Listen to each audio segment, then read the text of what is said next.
Please welcome to the stage our conference moderator, Claudia Brüninghaus.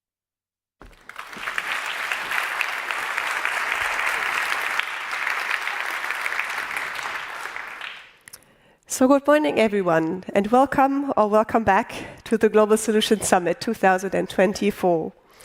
My name is Claudia Brüninghaus. Oh no, that was just announced loud and clear, so you know that. But I am your conference moderator. I'm going to stick with you throughout the day, and I'll have the pleasure of introducing a lot of very interesting people here on stage. But don't be tricked into the impression that the most interesting people are on this stage all of the time.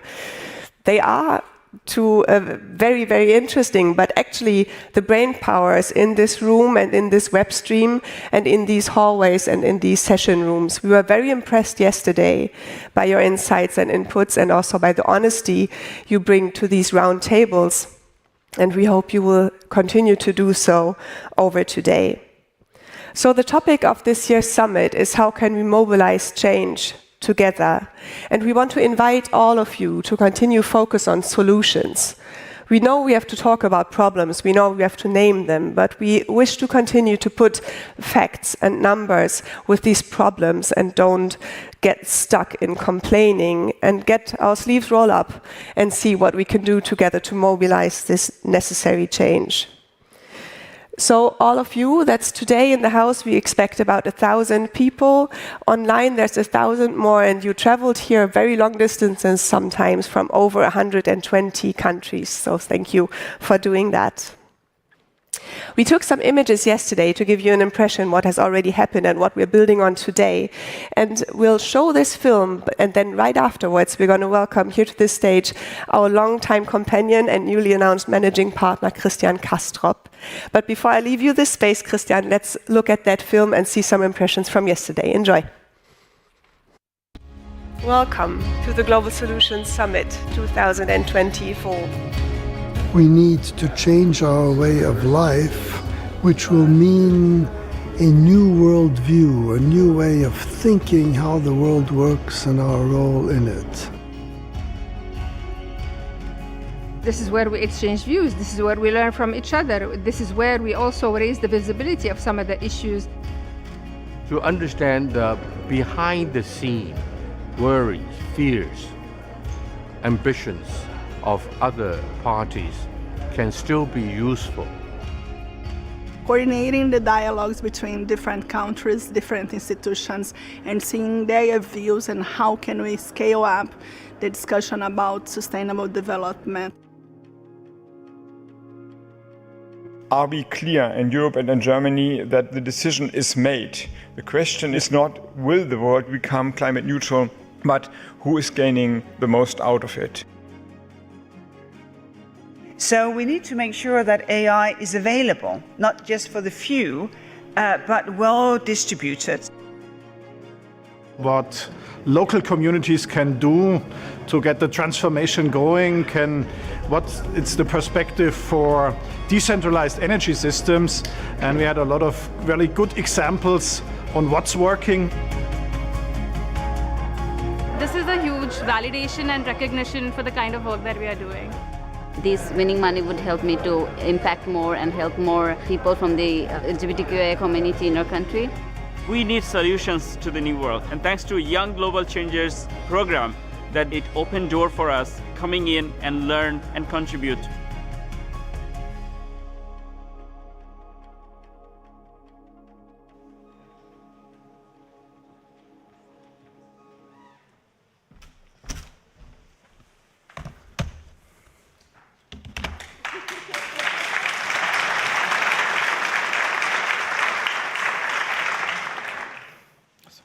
Nothing yet happens.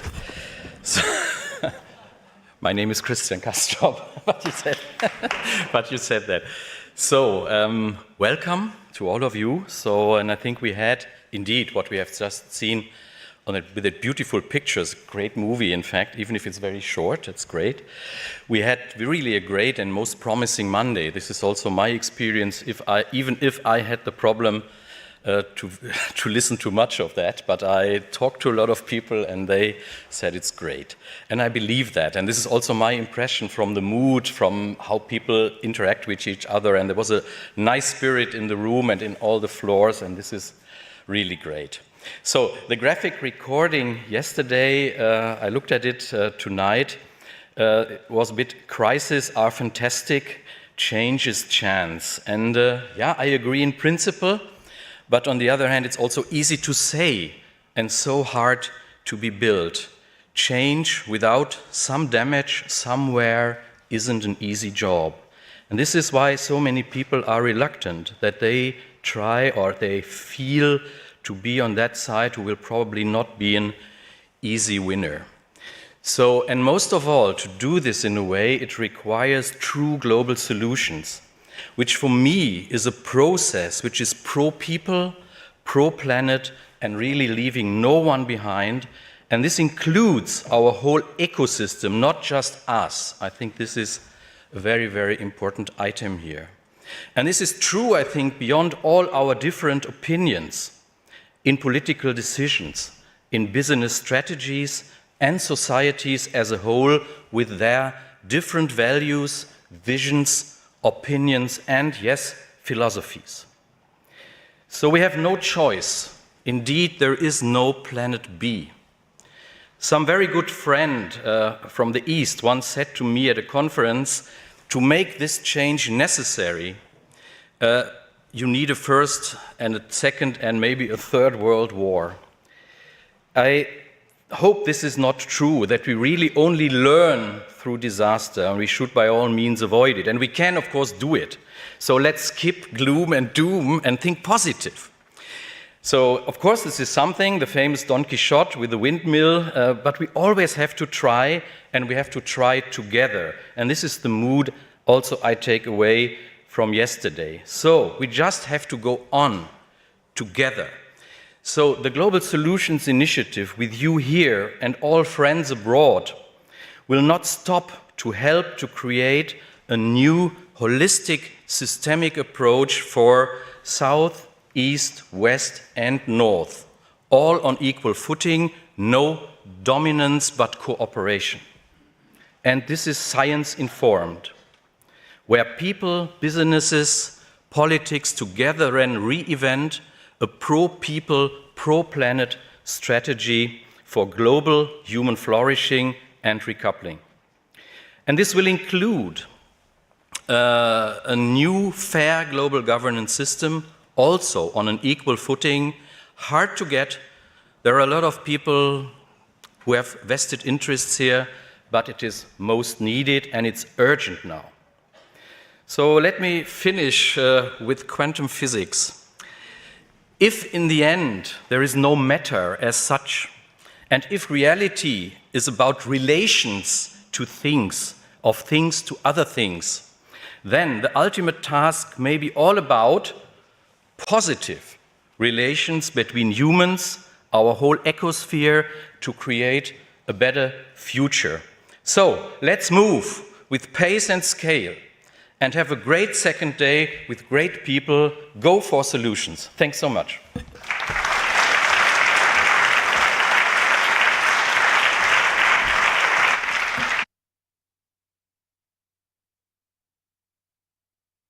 Welcome the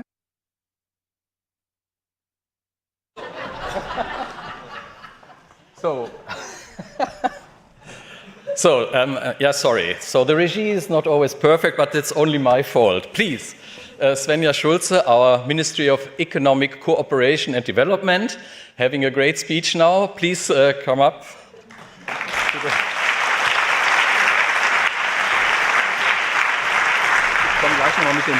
Yeah.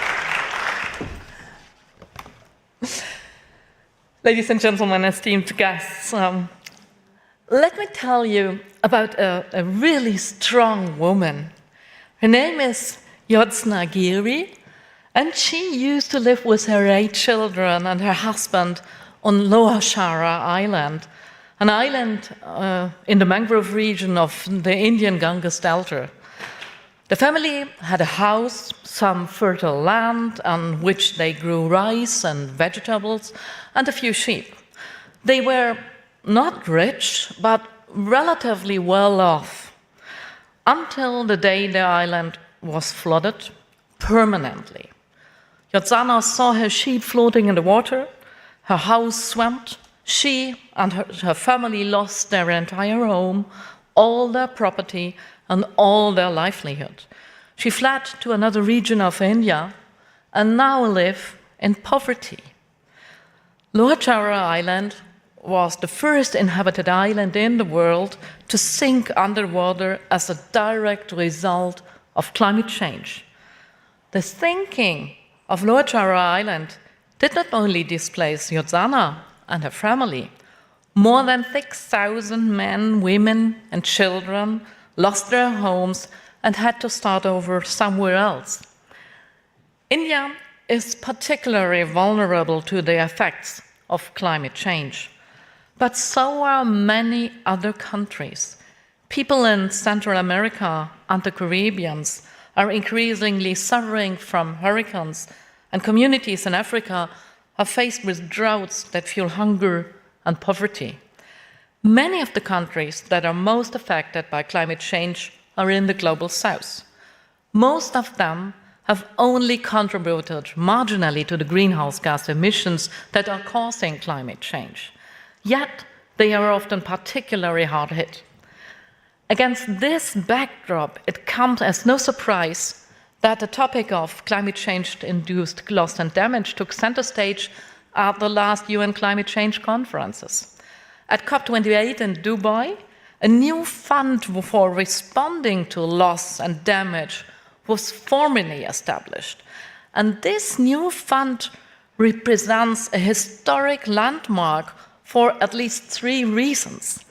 Firstly, because the issue at stake is so important.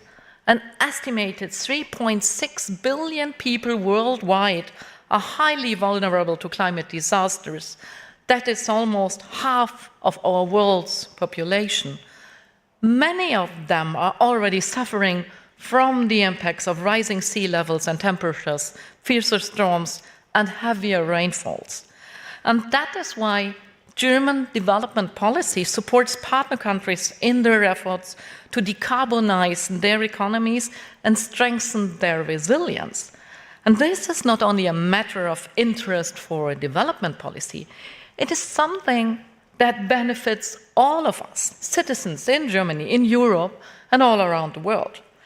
When our partner countries emit less greenhouse gases, it is just as important for people over here as climate measures in Europe itself. But even these efforts for mitigation and adaptation, some loss and damage from climate change, is inevitable.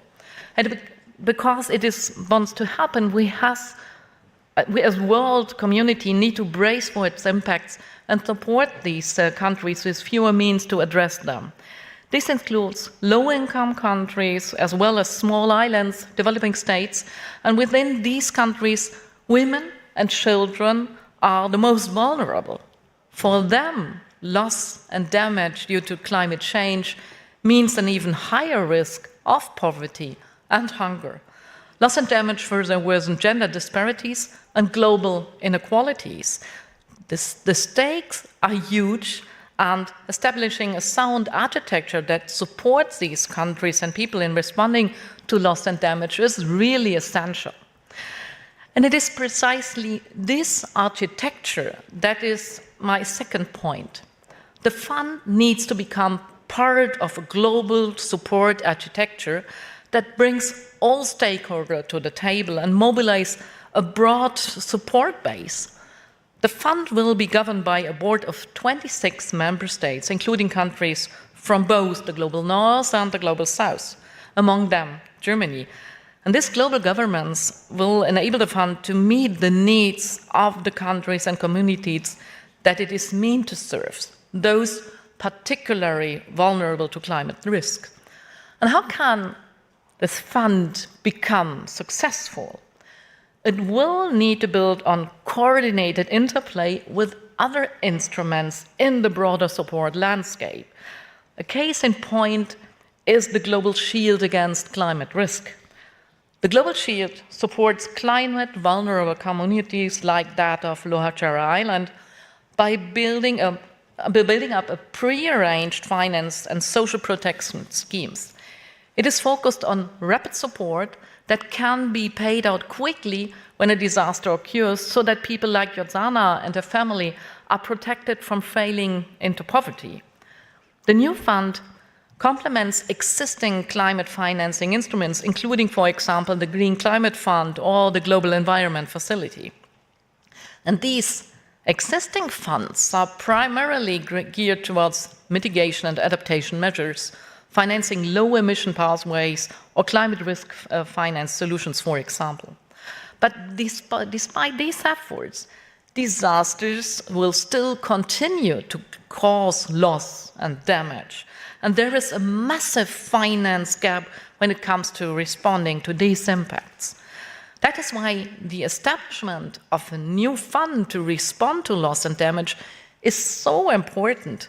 Closely linked to existing adaptation funding measures, it can promote a holistic approach towards climate resilience, an approach that builds on climate risk management and ensures that response to loss and damage begins before a disaster strikes, through the development of contingency plans, for example. And this is why, for me, as the German development minister, pushing for the negotiations and the run-up to COP28 to be a success was a top priority. And in my view, the global structure of the fund for responding to loss and damage plays a crucial role because it can facilitate an inclusive dialogue between the main contributors and beneficiary countries. And that brings me to the third point, namely the fund is more than just another financial instrument. It is about solidarity with the most vulnerable countries and the recognition that countries worldwide share a global responsibility for responding to loss and damage. More often than not, the countries that bear the brunt of climate impacts lie in the global south. Due to their geography, many of them are more vulnerable to climate-related risk. They have fewer capacities and financial means to adapt and cope with risk. For example, the lack of social protection systems that prevent people in emergency situations from falling into extreme poverty. By contrast, high-income countries are less vulnerable because they are better equipped to adapt. They have high-quality data to predict disasters and enable them to mount an effective disaster response. They have well-funded public institutions to help communities prevent and recover from disaster. And they have historically contributed the most to the greenhouse gas emissions that fuel climate change. The new fund recognized that responding to loss and damage from climate change is not a responsibility that ends at national borders. It is a global responsibility built on solidarity with the most vulnerable countries and people. And this solidarity goes beyond the traditional divide of industrialized and developing countries and set out the UN Framework Convention on Climate Change. By announcing joint financing of $100 million each for the new fund, Germany and the United Arab Emirates emphasized that non-traditional donors are also called upon to support the fund. Of course, ladies and gentlemen, the fund cannot be the only answer to climate-related loss and damage. That is not the time to pat ourselves on the back for our well-done job.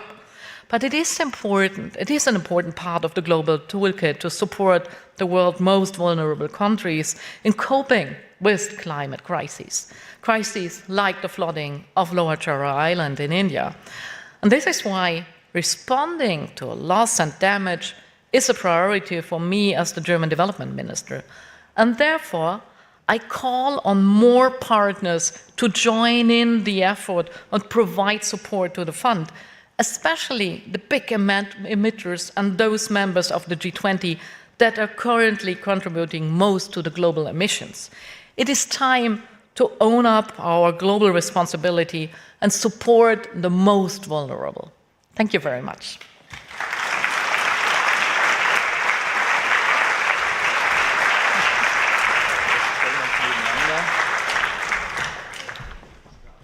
Thank you very much, Minister. So I'd like to hand over the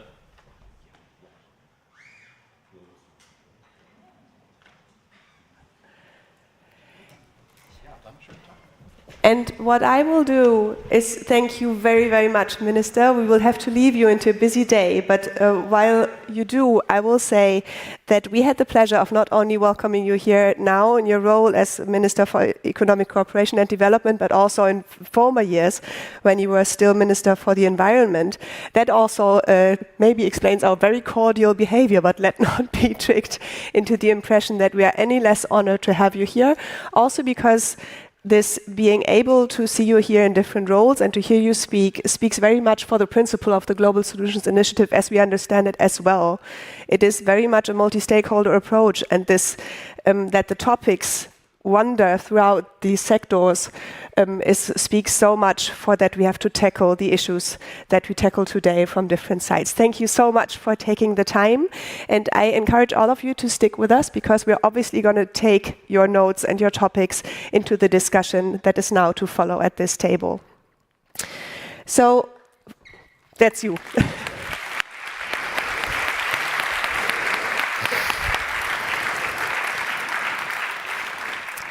The upcoming panel, I'm going to hand this over to a friend and colleague of the Global Solutions Initiative that has been with us for a long time. Connie Timmock is an international moderator and one of the team's very favorites, and that's why I'm not going to take from you what we call a voice of God in our business. You deserve it more than anyone. Our next session will be Effective Strategies for Climate Finance Mobilization. Please welcome to the stage your moderator, Connie Timmock. And not just me. Hi there. Great to be back here in Berlin. Great to be at the Global Solutions Forum. And we are going to talk about solutions, of course, notwithstanding that there are, of course, a couple of issues around the table. But we have three wonderful panelists. Fantastic that you can come here. Before we get started, ladies and gentlemen, we are caught between a rock and a hard place. We have the wonderful rock of international solidarity, the minister, who's had to leave because she's got a very busy schedule, but I know that her heart is with our discussion. And we have to finish at 11:15, unfortunately, because afterwards the Chancellor is coming. But for those of you who may be here for the Chancellor, thank you for being here anyway, because you're going to enjoy this discussion. Now, thank you very much for all our three experts who've come partially a long way to bring their expertise in the true sense to the table. Rihanna Hayes, senior legal advisor and director of the Climate Analytics in the Caribbean. Thank you so much for being with us, and I'm going to introduce you a bit more in depth when we come to you. Aditi Mukherjee, she's director of the Climate Change Adaptation and Mitigation Impact Action Platform of CGG.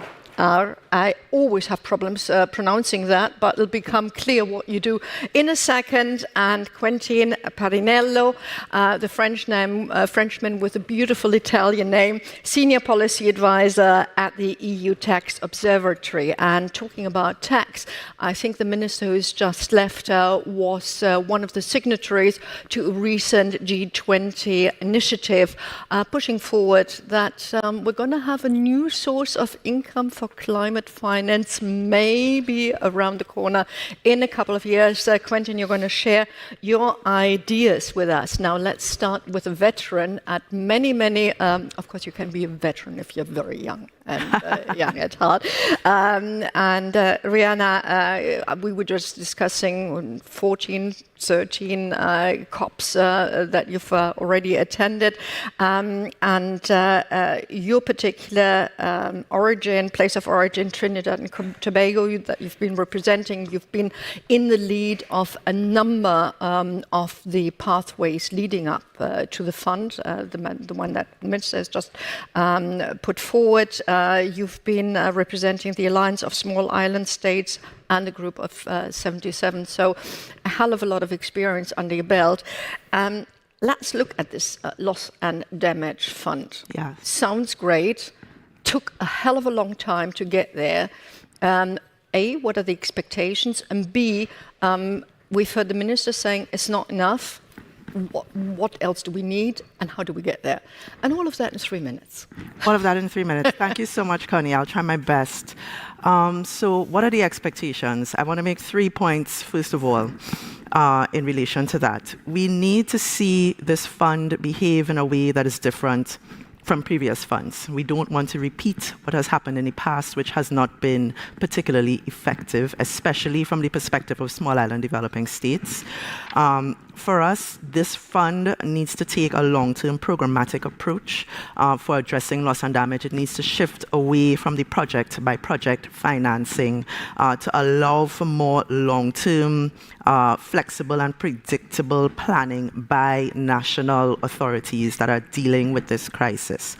The second is that the fund must not increase the debt burden of the poorest and most vulnerable affected by climate change. So from where we sit in the Caribbean, we are seeing that those countries that are most vulnerable to climate change are also in the midst of a debt crisis, are also on the verge of falling into a cycle of reconstruction and recovery that limits fiscal space for development priorities, for building resilience. And so the fund must operate in a way that it helps to relieve rather than exacerbate this existing debt burden. And finally, we need to remember that even though we have a fund dealing specifically with loss and damage, effective climate action on the whole requires increased financing, increased international support in order to allow for the fiscal space and affordable capital needed to implement mitigation as well as adaptation priorities, which are so critical for building resilience. So I have a colleague that says, and I think the UNSG has also described it this way, what we're talking about right now is everything, everywhere, all at once in terms of the financing landscape and what is needed, and we need to see things happening now. Thank you very much. And of course, we're going to be talking about mobilization, of getting more countries engaged, of getting more financiers engaged, not just with you.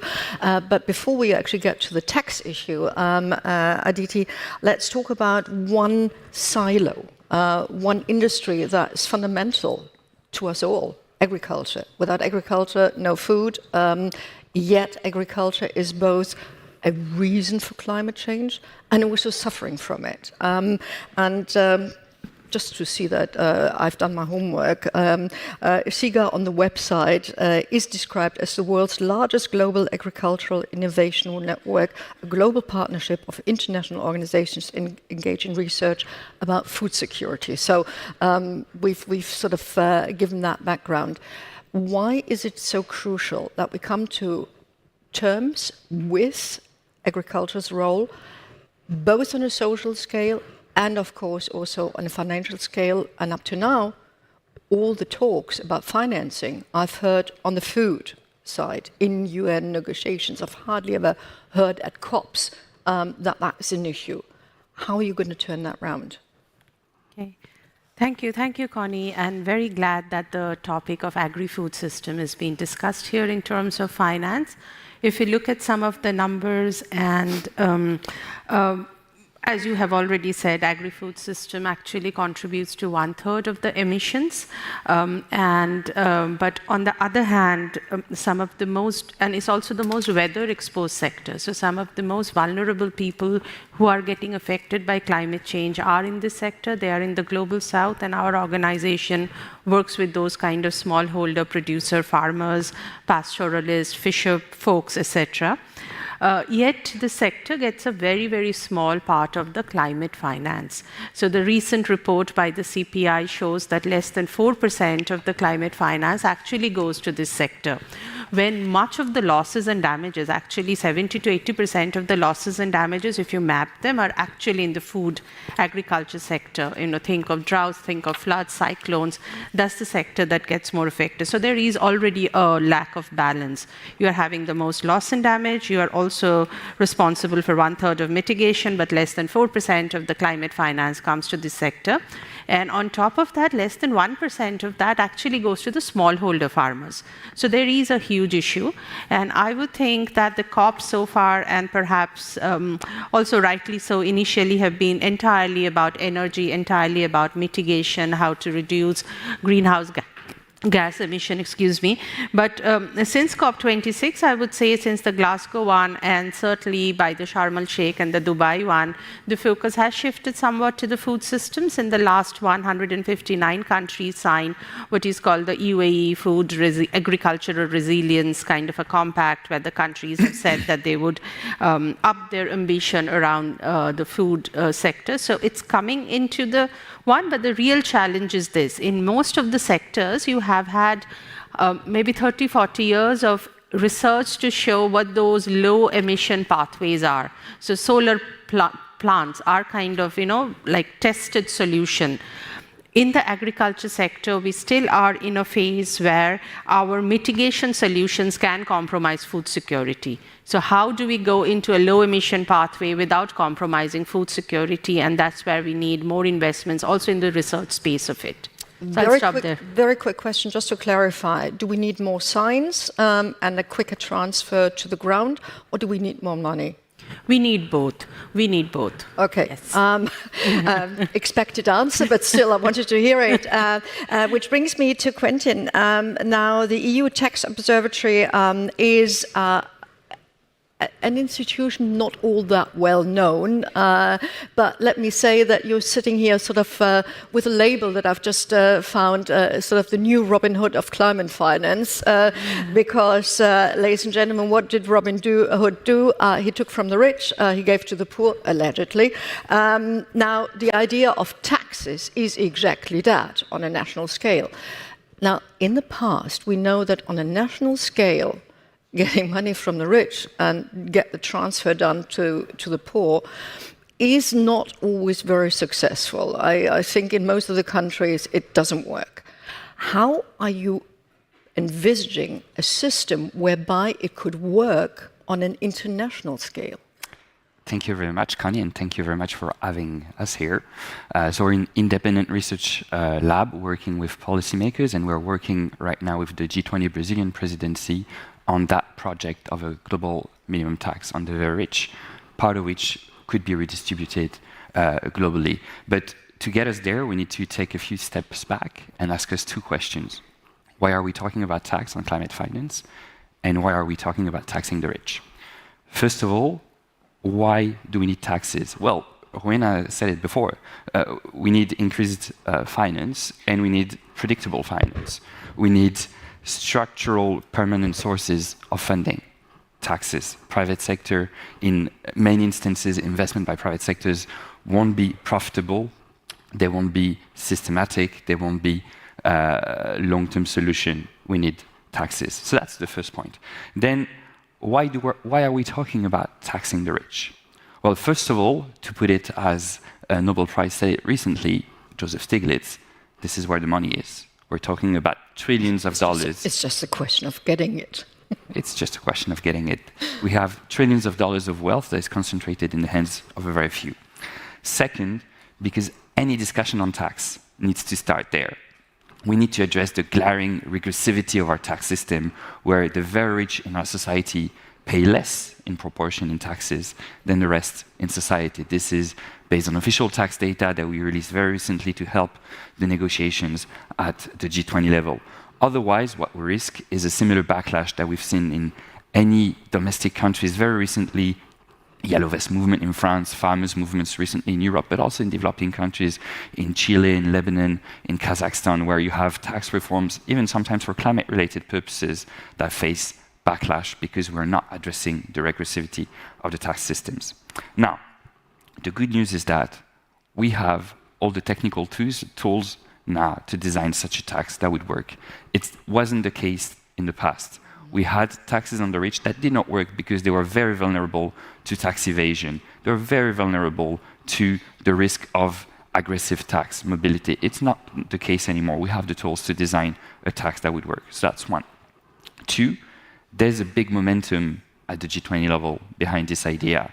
You mentioned the fact that a number of countries endorsed this idea very recently: Brazil, France, South Africa, Spain. We had Minister Schulze who signed an op-ed recently in favor.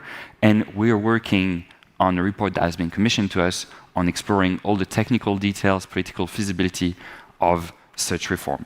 I don't want to sugarcoat this. These negotiations take time. The redistribution part will be even harder. Some wants to keep everything at home. Some wants to distribute everything on the global funds. This will take time. But we have a precedent with the Global Minimum Tax on Corporation. We have the political space now. And most importantly, we have the technical tools to do it. Thank you very much. So data-driven, quite obviously your initiative gets a lot of positive resonance here with our audience.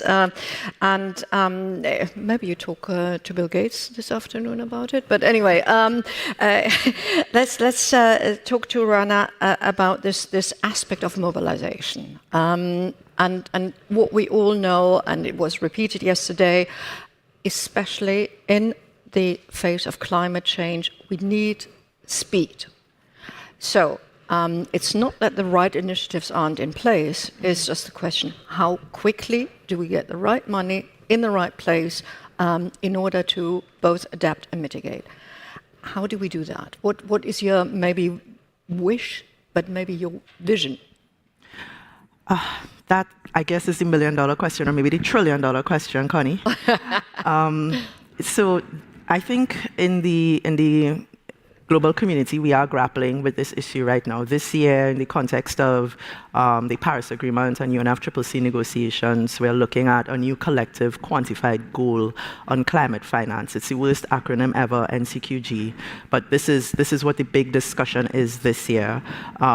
We know we have the 100 billion goal from 2009, which maybe has yet to be met, but we're working on a new goal. And there's lots of disagreement about what is inside of this goal. Is it only public finance? What is outside of this goal? What do we do about private finance, innovative sources of finance, such as the tax initiative and others that are being discussed? My vision is that we need to really take a global level systematic approach. It's systems based, because even we have had the experience from a SIDS perspective, from a small island developing state perspective, where the money sometimes is available. There has been money available, but how does it actually get to the places it needs to go? And there are many, many barriers in place. Some of them do exist at the national level and have to do with putting enabling environments in place. But we have had examples of small countries that have been exemplars in terms of their enabling environments. All of their policies are in place, and still the money is not flowing.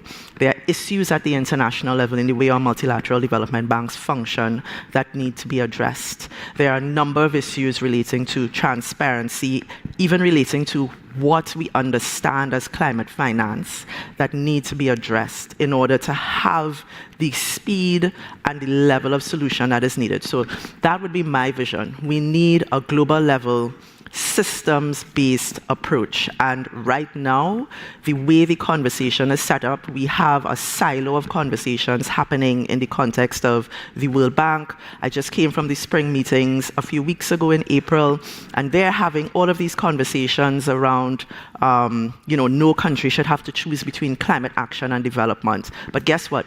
Countries have been doing that for a very long time. This is a fact. So it's all separate. We need a joint up. Do you see, we heard the minister talk about solidarity, international solidarity. Do you have the feeling, and this is just a feeling, of course, that it has increased, or with, let me say, a withdrawal from the multinational approaches that we've used to have, has it actually decreased?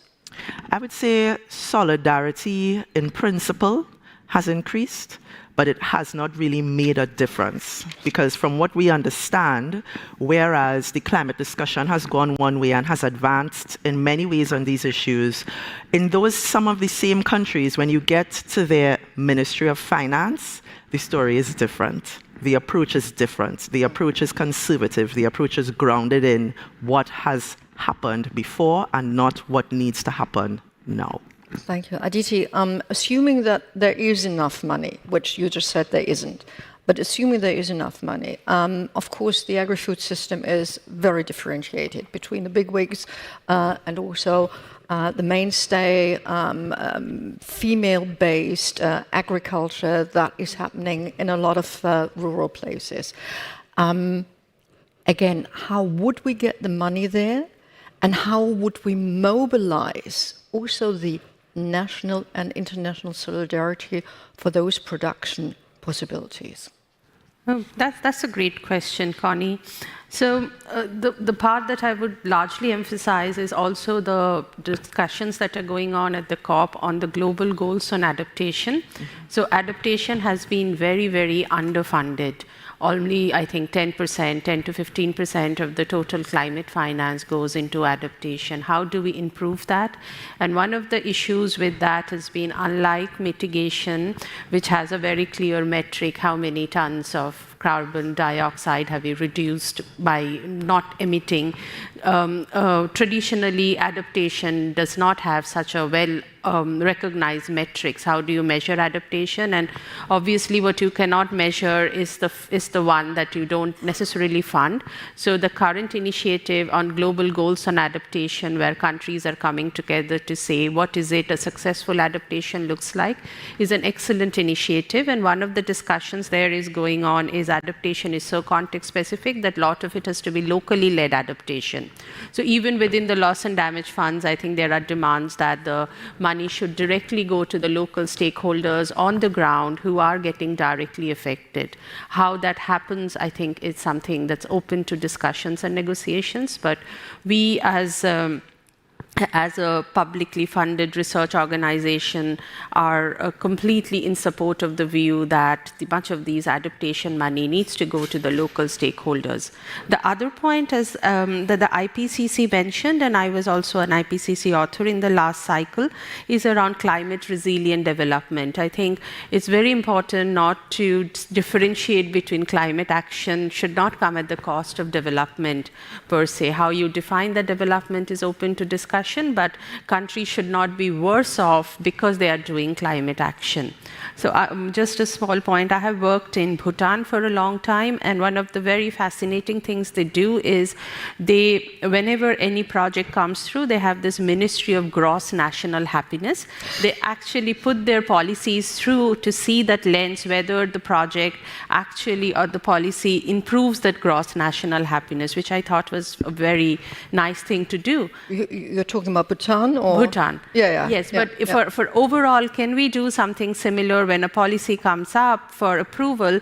Can we also go through the lens of the climate action? Does it meet the mitigation and the adaptation goal? And for many of the developing countries, it's important that the mitigation goal does not compromise many of their developmental, not even aspirations, something basic as food security. So how do you balance those through climate resilient development would be another approach.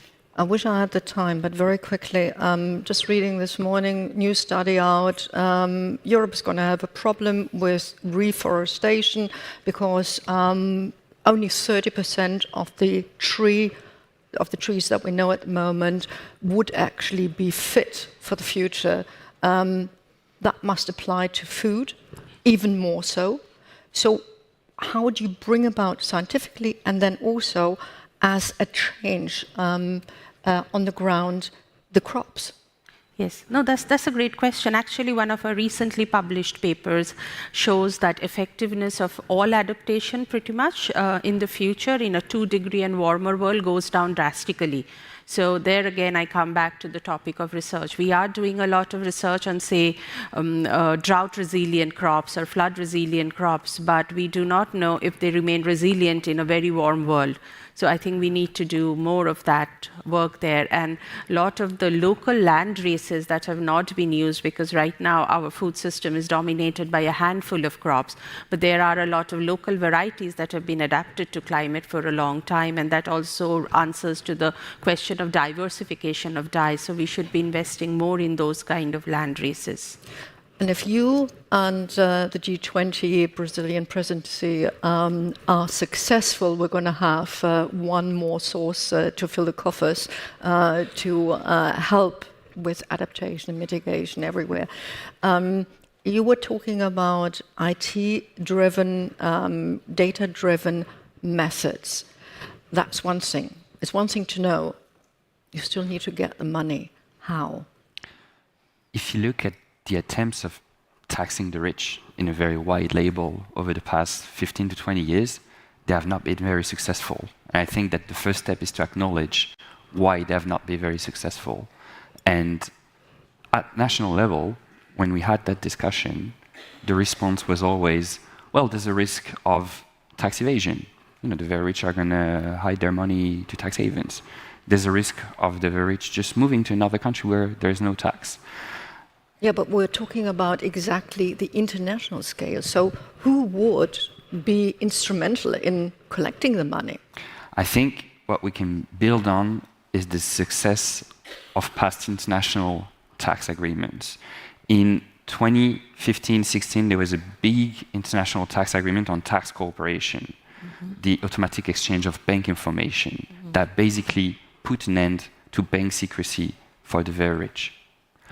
We had access to very early results, early impacts of that reform. And what we analyzed with the EU Tax Observatory is that the amount of untaxed offshore assets following the introduction of this reform was divided by 3. Why? Because now banks have to automatically send this information to national authorities about their residents. So now we have an international architecture in place to actually track offshore assets. It's a first basis. That means that tax authorities know when assets is held offshore. They can use it. They can use it against the threat of moving offshore. Now, the international discussion, we also have a precedent, another groundbreaking international tax agreement, the minimum tax on corporation, which is far from perfect. But you have 140 countries that endorse the principle of a minimum tax and that endorse the principle of international tax architecture and how you actually redistribute the money, who actually gets to tax in which order. These are precedents we need to build on for that minimum tax on the very rich that we're calling now the G20. Thank you so much. Talking about data-driven, quite obviously a good new idea. Rihanna, talking about data-driven, you were mentioning the fact that even if money isn't in abundance, some of the money that's there doesn't get translated quickly enough to the ground. What hope, and we're talking about sort of course, the digital revolution at the same time, what hope do you put into IT systems that would then facilitate a faster and maybe a predictive help to those in need? Well, I think what you're talking about here, Connie, relates to the issue of transparency and how do we actually measure, how do we track where the funds are going, and how do we ensure that it is creating the impact that it's meant to create, and what will be required for that, especially from a small island developing state perspective, is actually more capacity building and more technical capacity. And some of that has started to happen. So there is some hope already in the system. Under the Paris Agreement, we have started or will start this year implementation of the Enhanced Transparency Fund. And there has been a lot of capacity building going into helping smaller countries to be able to report on finance received. And that is going to help to be able to identify where some of these blockages are so that they can be removed, at least at the national level. But of course, that's still only part of the story. Thank you. Thank you also for being short, because I see we have 5 minutes left. I have promised my panelists, and this is also for everybody here, that we're going to finish in time, which means that, Aditi, I would like to start with you, the final round. And could you just, for each and every one of our participants here today and everybody who's online, who's watching online, maybe point out the two aspects that you would really everybody to remember next week and sort of bring into their thinking and into their action? Okay, that's a hard one. I know. I would first of all think more of the food systems because that's what all of us depend on. That's where our linkages are so intimate. So the climate discussions need to center the food aspect much more centrally, and finance is absolutely key to that. And the second one is, I think there are just so less of options in this particular sector of how do we go towards a low mitigation, low emission pathway without compromising food security for the poorest. So I would think also think more about what those approaches, technologies are, and how can we invest more in them.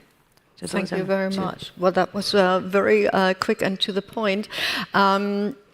What brings you hope, Quentin, as a final and maybe sort of as an appeal to everybody here, that pathway is in a manner of time going to bring money, real money?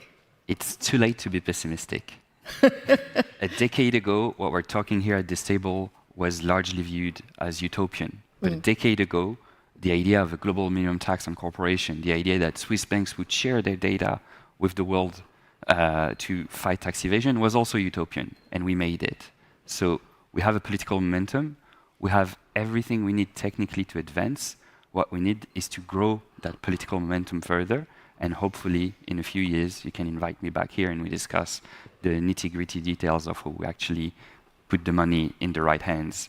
And I'd be very happy to do that. I hail your optimism, and as yet you don't have grey hair yet, which leaves, because your colleagues were just so kind, Rowena, appeal. We have already come a long way.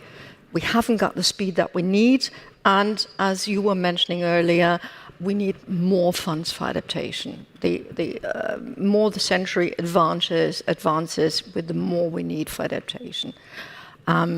Again, the takeaway in a minute and a half. Solutions have to be systems-based. We cannot be trying to solve for one thing and in so doing creating problems elsewhere. So I very much agree with what my colleagues on the panel have been saying. We need to look at solutions that will have knock-on positive effects elsewhere. So the whole idea of climate resilient development and what the intervention is that needs to be made that can then be scaled. So this question of where the money goes is going to be key in the context of this notion of taxing the rich and how it gets distributed. So it's not just about, for example, the creation of a loss and damage fund. That does not solve the problem. It doesn't solve the climate crisis. In fact, it's more of a band-aid, right? And a very inadequate one at that. It's more about how do we get the financing where it needs to go and which systems have to change as a result. And everybody needs to be on board. So I agree very much with what Quentin said. We do have some global momentum now, and it's a question of how do we ramp that up, because the technical solutions are there, but there are still some very key blockages that are standing in the way. Thank you very much, and I wish for all of you that you keep up your own momentum and your energy. Thank you very much for having shared the diverse aspects. All I can say is, well, having been a veteran of many conferences, of course, we've had the shifting the trillions of the World Bank. We know that other sectors have to be involved. Private money needs to be involved. Private individuals have to be involved. We need business, and we've had yesterday a lot of positive noises from business, which on the other hand also retreats right at the moment. So I think wherever you are, and I'm just looking around, we all have to keep up your optimism and all the energy to keep going, to keep chipping away, but a bit faster than we have up to now. So thank you very much, everybody. I don't think I've ever finished that well in time. With 13 seconds to go, I can wish you a great day here today, final day of the Global Solutions Summit, and I know the next thing is a Chancellor. Well, who can beat that? Thank you very much.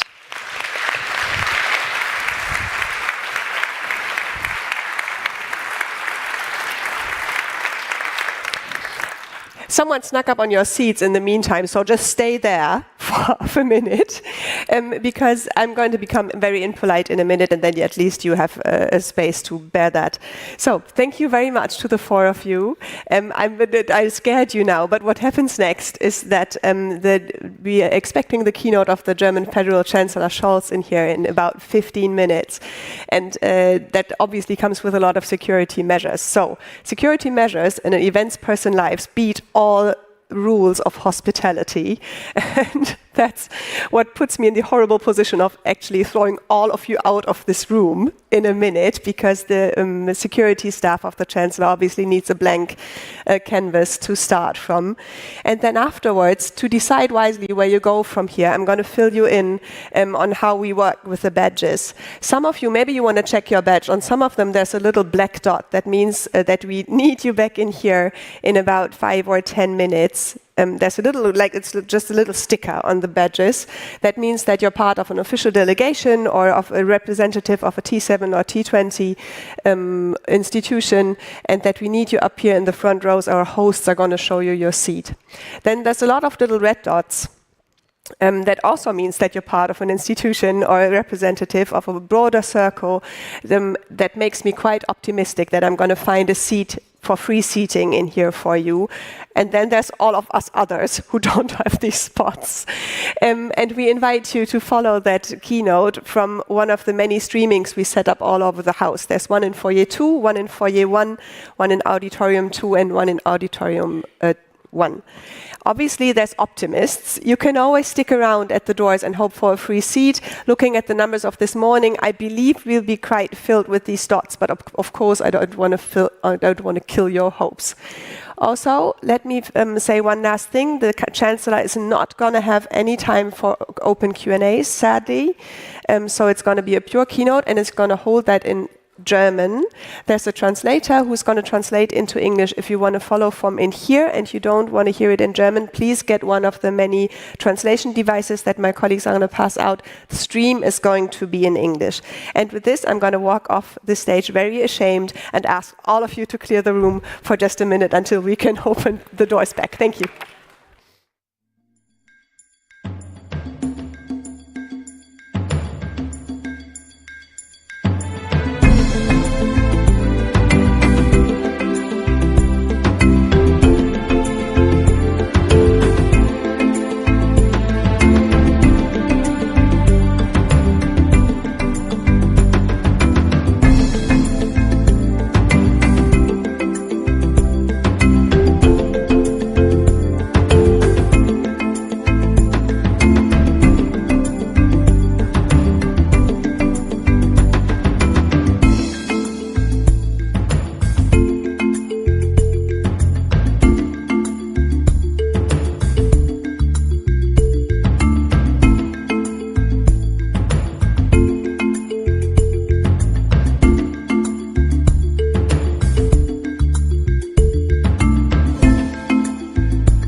welcome to the stage Dennis Snower, President of the Global Solutions Initiative.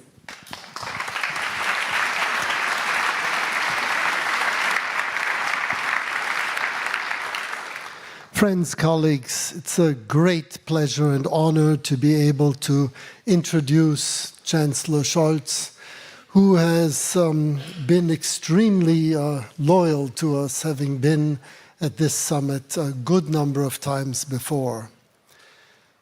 Chancellor Scholz has inspired us in ways that he himself probably is not fully cognizant of. We have taken his climate club principles and applied them to many other areas of global problem solving. He has devoted himself tirelessly to the ambition of a peaceful, inclusive, and sustainable world. And he knows, is one of these rare politicians who knows what it means to have mutual respect in a time of a multipolar world and to handle collective, shared problems collectively. So we have come a long way from the times of Winston Churchill, who was able to define diplomacy as a way of telling people to go to hell in such a way that they ask for directions. In this multipolar world, we need to act collectively, and Chancellor Scholz has shown us the way. He has introduced a new word to the English language, Zeitenwende, which has been appropriated much more broadly than opposing might makes right. So it is a great pleasure and honor to welcome Chancellor Scholz, and please, Chancellor, you have the stage.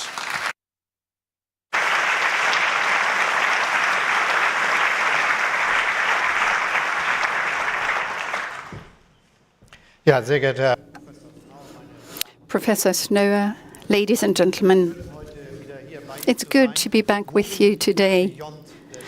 Moving beyond the crisis is this year's headline and title. Crisis being used in the singular, and given the multiple disputes and armed conflicts, the multiple global challenges, given the multiple crises, quite a few of us would probably have voted for and opted for the plural in the title. However, I believe that the title, bearing the crisis in the singular, has been well chosen because it conveys an idea that I believe to be of central importance. There are no isolated crises. Russia's war of aggression against Ukraine has led to a global rise in food and energy prices. The pandemic has torn great holes into the national budgets around the globe. The consequences are being felt even today, especially in the poorest countries. And climate change per se poses a global threat with an impact on our economies, finances, health, security, and politics. The historian Adam Tooze once coined the term polycrisis for these interlinked and interdependent challenges. For me, I associate two things with this expression, with this term. First, it is not sufficient to look in isolation at each and every one of these developments: wars, energy crisis, inflation, debt, climate change, and migration. And even more importantly, it is not enough if individual countries or regions attend only to the problem that is geographically or politically closest to them. Given the limited means of even the most influential countries, we can at best alleviate the local symptoms of a global polycrisis. However, the polycrisis per se is for all of us too big to ignore, but it is possible to manage it. For this to be successful, the question of what are the interests of Africa, Latin America, Asia is just as relevant as is the question of what is the position of Russia on the topic of A, B, or C. The Global Solutions Summit has dedicated itself to this necessary globalization of our thinking and our search for a solution, and I would like to thank you for that. The term polycrisis, by the way, is not just another word for resigned inaction. According to the motto, if everything is somehow linked to everything, where are we to begin? I would like to speak about 3 areas where global effort is called for and where we have overlapping interests and realistic approaches towards a solution. First, in a world with 10 billion, as there will be by mid-century, inhabitants, climate neutrality is not wishful thinking for idealists. It is of existential importance for our planet and a precondition for growth and prosperity. What gives me reason to be confident is that our common efforts to reduce the impact of climate change is bearing fruit. All signatory states to the UN Climate Convention have drawn up national climate action plans for this century. For this decade. And at the same time, 78 countries have presented long-term strategies for greenhouse gas neutrality by the mid of the century. And from this emanates a clear message directed to investors and companies, and that is that transformation in the direction of climate neutrality is irreversible. There cannot and will not be a return to the fossil era. The consensus we reached at the COP in Dubai last year is proof of that. We aim to triple renewables, double energy efficiency, and to transition away from fossil fuels. Despite all geopolitical disruptions, and I will expand on that later, the G20 have played a decisive part in this regard. At the summit in Delhi, we succeeded in agreeing concrete targets for the expansion of renewables and energy efficiency. But allow me also to identify the problems here. Probably the biggest problem is to do with the fact that we need to mobilize the funds needed for a transformation of the global economy in the direction of climate neutrality. UN experts estimate that we will need 125 trillion euro in global investments in order to be climate neutral by 2050.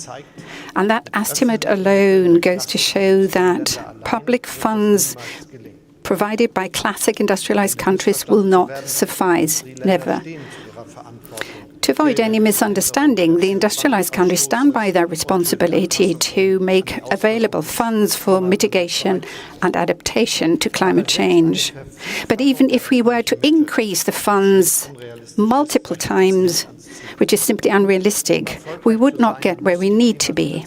In order to be successful, global climate finance has to be geared much more towards mobilizing private investment. It's the economy, stupid. This needs to be said here too. Of course, as we step into and set out for the post-fossil era, new economic opportunities and lucrative business models will be opened up. Think, for example, of setting up a global hydrogen market or the potential of many countries to become exporters of renewable energy instead of importers of fossil fuels. However, at the beginning of any business model, there is the question of the funding, which is especially difficult for developing and many newly emerging economies. This is why we have to do something about it, by, for example, having our development banks providing guarantees for such investments, or by corporations like the Just Energy Transition Partnerships. One contribution that Germany has been making, and that I believe to be very important, is the so-called Climate Club. You mentioned it earlier. We have by now 38 members of this club. It is in this club that we are working to draft common standards for more cooperation, more transparency, and more convergence in the decarbonization of our industries. We're busy right now drafting a common definition for green steel, for example. And private investments, last but not least, also hinge on good investment conditions in the respective countries. And this is the purpose, amongst others, of the G20 Compact with Africa. When we last met in Berlin last November, we agreed with our African partners to cooperate even more closely on energy and green hydrogen. We, the G7, have been supporting this endeavor through the Partnership for Global Infrastructure and Investment, which we created in El Mau. In so doing, we're providing incentives for billions of private investment in global infrastructure, especially in developing countries and emerging economies. This approach, using public funds to allow for and to leverage private investments, is the only promising one in view of the dimension of the energy and climate transition. The second area that I would like to speak about is the following. We need concrete solutions for the reform of the international financial architecture and the international debt situation. Germany has thus strongly supported a reform of the World Bank. And we have achieved quite a bit. At the annual meeting in Marrakesh last year, a new priority was decided for the World Bank. Fighting poverty now goes hand in hand with preserving our livelihoods and protecting global public goods. And what I just said on climate finance is also true for the World Bank. We need more bang for the buck. Through our financial support too, we demonstrate that we are serious about reforming the World Bank. As the first country in the world, Germany has pledged more than 300 million euro hybrid capital to the World Bank last year. And these funds will allow the World Bank to increase its lending and to leverage private investments, very often with a factor of 1 to 8 or 1 to 10. Since then, 10 partners joined this idea of offering hybrid capital and guarantees. In the next 10 years, the World Bank will thus be in a position to grant loans to the amount of $70 billion. That is a beginning, and I believe it to be a new, much smarter way than just sticking to the traditional categories of loan and grant. It helps and is beneficial to low-income countries. Twice as many of them are facing a debt crisis or are about to enter into one compared to 10 years ago. And with the common framework, the G20 created a mechanism that allows us to restructure debts and to achieve sustainable solutions for our partners. But despite the debt crisis, we are only making slow headway with this mechanism. Only a few countries have shown interest, and thus we have to ask ourselves, what can we do to improve the situation? I could think of, for example, making more efficient and more standardized processes available, or opening the common framework for countries for middle-income countries. And it is also clear that China, as one of the main creditors, has to participate more in order to reduce the debt burden on the poorest countries. And I talked about this, amongst others, with President Xi when I visited Beijing recently. In order to strengthen sustainable growth in Africa, Asia and South America, however, we have to do more than just engage in debt management. We also have to ensure that income increases on the ground through more value creation. And Germany supports the idea that more value creation in the processing of raw materials ought to take place in the countries in which the raw materials are being mined or where renewable energy is being produced. And we were quite successful in ensuring that this principle is also being prioritized in the EU Critical Raw Materials Act, which was passed in April this year. It offers great potential for economic cooperation with our partners in Africa, Asia and South America and their sustainable development. The implementation of the reforms in the area of corporate taxation is another important contribution to increased income. After lengthy negotiations in the OECD, we have agreed a model that is being supported by more than 100 countries, and I believe that to be a major success. But there are still too many loopholes that enhance the inequality in competition. So we'll keep at it, because this is a question of global justice. And the third area that I'd like to speak about concerns the question of war and peace. Through Russia's war of aggression against Ukraine and the terrorist attack of Hamas on Israel, with all the impact these have had, it has become the determining question for international cooperation in our world today. And it does have the potential of doing lasting and profound damage to our cooperation. Instead of blaming each other for pursuing double standards, we should remember and remind ourselves of the global standard that is out there and that protects all of us, the principles of the Charter of the United Nations. And with regard to Russia's war of aggression against Ukraine, it means that we cannot and will never accept that borders are being changed through the use of force.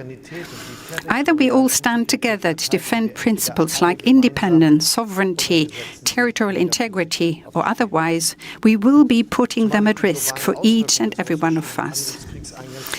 And I've described the global impact that Russia's war of aggression has had at the outset of my speech: inflation, energy crisis, food scarcity, and so on and so forth. The more countries like China, Brazil, India, and others indicate and make it clear to Russia that it is enough, this war has to end, Russia must withdraw its troops, the greater the chances for lasting peace, and the greater the chance that diplomatic efforts like the initiative pursued by Switzerland to host a peace conference will bring us closer to a just peace.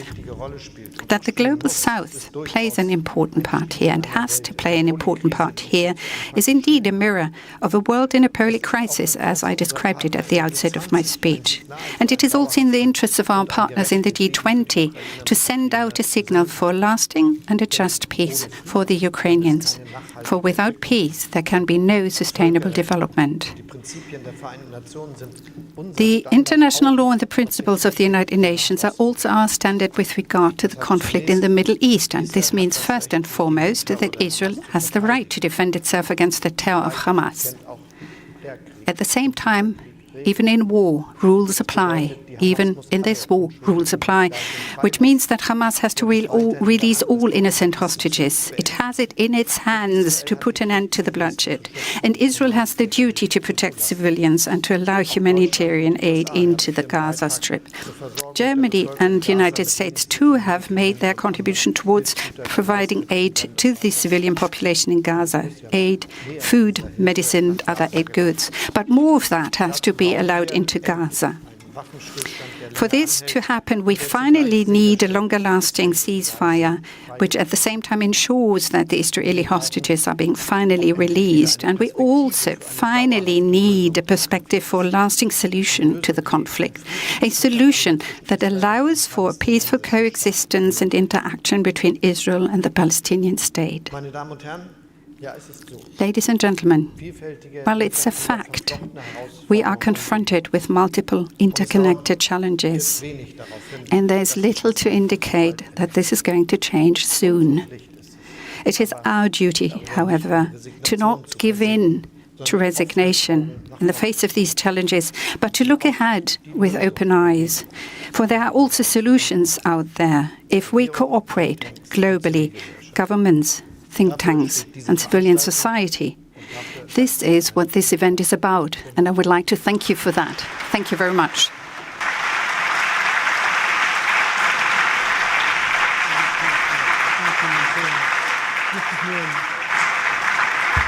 I think we have gained an insight into the broad worldview that inspires the Global Solutions Summit, from distinctive pathways to common goals, to an international world order that supports peace and sustainability. I thank you very much indeed.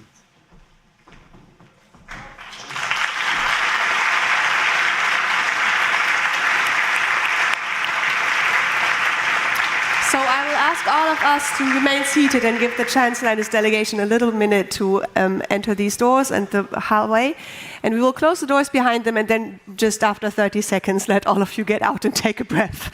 Because I know that was a lot and to take in, and also this room could need some oxygen, I believe. So we will give all of us and you a 10 minutes break to let the thoughts sink in and to take these into the next panel, which will be hosted by Anna Edwards. We'll see you on the web stream and also you back in here at 11:40. I believe. And I won't spend your precious time just by talking over this 1 minute until the doors open. I know you've got a lot to think and talk about, but please trust us. We'll open these doors as soon as the hallway is clear, and until then, just talk to one another. I promised to you yesterday, and I'll repeat that promise. Whoever you turn to in this room, there's a bright mind behind that forehead. So enjoy.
Our next session will be Reshaping International Finance. Please welcome to the stage your moderator, Anna Edwards. We can all go together. Oh, I'll sit here then. Here. Hello, everybody. It's an absolute pleasure to be here in Berlin. My name's Anna Edwards. I work for Bloomberg News and Bloomberg TV, and also as acting London bureau chief. So it's a pleasure to be here in Germany, in Berlin, with all of you for this Global Solutions Summit. And it's a real pleasure to be hosting this conversation, to be moderating this conversation with Anshula Kant, Managing Director and CFO at the World Bank, and Nathalie Delapalme, CEO of the Mo Ibrahim Foundation, which provides an African voice on global challenges. And we certainly heard a lot there from Chancellor Scholz about the global challenges we face. He took issue with the idea of there being just one crisis and took us back to the idea of polycrises, which is a good place to start our conversation, because we wanted to talk about financial architecture, and we heard some of this from Chancellor Scholz as well, about whether we have the right financial architecture, the right players playing the right role to the right extent to fix the world's problems, to solve these polycrises. So maybe we'll start there, and I'll start with you, Anshula. So if we take a step back, give us your thoughts on why we need change to the financial architecture, by which we're talking about all the players and the parts of that financial architecture that have been in place since after the Second World War. Why do you think that we need to see that reshaped? Thank you, firstly, Anna. Very good to meet you and Natalie through this panel. And it was very interesting the way Chancellor Scholz set up the context for this discussion. And, he was spot on when he said that we are living in a world of polycrisis. There's climate change impact, there is war and conflict, and there is this huge debt burden which the low-income countries are facing today. And there are many other things, but, and I like the question he posed, where do we start? And on the back of the question, I think it's the time for us to ask, and this is a good question that you've asked, what are we doing right? There are many things we are doing right, and what are we doing things which can improve? So first, before I go into saying what needs to change, what doesn't, but let me just say from the World Bank, what are we trying to do? The scale of the problem needs all players on deck. We all need to be in this together. No one entity can do this alone. So our first focus is, of course, we follow a country-driven model where the countries are in the driver's seat. So we are trying to work with countries to help them in some ways help themselves. The Chancellor talked about taxation. I'm talking about domestic resource mobilization. I'm talking about better public finance management, better prioritization of the challenges, and we help them do all of this through our knowledge, through our analytic support, and through the financing that we do. So they are in the driver's seat. We support them in what they want to achieve as their development priorities. And the second aspect is, of course, working much better with other development partners, other MDBs, other bilateral development partners. There is this challenge which countries face, the recipient countries face, in terms of multiplicity of players. So there's fragmentation, there is transaction cost for the receiving countries. So we are, at least, as a giant first step, trying to work much better with the MDBs. We've set up a co-financing platform. We announced it at the spring meetings last month, whereby all MDBs who are participating, and I'm happy to say that 10 have agreed to participate in this. Okay. We put the larger projects that need co-financing from each other on this platform so that we have an early visibility, there's transparency of sharing information, and we speak as one voice when we go to the country who needs this financing for their national programs. Okay. And then the third thing, it was interesting to hear Chancellor mention the private sector and how the private sector financing and funding and resources are needed, because there is where the big resources rest. So we started this private sector investment lab, and through the ideas that were generated, meeting and talking to these CEOs, what came forth is that we have very good guarantee instruments which can de-risk private sector investment and facilitate. But it's a little bit of a challenge for outsiders to access which instrument, which guarantee, which entity within the World Bank Group. So we have created a unified guarantee platform which will be launched from the 1st of July this year, and it will be housed at MIGA. So all guarantee products across the World Bank Group, whether they are IBRD, IDA, IFC or MIGA, they will be housed in one place. The teams are it's like a one-stop shop. So it becomes more fit for purpose, suitable for our own teams as well as countries and other private sector players who want to access this. Okay. So that's quite a lot about what's going right, and we'll touch on some of that, and we'll also come back to this idea of what needs reshaping in the financial architecture. Natalie, from the perspective of the Mo Ibrahim Foundation, what are your thoughts on why we need to have a conversation about reshaping the financial architecture? I think that in order to see whether the current system is still fit for purpose, we need to have a look on what are the needs and what are the current supply, and indeed to make the point that it doesn't fit. When we look at the needs, 3 points maybe. The first is we're very far from reaching the development goals, be it the SDGs or Agenda 2063 for Africa. And even more, I think we're going backwards somehow.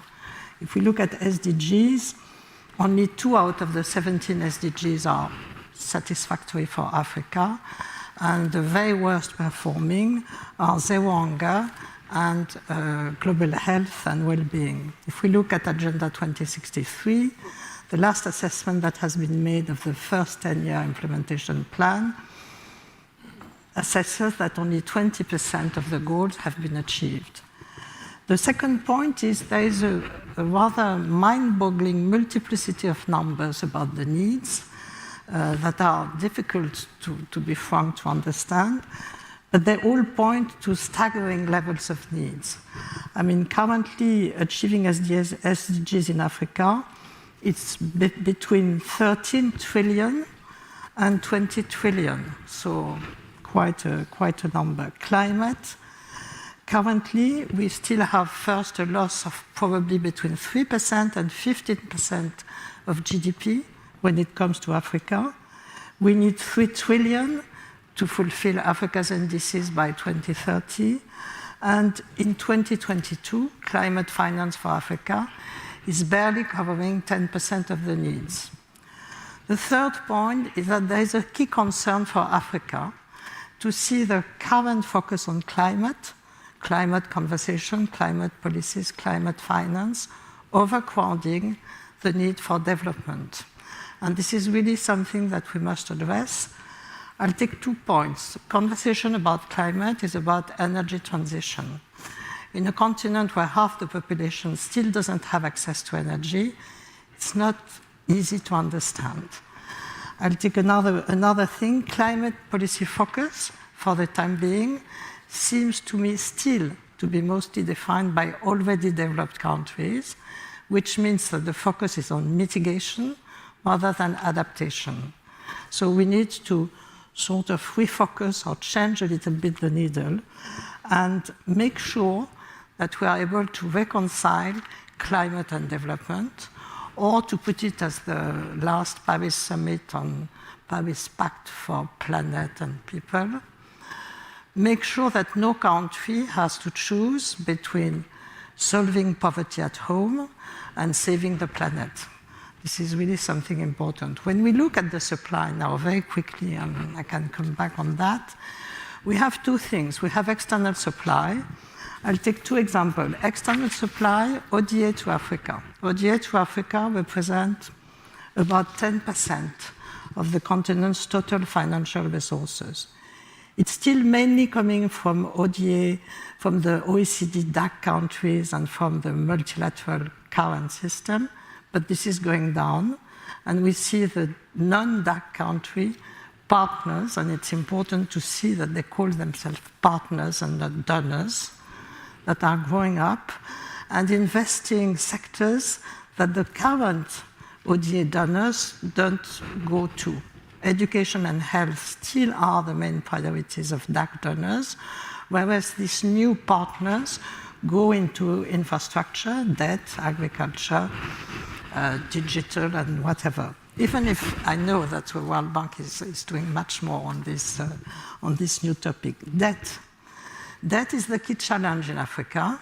I mean, it has tripled since 2009.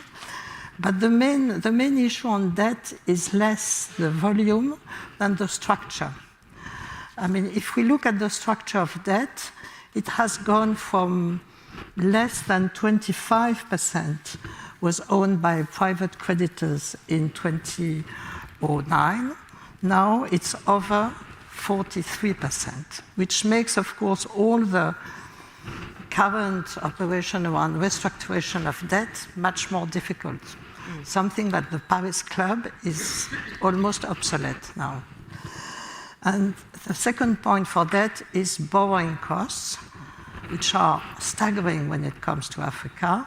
And there we come to something that many consider the elephant in the room. It's African risk assessment and African risk coverage, because this is also a key hurdle when it comes to foreign direct investment and foreign portfolio investment, which must also contribute to financing development and climate needs. On supply, a last point, which is we need to consider not only external supply, but the potential African supply. And there we have several points to address, and the Chancellor himself talked about it.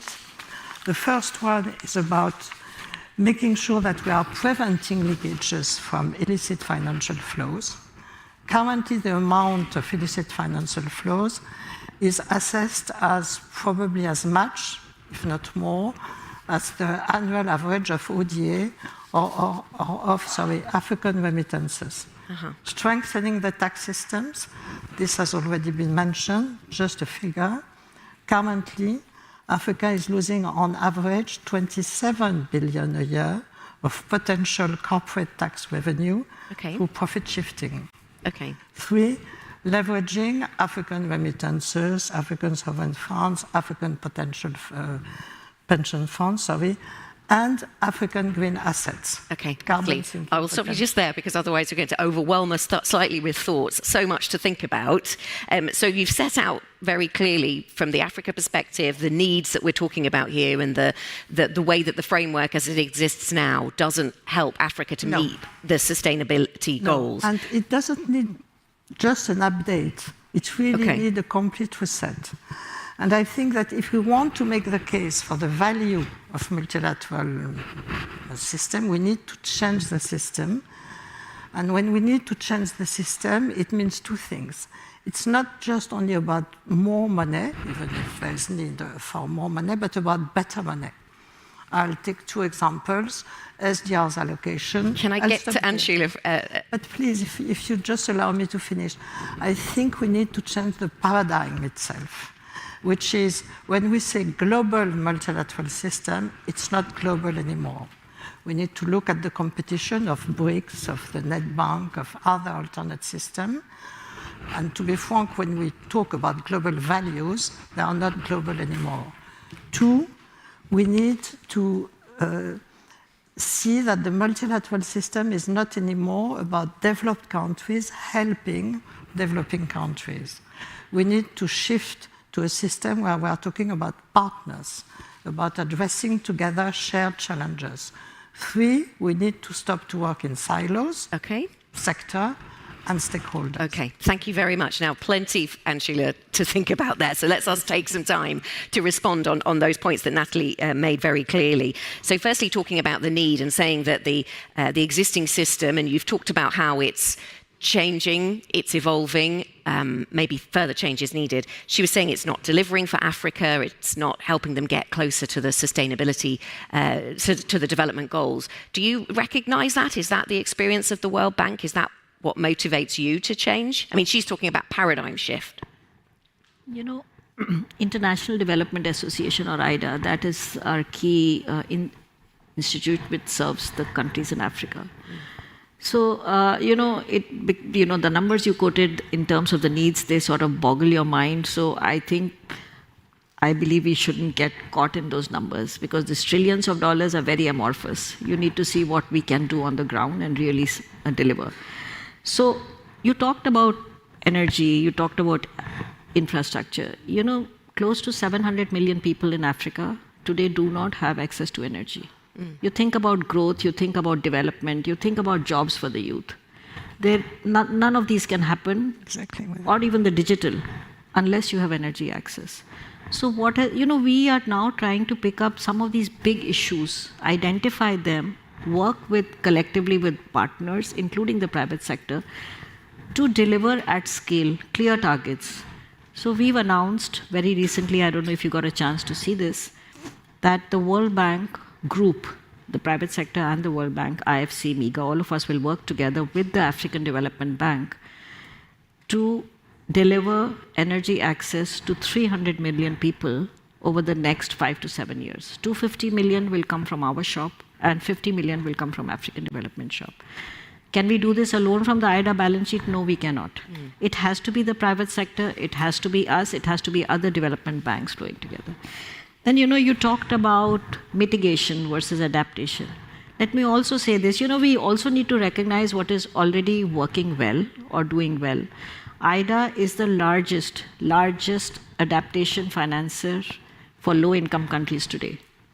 More than 50% of the financing that we do for IDA countries, it goes to adaptation. You're very right. Mitigation is not the challenge. The challenge as we deliver this energy access to 300 million people, to do this in a sustainable manner, through renewable energy, through clean energy. Adaptation is the area which is being tackled as we speak through multiple programs in IDA. The third thing you talked about is the Africa risk. Yes, the risks are high, the perceptions of risk are high. What are we doing about it? We've tried to break down problems and see how we can work towards solving them. So for instance, we have the private sector window in IDA, which over the last, I would say 3 to 5 years, has provided about $5 billion in seed money, which has enabled to mobilize up to $25 billion in private capital financing for African countries.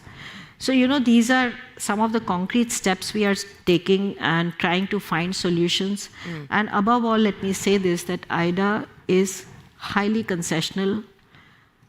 Almost as much as 15 to 20% each year are given out as outright grants. So the effort is not to add to the debt burden of these countries, which the Chancellor spoke about, you mentioned. In fact, there's a rhythm to IDA. The more debt distressed a country gets, the more concessional or grant-like our support becomes. Last year, let me give you one, it's a much smaller number, but we disbursed 20 billion more from IDA than what we received in debt repayments. So we are trying to make sure that we are there for them through positive net flows, working along and again, I just want to repeat this, that, we believe in a country-led model. This fragmented aid coming from multiple sources, it's very difficult for the country needs to be in the driver's seat for this. Sometimes aid organizations might suggest that they want to give thematically. Does that get in the way of that? I wouldn't say it gets in the way of that. What we are trying to do is work better with these vertical funds. For instance, there are multiple climate funds there. They have their place and they have their role to play. While I agree in some ways, I am a finance person, so it's important for me.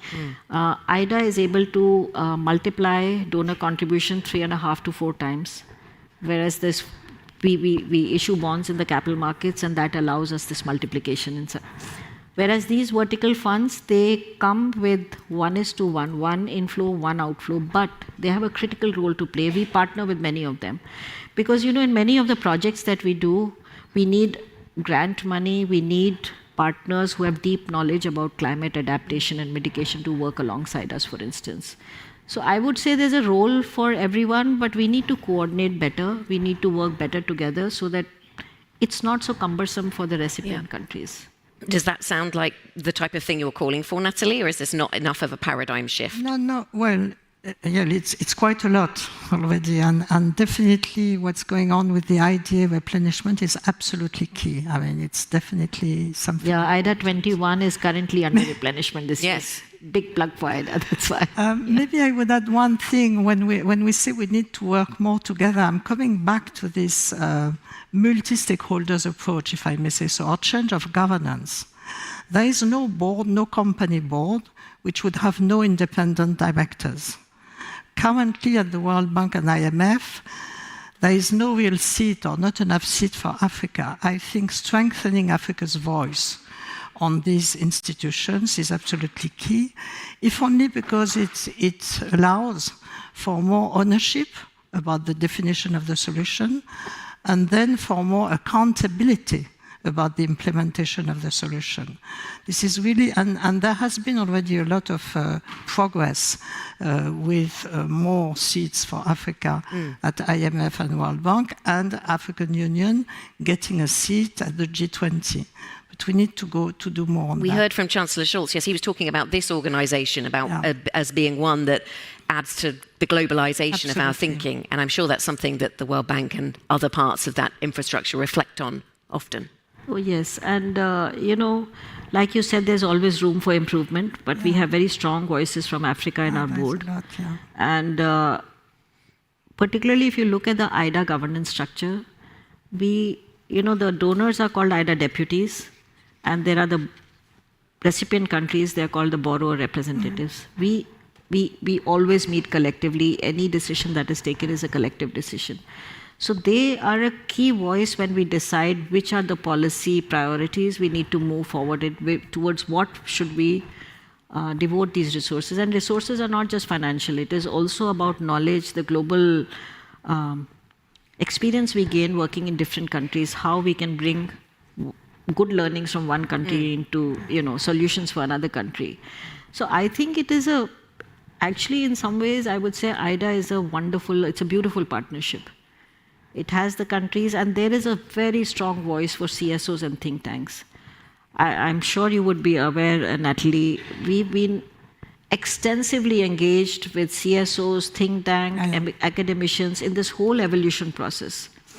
The Chancellor mentioned the $11 billion, and I would like to use this forum to extend our grateful thanks to Germany for support for the World Bank. They were the first mover, like he said, on the hybrid capital instrument, that is for IBRD, which led to these commitments from 10 other donors, shareholders, and we hope to be able to leverage that to deliver at least $670 billion in additional capacity over 10 years. The fact is that it is, in some ways, both sides, whether it's donors, whether it's recipients, whether it's IBRD or IDA, it is a partnership which is working together. I personally went to, I don't know how many CSO forums for consultation, hearing their voices. And many of these CSOs are the loudest, advocates for IDA. They are our partners in this, very much so. You talked about climate and that being one of the challenges, and we heard from the Chancellor talking about that as well. I mean, what can be done on that front, given that it is maybe more thematic? And Sheila, how do you make sure that you're working in a way that tackles that particular challenge? We are, like you said, we are not focused on one particular challenge. If you think about the global challenges today, not the biggest ones the Chancellor mentioned, but if you just step just below that layer, can you have today health without clean air, clean water, without adequate food security? They're all linked, yeah. They are linked, right? Climate is clean air and clean water, clean energy. If you don't have healthy children, can they be well educated? Can the young people in these countries be equipped to do productive jobs? Africa's population is set to double by 2050. And even today, as we currently speak, there are more people, young people, flowing into the job markets than the jobs which are created. This creates a very high-risk, unstable situation. You need to find good, productive jobs for the young people. And how can you do that? It has to be, again, then you come back to energy access, infrastructure, digital. These things are also important for countries in Africa. It's not just about climate adaptation. Organisations such as Sheila's, the World Bank, well, we just heard you arguing that, with IDA, you're able to pool funds and benefit from a strong credit rating and leverage that funding to allow it to deliver more on the ground. Are there arguments, more collaboration with organisations like the World Bank to help Africa? Where would you like to see them put that kind of power to work? I think it's absolutely key indeed to join forces and to break silos between various stakeholders. I think, once again, the multilateral architecture is not only about a meeting of institutions or even countries, but they must include local governance. Cities, for example, they're absolutely key to bring solutions and ideas to all these challenges. Civil society, think tanks, private sector, indeed. It's only if we join forces that I think we will be able to bring more efficient solutions. Because here again, as you just said, the interactivity between all challenges is obvious. Climate and health, conflict and development, peace, security and development, energy and health. And it's only by having this new, because it's a new interactive approach, that we can make progress. So what's happening now, it's really good. It's really... So making progress. Yeah. And what is the role of China? Because on that front, we've seen the common framework put in place and some attempts to collaborate there as well. I mean, if we take the debt issue, we won't solve it without China coming in. But I think, to be frank, that there we must consider between everything must come from one place only, or if we want, or to what extent we are able to make place for alternative solutions, for alternative systems, or to collaborate between different systems. I was talking about BRICS a bit earlier. We need to consider BRICS, what the BRICS system is doing, which is basically looking at the demand before defining the supply in many ways. And this is why it's so attractive to so many countries from the global south. So I wouldn't say that the solution is to bring China by all means into what too many people still call at the global multilateral system.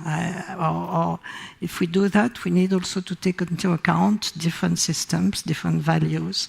I think this is important because otherwise we won't be efficient. We will just continue to define the supply without considering, one, the demand, and two, the competition. We need to have a business approach when we are trying to solve challenges.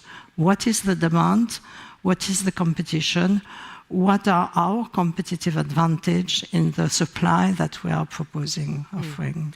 And Sheila, China, a big player in Africa and in probably in many parts of the world that you operate. So you must be used to these days some level of, well, we talked about collaboration and bringing all players together, calling on them to do what they can on some of these challenges. Oh, yes, absolutely. And I agree with you. You know, the common framework, there is a lot of room for improvement there. And IMF and the World Bank and other players are trying to identify and pick up those pieces which need improvement.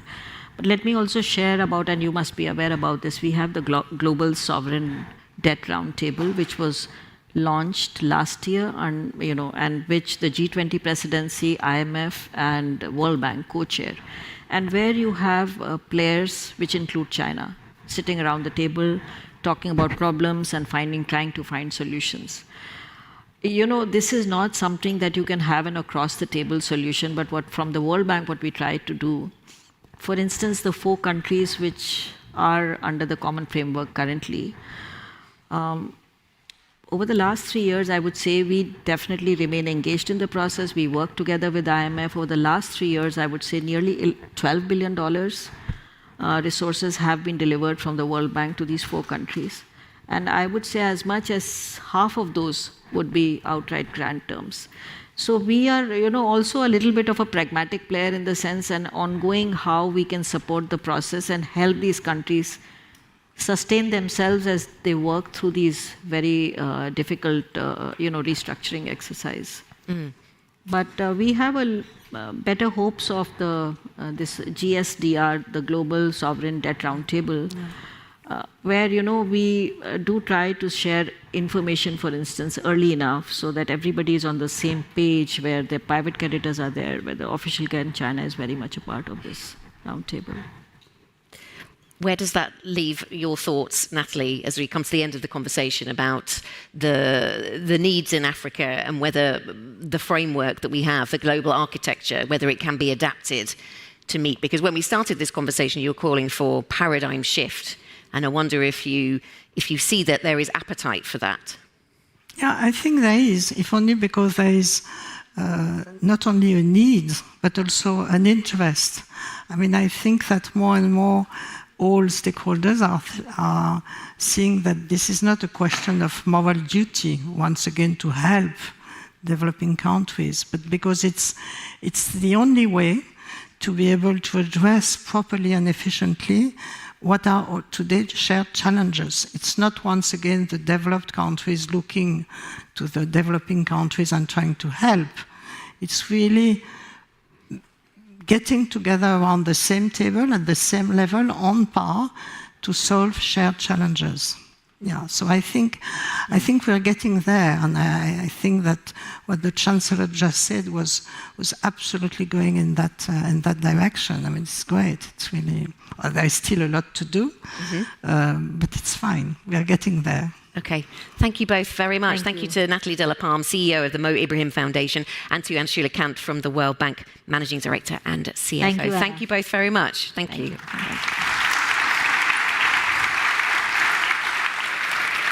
I'll stay here.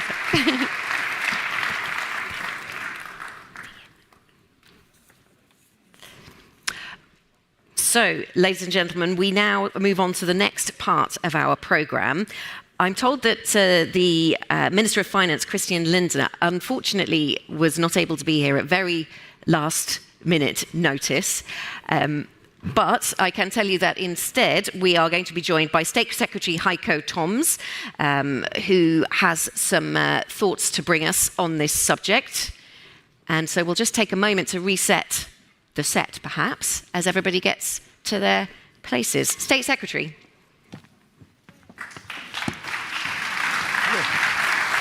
Hello.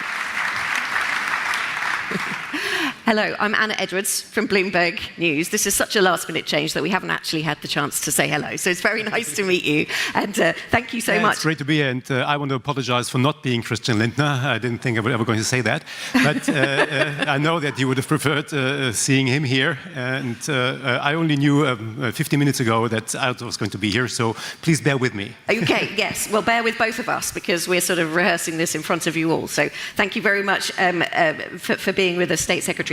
So what I was planning to do with the Minister of Finance was to talk about three things, so I'll run those past you, and so the audience knows where we're going in this short conversation. Financing development goals, the fiscal trade-offs that are involved in doing that, because it's all very well to have the high aspirations that everybody has for these development goals, but where the money comes from is an important matter there. And the international debt architecture, we've been talking about that a little bit already this morning, and so getting your thoughts from the German perspective on where we are there. So let's start with the development goals. We heard from the Chancellor about climate and the progress that's being made there, but the big challenges that still lie ahead. It seems that from the German political class, and actually from lots of Western governments, it's difficult to take people with you on the climate journey. And sometimes we see backsliding on climate policy here and in other countries as well. Why do you think it is so difficult to make the case for climate policies with your electorate? Well, let me first say something so that you see where I'm coming from. So at the Ministry of Finance, we do care about the Sustainable Development Goals quite a bit. I personally care, and I don't know who else was in the room when the SDGs were actually adopted. I was there because that was my former field of expertise when I was working at the UN. So it's a priority for us. It's a priority for the German government as a whole. It's a priority for us. But of course, there are trade-offs, and the situation has not become easier. In particular, I mean, I don't need to talk about the pandemic. I told myself I will stop talking about the pandemic, but the Russian war of aggression is a factor. And of course, when I talk about trade-offs, military budgets are, of course, now on the agenda, much more than they were before. And this is a point I'm making also at our G20 meetings. I'm a German finance deputy for the G20, and we have to make clear each and every time that, of course, we would prefer spending this money on something else. Germany has contributed bilaterally alone more than 30 billion euros for Ukraine, imagine what we could have done with that money in other parts of the world for the SDGs. Of course, we would prefer that, but it's something we simply have to be aware of. That's the reality these days. But that doesn't mean we're not committed to implementing the SDGs. It just hasn't become any easier. But as politicians, do you have a duty to do more to take people with you, to explain to people why change is needed around climate, and to explain to them where the funding comes from? Because that is also complicated. Absolutely, and we're trying to do this. It's just not getting any easier. But still, as much as we would like to do even more than we're doing, I'd still like to make the point what Germany is already doing for the SDGs. We are a little bit proud of the fact that for the moment, and for some factors having to do with the war in Ukraine as well, that we are now the only G7 countries who's actually sticking to its 0.7% ODA objective. That's quite something. And even if this is going to go down a little bit, we'll still be probably the one country that's contributing the most to ODA in the G7 group. Also, when it comes to climate finance, we have a fair burden to share of around about 6 billion euros for the 100 billion euros in climate finance. We're doing 8 to 10. So it's something that we should also mention, that it's not that you're doing nothing. We'd just like to do more. So you have a record, you would like to point out what is being done, I understand. You've mentioned defence spending. The Chancellor earlier talked about there being no peace. Well, there cannot be sustainable development if there is no peace, and so linking defence to what we're talking about here and putting it on the agenda. You have a special off-budget fund in Germany, 100 billion euros, but that gets used up by the end of the year. How does Germany stick to its commitments on NATO, let alone the other things it wants to spend money on, given these funding constraints? Well, in general terms, I'm personally of the conviction that big issues that humanity has to take care of will always find their own political majorities. This will be the case here, but that's a very generic answer. The concrete answer is that our budget, the defense budget, is financed through, until the year 27 at least, through the 100 billion fund. And as of 2028, we will have to find other solutions, but the government as a whole and the Minister of Finance is completely committed to doing that, and I think it can be done. But of course, it means reprioritizing some things we are doing now. But my analysis would be also maybe a bit more general. Look, we have an economy in Germany which is more than 4 billion euros. We have a state quota, so percentage of government spending to GDP of around about 50%. That means government spending is 2 billion euros a year. That we can't find the space to finance our assistance to Ukraine and what we need to do for the SDGs. That's simply impossible for me to believe. Okay, billions and trillions to talk about this morning then. Let me ask you about the role of private funds. I should have said trillions, of course. I thought that might be the case. Let me ask you about the role of private players here then, because we've talked about public funds to fix these development goals, but Chancellor Scholz was talking to us about the need for private players. What's he referencing? We need the private sector to do more on these goals. Well, I've been a bit late here because I come from a meeting with Bill Gates. That's, of course, one answer. Who will be here later. But that's not the answer I want to give. Yes. No, but I mean, clearly, public money will simply not be enough to achieve all the objectives that we would like to achieve. When it comes to climate finance, when it comes to the SDGs, we need to leverage the public money, or we probably need to leverage the private money with public money. And of course, some of the things are already happening. I believe you had just had a panel here with representatives from the World Bank. Yes. For instance, we have contributed new hybrid capital to the World Bank. We were the first to do so. That's money that can be leveraged within the World Bank and reach up to 3 billion. But what we need to do, for instance, in order to mobilize more private funds is, for instance, to think more about blended finance. So, or first risk tranches that we can take with public money. These are answers, but there will be many answers to doing that. We need to mobilize more private capital, and I believe it also has to do a lot with governments in the recipient countries. We, of course, need to improve the structures that are there so that investing there also, in the end, is worth the while. Okay, and another thing that could be thought about is borrowing more, of course, by the countries that are able to do so, and that brings me to this conversation here in Germany. Of course, the debt limit much talked about, but there are many economists who would argue that it should be suspended for a period. Are you open to that conversation? Well, even if I were, I think it's a debate we don't need to have, because there is no political majority in Parliament to do that. It's a simple fact. So if you want to change the debt break, you would need a two-thirds majority, which is simply not there. And I'm personally convinced, I was the one who had to negotiate the new fiscal rules on the European level, so the Economic Governance Review, Stability and Growth Pact. So I've had my share of talking about debt rules from a European perspective. I believe it's extremely important that we have this anchor, because our situation is very different from that of any other area in the world. In Europe, we need this core that we are providing in Germany, yes, to keep the euro stable. If we didn't do that, we would be in a much worse situation. Okay, and something else that some people think could affect the euro is use of Russian funds, frozen Russian assets.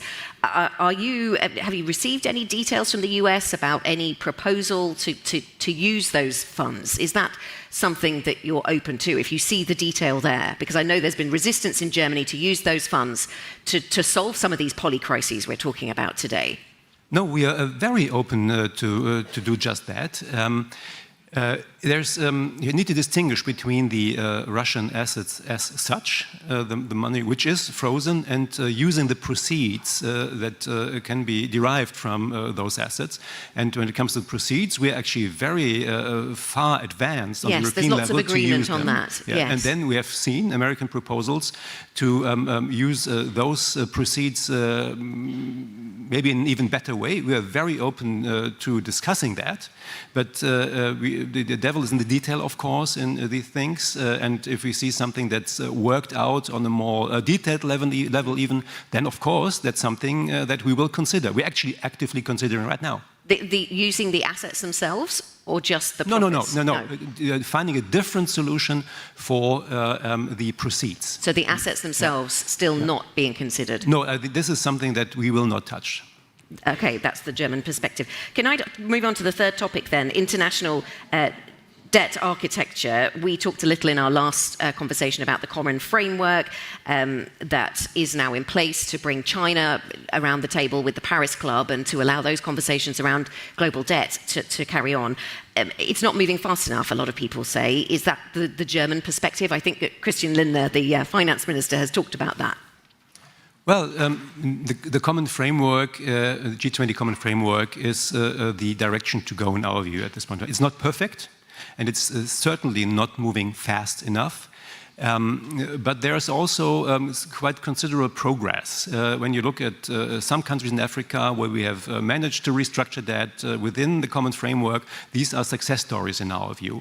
And when you look at the period of time spent between the IMF program and the actual restructuring, the time spent is shortening each and every time, which means that is something that the common framework has brought about. So we're quite positive about what we're seeing, but that doesn't mean it can't be improved. And you have mentioned China, of course. It is sometimes not an easy debate with the Chinese colleagues, although they're opening up to doing more in that framework as well. We were just having another conversation with the Mo Ibrahim Foundation, giving the African perspective on some of these issues and the way that the financial architecture is set up. And the argument we were hearing there is that a paradigm shift is needed, that there needs to be more room for African voices and other global south voices to be at the table during these conversations. Would you like to see more of that? Yes, and we're actively working on it. You know that in general terms, in the G20, we have now included the African Union, which is a very positive step in our view. Also, within the G20, we have the Compact with Africa. I'm personally the co-chair of the Africa Advisory Group, where we work with a group of African countries on structural reforms. And these are all small, not very visible, but still important success stories. Okay. State Secretary Heiko Thoms, thank you very much for being with us at short notice. Thank you.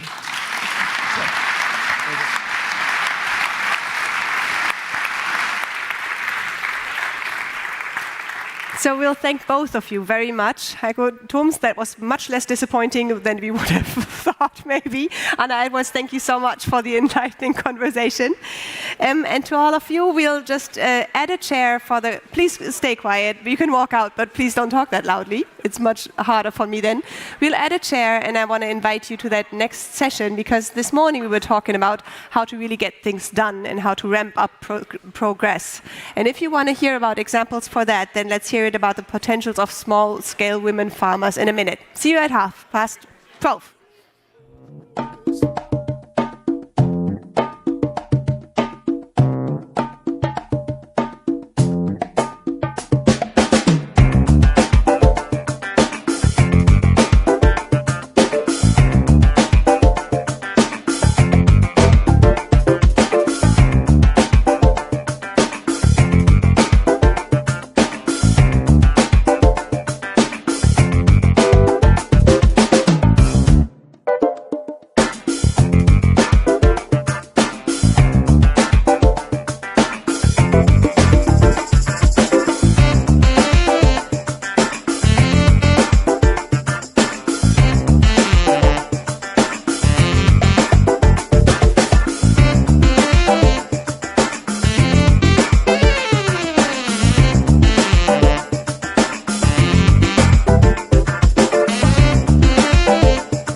Our next session will be Investing in Small-Scale Women Agripreneurs. Please welcome to the stage your moderator, Kati Gallos.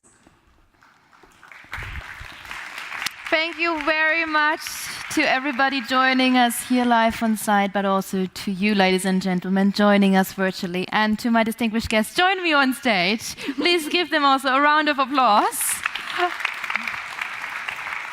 Wonderful. Thank you so much for your time. And of course, we do have one virtual participant, and we are coming to all of you in a second. Just give me a brief moment, of course, to dive into our topic again here at the Global Solutions Summit 2024.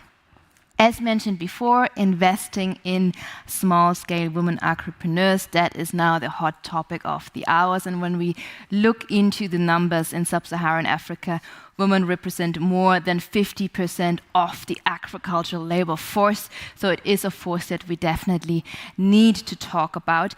But women, and this is the burden, they are often neglected in economic systems despite this huge potential that I just mentioned. And closing this gender and social gap in agriculture could add, and now we talk about the big numbers, could add to $1 trillion to the global economy and mitigate food insecurity for 45 million people. So why do we not leverage this potential? That is one of the key questions. So the Brazilian G20 presidency has an opportunity, therefore, to drive, of course, sustainable and inclusive outcomes for women farmers forward in developing nations through a comprehensive and intersectional approach. What that means, that will be also something that we need to debate. But what became clear in the policy papers, there is no lack of proposed policy solutions to this issue.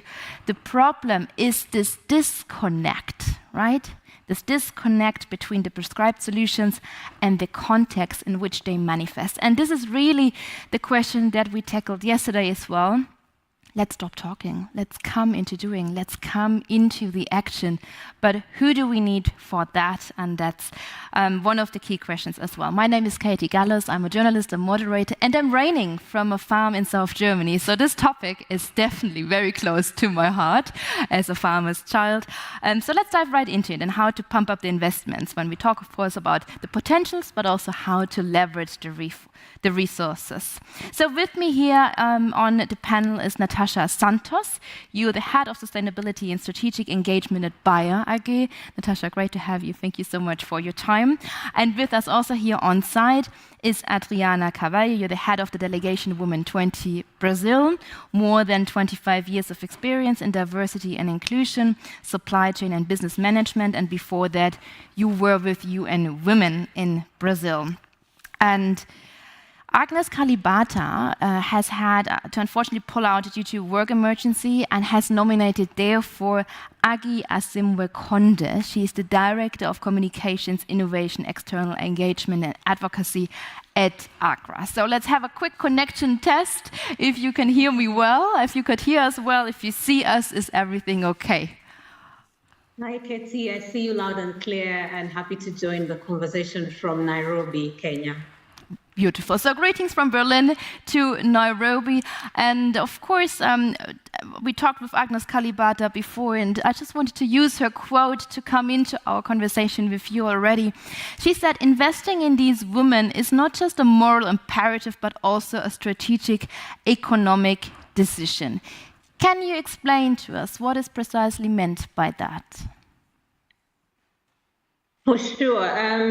For starters, like you mentioned, Katie, delighted to be joining these other ladies, Natasha and Adriana, on this conversation.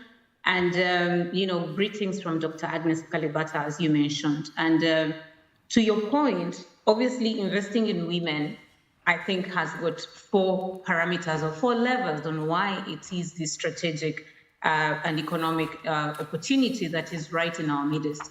Let me first connect with the big number you read out at the beginning. You referenced a $1 trillion global economy if we focused on just women, right? If we included the gender and social gap into the conversation. You also referenced that we would be able to literally halve the food insecurity problem.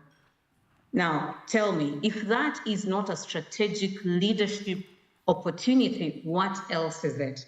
Because what I see is rural economies being added into the livelihood conversation. What I see is bringing the excluded, which is the women and the youth and the rural people, into the cash economy. And what I see is actually a win-win opportunity for everybody, because then you're expanding the pie and you're not looking at a very small size of the pie, in essence. So really, for me, I think it is the smart thing to do, not just because it grows our rural economies. It is the smart thing to do because it includes the forgotten people, number two, but also it is the smart thing to do because it is addressing people, planet, and livelihoods, which you could want to call profit. So I think my question is, where is the leadership from business, leadership from politics on addressing this massive opportunity that includes everybody and expands livelihood while ensuring that we are building decent livelihoods for women in this sector? So I believe it's a leadership challenge, and we must, make sure that we prioritize this with this, this campaign to make sure that this is brought up to the forefront of conversations. And I would really have loved to see some male leaders on the table, because they get to make these decisions where the rural woman or the SME woman is not sitting. So how do we bring voice and urgency to this opportunity, with importance? Thank you, Katie. Thank you, Aggie. Of course, you brought a lot of keywords now to the table, and I'd like to invite Natasha to directly respond to that when we talk about the economy of small-scale entrepreneurs, and of course, the responsibility of leadership from the business perspective. What is important to share from your side, but what is also often overlooked when we talk about the economical potential? Yeah. Thank you very much. It's a pleasure to be here in Berlin, one of my favorite cities in the world, and to talk to our colleague in Nairobi, another of one of my favorite cities in the world, and talking about this topic that is very close to my heart, and is very core to the work that we are doing at Bayer as well, particularly one of our commitments around empowerment of 100 million smallholder farmers, and that will bring a lot of need of ecosystem partnership. AGRA is one of our partners in that continent. I think I don't need to reinforce the strategic relevance of the topic, right? It's relevant for the economy, the 1 trillion number that you brought, is relevant to livelihoods, is relevant to local communities. From an agriculture perspective, maybe 3 areas that I wanted to highlight to start our conversation that is applicable for smallholder farmers in general, men and women, right? We all talk a lot about this. I think there are 3 areas or 3 main pain points for them, particularly from a farmer's point of view. One is the knowledge transfer when we think about access to technology with agronomic value, so good agriculture practices. There is a lot of work, and you mentioned on the private sector, a lot of public and private partnerships in many of those smallholder markets. In Kenya, for example, we partner with AGRA and the cereal growers on things like village-based advisors, who are critical knowledge transfer champions for smallholder farmers. There's a lot of big investments as well needed in terms of infrastructure, but this is to look at yield gaps and to look at better quality of the produce for those smallholder farmers. The second piece that we talk a lot is finance. There's all the big investments. Private sector has a role to play, but policy that welcome as well and create a stable environment is really important. Big investment in infrastructure, big investment in digital tools and digital capabilities as well. But from a farmer's perspective, one of the things that is really critical, particularly smallholder farmers, and is applicable for agri-entrepreneurs as well, is the type of credit that can, let's say, solve 2 of their main issues. One is the speed of the decision for the farmer that can support lower interest rates, that can support address some of the repayment periods. And this is critical because we will need a lot of entrepreneurs, because we need a lot of startups, we need a lot of digital tech-savvy companies to create those platforms that can have those scoring algorithms that can really unlock finance directly to smallholder farmer. Then the third piece are the famous market linkages, right? So how we can secure those types of e-commerce, for example, that connect farmers to the market, and that will be critical because they can produce more with more quality, but they need to sell they need to get more value on their produce, and they need to sell they need to have a market demand as well on top of their local community. So I think that's in general a challenge for all smallholder farmers. But I think from the perspective of women, for me, and is on the policy paper as well, which is alarming, is on those smallholder markets, is in Africa, but as well in Asia, in places like India, is the challenge of land ownership disparity, because the lack of, due to local regulations, due to social cultural norms, the lack of land ownership impacts women from inheriting and from having their land, impacts women on many of those areas that I mentioned, because impacts their access to finance, to capital in general. And this is something that maybe if was one of the areas that we need strategic leadership, is the area of land ownership. And to make that happen, of course, we need better policies. We need to think about changing legislation. Let's talk about the solutions in a second. Okay. Yeah, sorry, I just want to stop you here. Go. Okay, because policy, that is an important keyword where it comes to Adriana, of course. So coming from a policy-making perspective, of course, there's also the quote that comes from you: we need to change the institutional frameworks that actually prevent women entrepreneurs on a small scale from receiving, among many other things, the same investment opportunities as their male counterparts. We have good initiatives, but they still don't fly. So from a policy-making perspective and the Women 20 perspective, give us your thoughts. Where are the hottest to-dos so far? Okay, so let's start to talk about what is W20. So W20 is one of the non-government engagement groups that are part of the G20. So G20 in 2014 in Australia, the leaders assumed the Brisbane commit to decrease the labor force gap by 25%. And why have they done that? Because that's the smart thing to do. So it's not only the right thing, but it's good for companies, it's good for the economy. So in this first point, my comment is, why are we taking so long if there is such huge numbers as we listen here and we have been seeing? So W20 now has another group focused on women. This engagement group that I'm part, W20, has been in place since this Australia decision and Turkey presidency in the following year, 2015.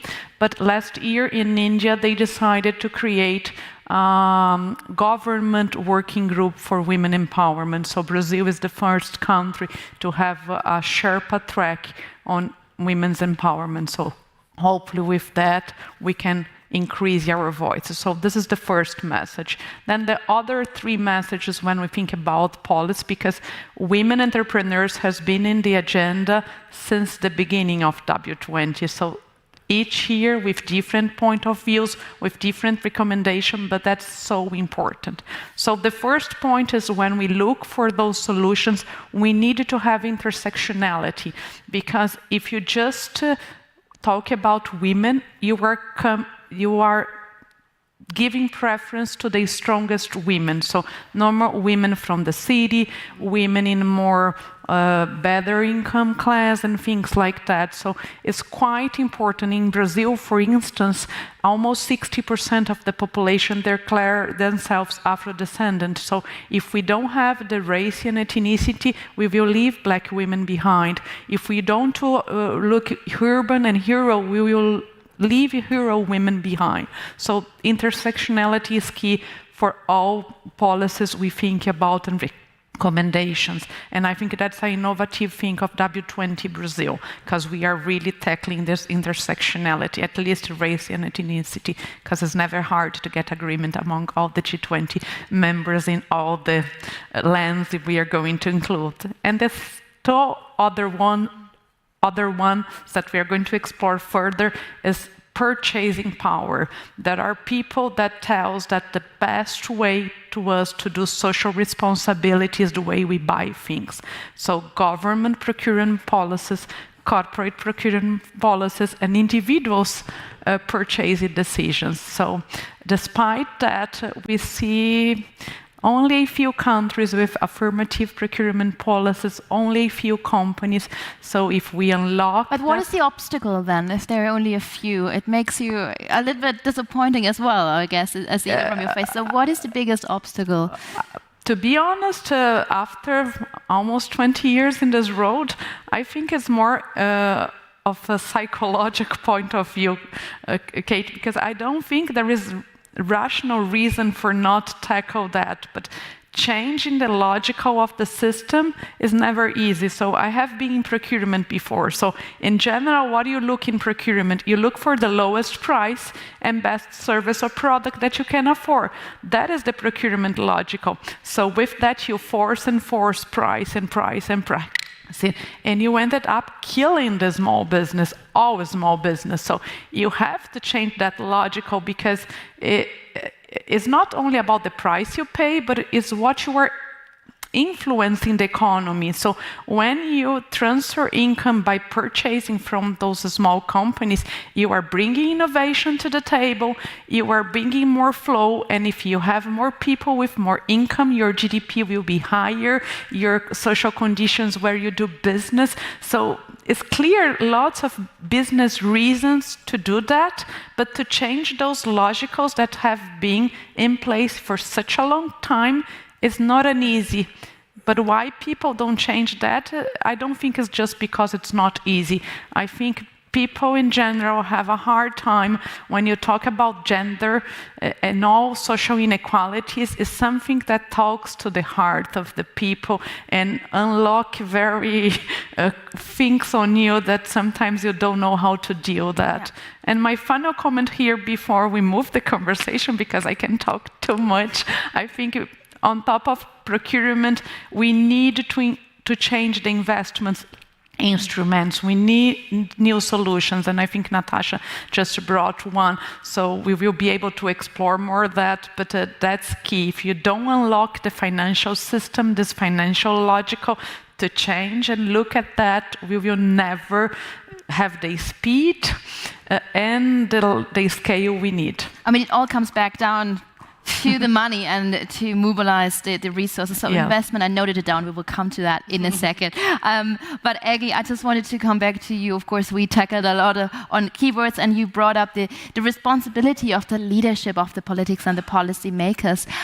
Just again, asking you, what are the biggest obstacles? Because we just mentioned, it is also a human problem that we're not facing forward in the systemic change. What makes you hopeless in that question, but also what gives you a solution? Because we are here, of course, at the Global Solutions Summit. So do you have any solutions to these tackled problems here already? Yeah, no, thank you very much. And I must say that I will respond to this, Katie, with a perspective of a glass that is half full rather than half empty. And why do I say that? I think there's been some significant progress, but the progress is not sufficient for the problem that we are trying to solve for, or if we like, the opportunity that still remains unresolved, right?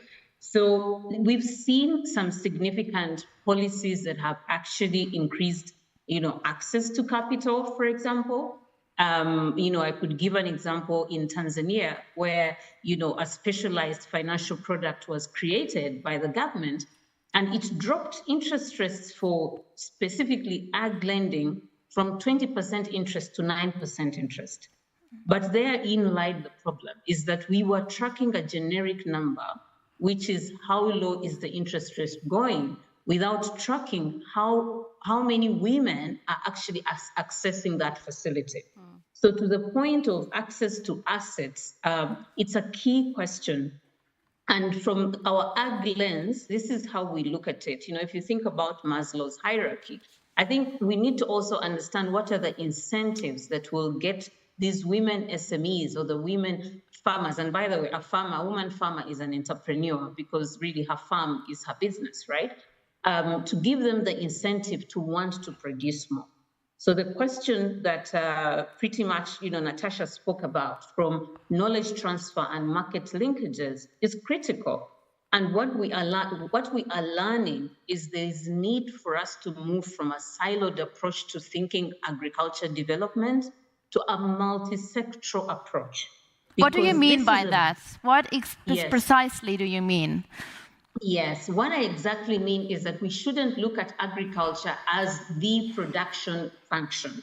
We should look at agriculture as a health solution, as a nutrition solution, as a quality of education solution. Because if each household in sub-Saharan Africa can be able to double their income, children will go to the right schools, mothers will afford the right health services, quality of living will improve. So this is an economic livelihood problem. It's not an agriculture problem. So the minute we think about it as just ag, we then look at the 2% that is being allocated to the ag budget. And yet what we have found at AGRA is that it is a systems approach. You must be able to serve everything from farm to west and make sure that all of this. So who are the actors that are leading those conversations? It is people in ministries of health, it is in ag. So are we really structured to address the new problem we're currently facing? Or are we still structured the same way we were structured, 50 years ago? So I think, what comes after, if the strategy is to solve for a livelihood problem, we must structure the way governments are run, the way businesses are run, to a multi-sectoral approach to solving this problem. I believe, and the evidence is there to show that this is the only way you can solve this problem. This is one of the ways you can solve the problem. Thank you. Natasha, I'd like to come in with you here. Of course, when we talk to access and access beyond capital and building up the new structures, how is the business sector also called in here? Thank you, Katie. And you have a challenge because you have 3 passionate women that have a lot to say about this topic. So keep us honest. You're doing great.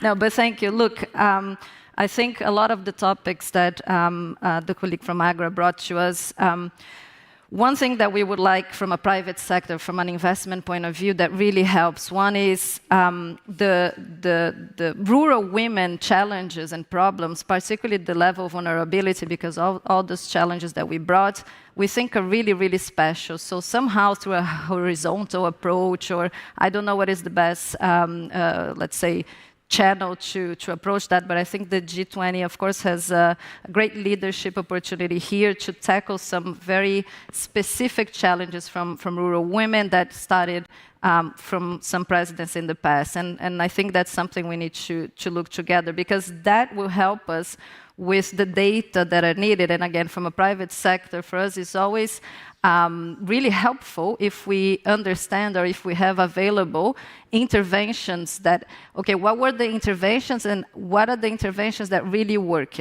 I'll give an example. So data, the measurements, and we have a lot of initiatives, right? But as she said, we need a multi-sector and an ecosystem approach to really tackle the challenges, particularly from a farming agriculture point of view. So data, measurement, and understanding what are the benchmarks, what are the things that are working, that are making an impact on those local communities. AGRA, again, is a partner that we always look at to know the project. USAID as well is a partner that really helps us with information, with data. And that's an example that I wanted to bring, and back to my topic on land ownership. And it's not even a buyer example. I'll mention a buyer example maybe at the end, but there is a project that is funded by USAID called Responsible Land-Based Investment Project. This is in the sugar industry. This is an example of Mozambique, where through mapping, titling, registration in the sugar industry, there's 6,500 hectares. They managed to, in Mozambique, the land ownership is based on good faith and on registered kind of law. So they managed to grant land ownership to 1,642 beneficiaries. Of those, 1,100 almost were women, right? And this is through an intervention that was good for the private sector, in this case, the Illovo sugar industry, because it helps their financial and operational risk, right? So it's important for them to invest, but as well was really relevant to the local communities, because you got 1,100 women with land titles and agency and advocacy to influence the legislation. That's one example that worked for Mozambique. There's other examples around the world as well, but those are the type of public-private partnership. And now what I bring in those examples, because one of the things that I asked was, okay, what happened with those women now, right? Did this work? What else do they need to be successful in the long term? And can we, for example, if I am in the sugar industry, I'm another private company that can maybe join and help to expand and bring additional benefits. So that's the ripple effect, I would say. Kate, can I jump in? Absolutely. What is triggering you? Was it the land ownership debate, or what keyword would you like to hop on? I would like the data thing and how we do things among the group. So let's take, for example, the government. So normally the Minister of Women, when there is a Ministry of Women, is the one with the lowest budget. And some of those topics should be a gender perspective within the agriculture ministry, for example. So how we make sure governments do this interaction among all the areas, so they can have women perspective when they take the decision. So that is one example. A practical thing here, just a solution. In 2017, the World Bank, with 14 governments around the world, launched an initiative called Women Finance Code.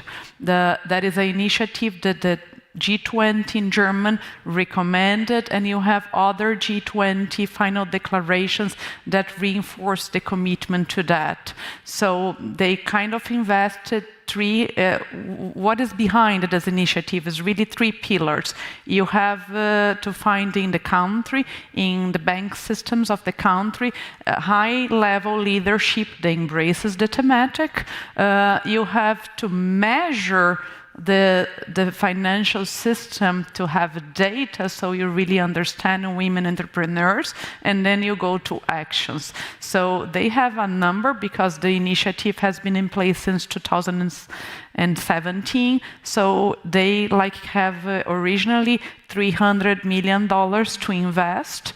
By investing in those women-owned business, they generated 3 million, so 300 million, 3 trillion. So it's a lot of, it's a big return on investment. So why we need to implement that more and more. So that is. But don't you see a change with feminist development policies on the rise in different governments, where of course they support female farmers, for example, or female entrepreneurs more and more to look right into these silos? Don't you see a change in that?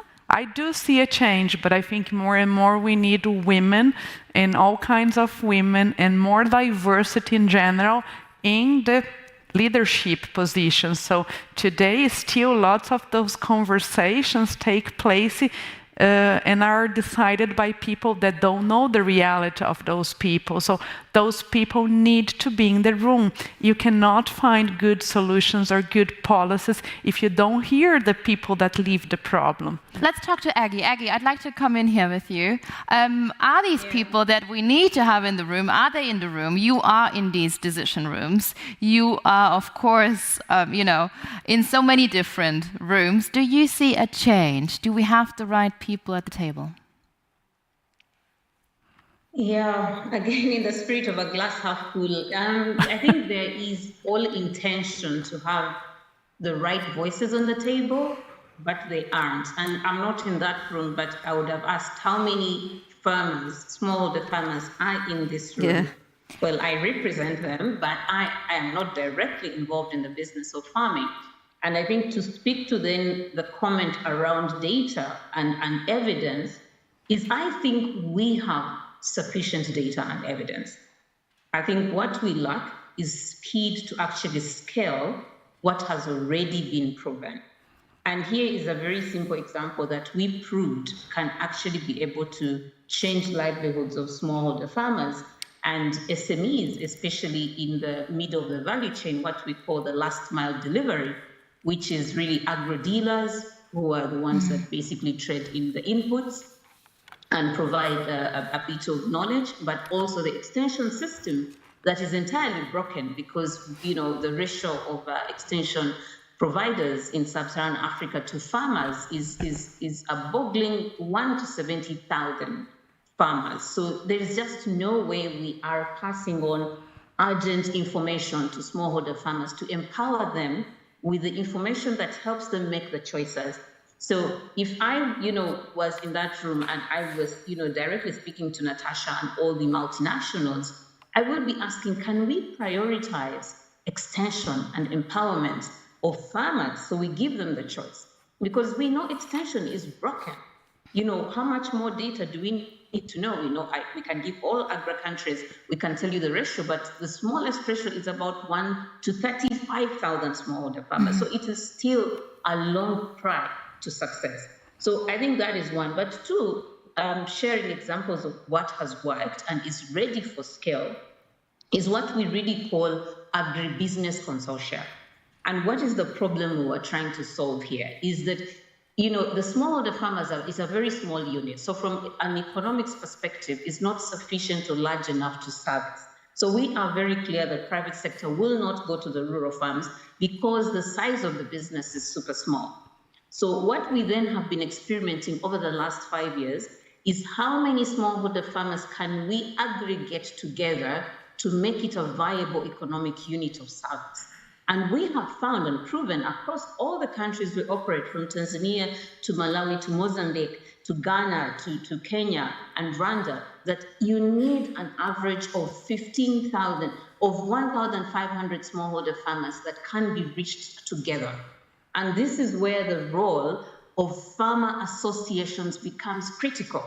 So if we choose to then empower farmer associations and bring farmer voices to these meetings, because every smallholder farmer belongs to an association, and each association has got the governance and the leadership to actually speak for its 15,000 farmers, and then we build that capacity. I think this, for me, then makes it a critical market that then can allow private sector to layer its investment and be able to break even, you know, in a 3 to 5 year cycle, technically. Yeah. So I believe that models like this, and this is just one of many, are available to scale, but probably the conversations are again happening in silos and they're not being shared across. So my call really is to, you know, private sector is the answer to this solution, in all honesty.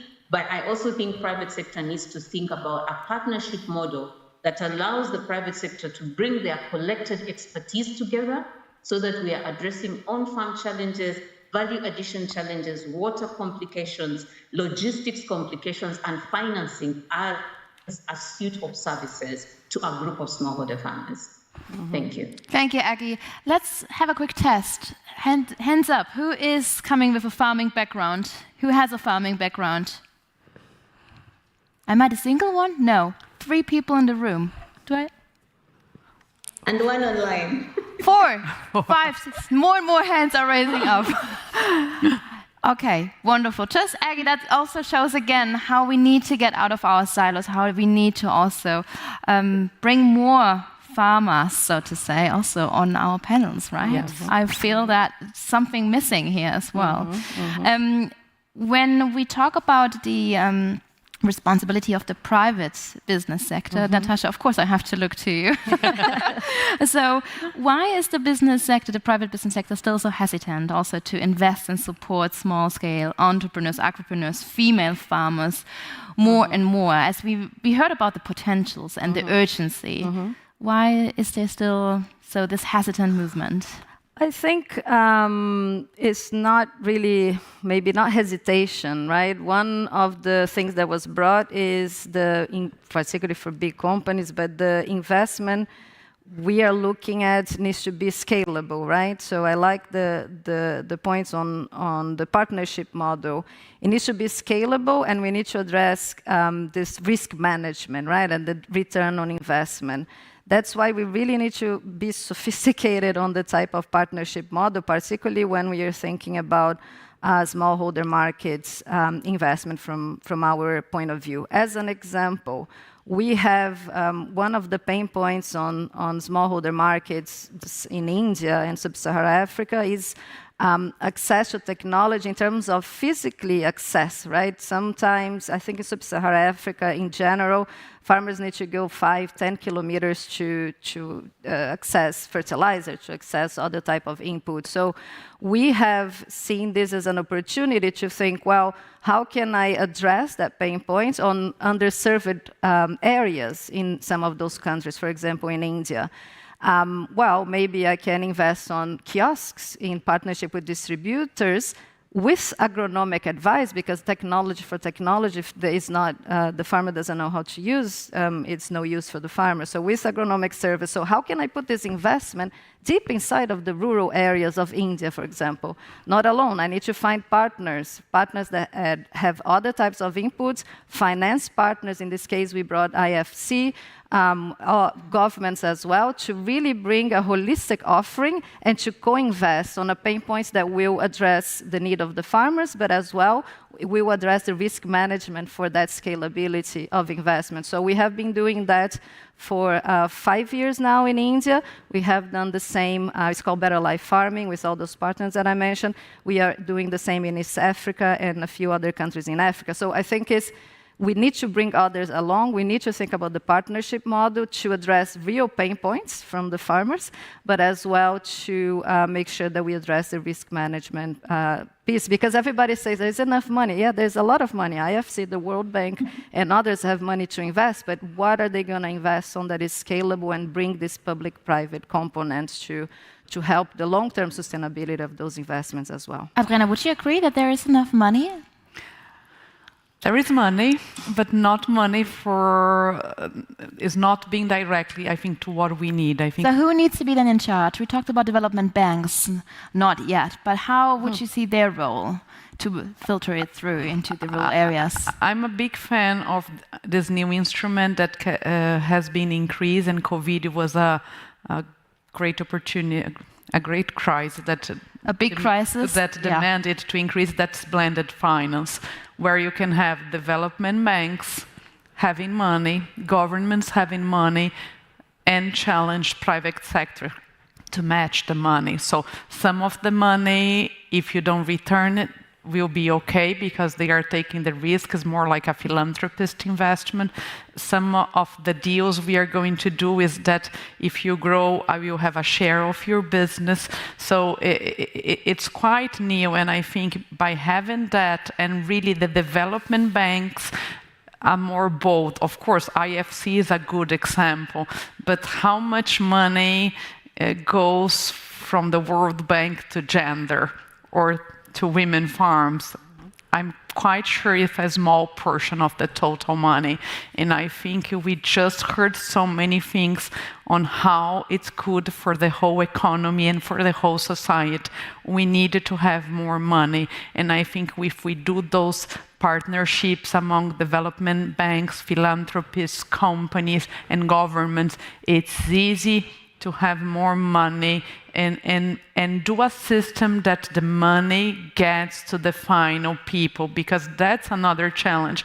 Even if those good examples of World Bank, Inter-America Development Bank, normally the money goes to another big institution, and how you make sure the money really reach those associations and really the right people to benefit from Let's it. ask Aggie again. Aggie, I hope you can see us still.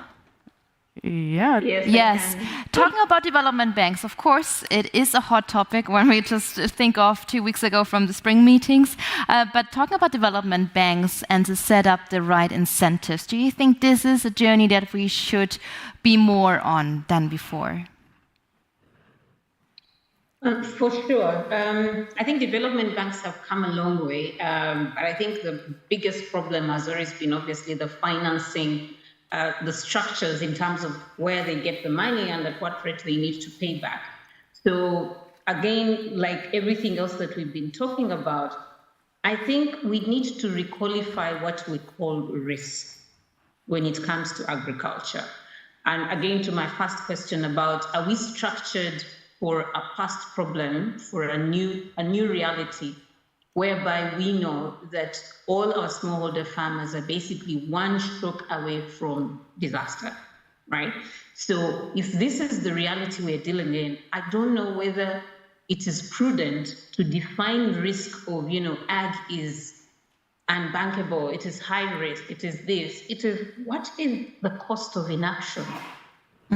From a security perspective, from young people's livelihoods just going to waste because they can't find meaningful employment, from women just not participating in the economy, and you literally have over 50% of a population of a country not participating in a cash economy. What is the cost of that?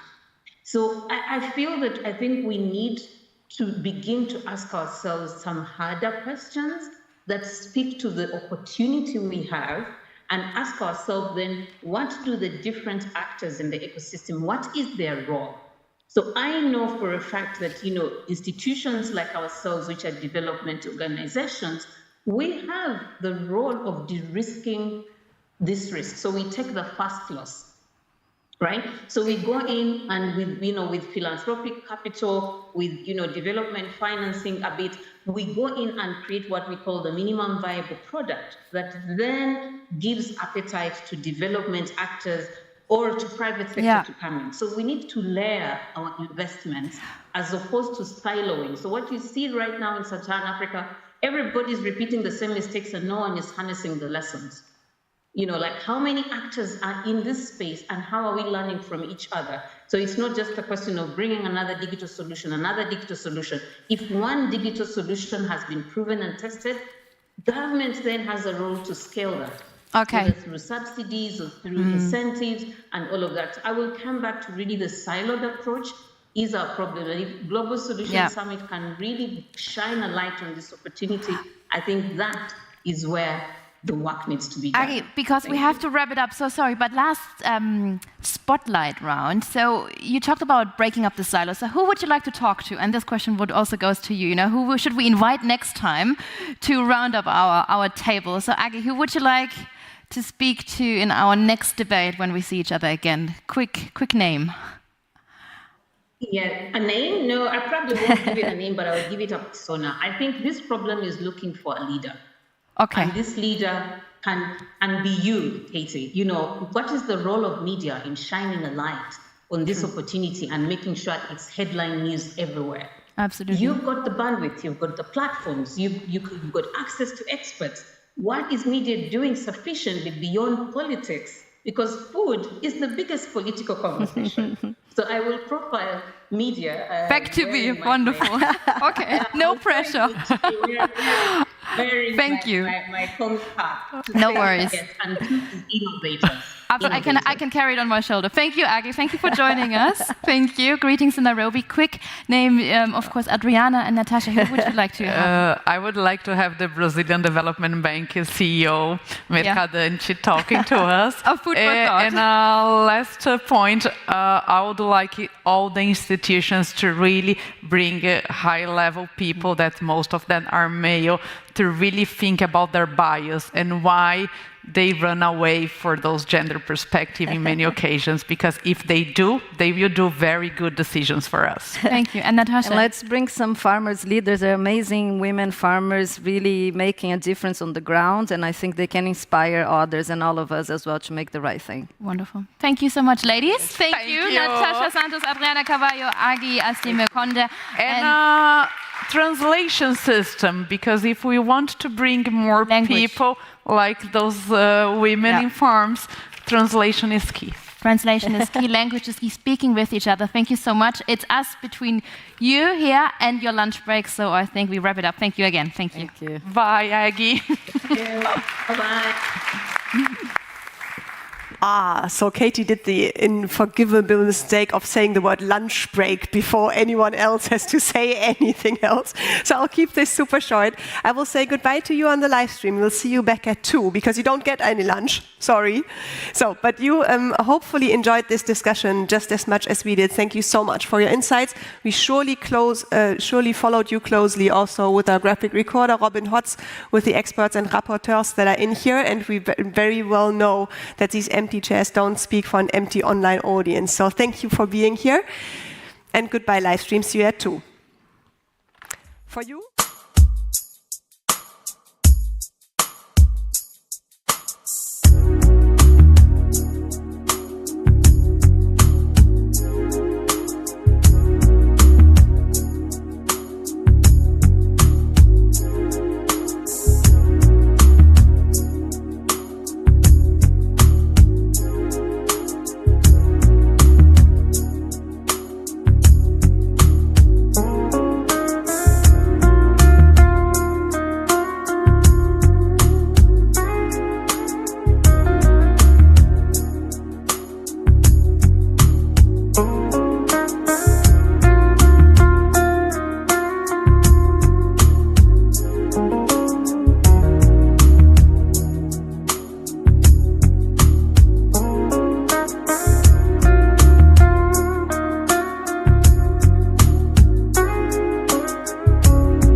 Please welcome to the stage our conference moderator, Claudia Brüninghaus.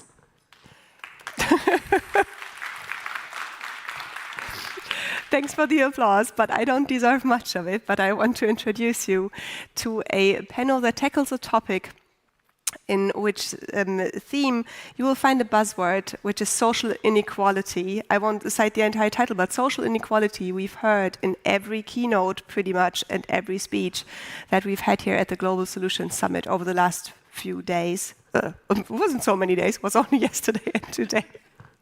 Still, we heard it from the federal German Chancellor, we heard it from Minister Habeck, we heard it from the EU Commissioner. Everyone is saying if we want to turn things around or to ramp up progress, then we have to speak about social inequality. And that's what we'll invite you to, and my colleague Stephen Beardsley is going to take over from me and introduce this panel to yourself. Please take over for the next panel.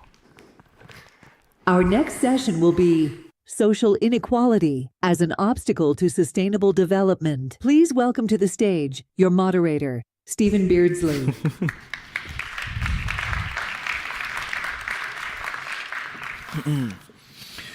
Hello and welcome everyone to our panel, Social Inequality as an Obstacle to Sustainable Development.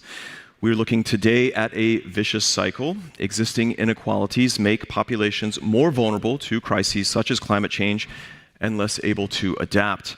Climate change, in turn, will only amplify those inequalities. That's also what we saw recently with the pandemic, which exposed existing inequalities from gender to healthcare access to income inequality.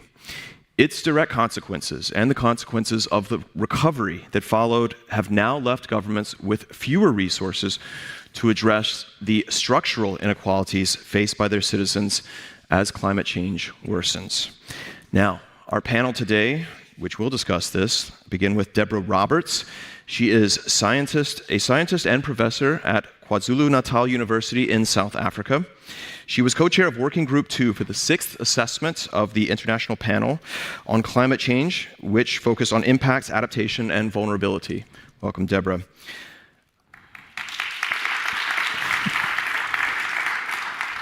Adriana Carvalho is delegation head for W20 Brazil, part of Brazil's G20 presidency in 2025. She counts more than 25 years' experience in diversity and inclusion, supply chains, and business management. Welcome, Adriana. Thank you. And Luciana Servo is president of the Institute for Applied Economic Research, which is part of the T20 think tank initiative for Brazil's G20 presidency. Luciana's background is in health and labor economics. Welcome, Luciana. Thank you. Let's jump right into it. Deborah, I want to begin with you. In this area, we often hear about win-wins from policy and topic experts. And I believe that would be mitigation, adaptation. Yesterday, in a different topic, you said that we're at a point with climate change and our delayed response to it that we're now looking at parsing out one set of losers from another set of losers. What does that mean for this topic, inequality? Thanks, Stephen, for that question. And I think we've heard a very interesting story emerge from the podium behind us in the various keynotes. So the federal German Chancellor today told us to look forward with our eyes open. And I think if we look forward to our eyes open, that really recalls what Johan said to us yesterday, which is climate change, biodiversity crises, none of those can be dealt with unless you deal with injustice and inequity. But Johan was also really, really clear, and this is a tough message coming from the scientific community, is given our lack of ambition, we are likely to cross 1.5 degrees. So we're likely to go into overshoot.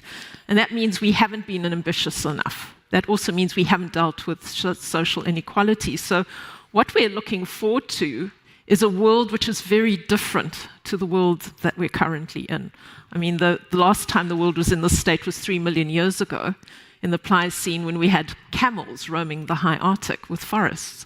So we don't know how to live in that world. But if we go into a world of overshoot, we'll have people dealing with the impacts of that, more extreme and intense events. And we were just talking about the challenges that are being experienced in Brazil with the floods.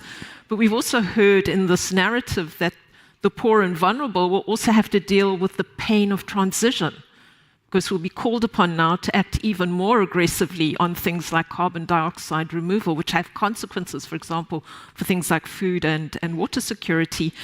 And it also means that we'll still have to be dealing with those fundamental problems: poverty, inequity, justice, colonialism, past and present.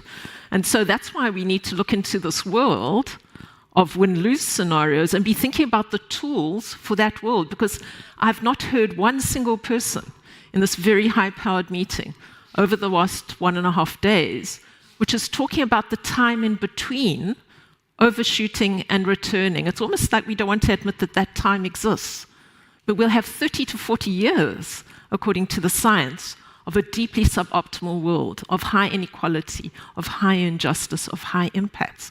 And that's a different world. It needs a different tool set to the one we're talking about. So that, for me, is the big challenge.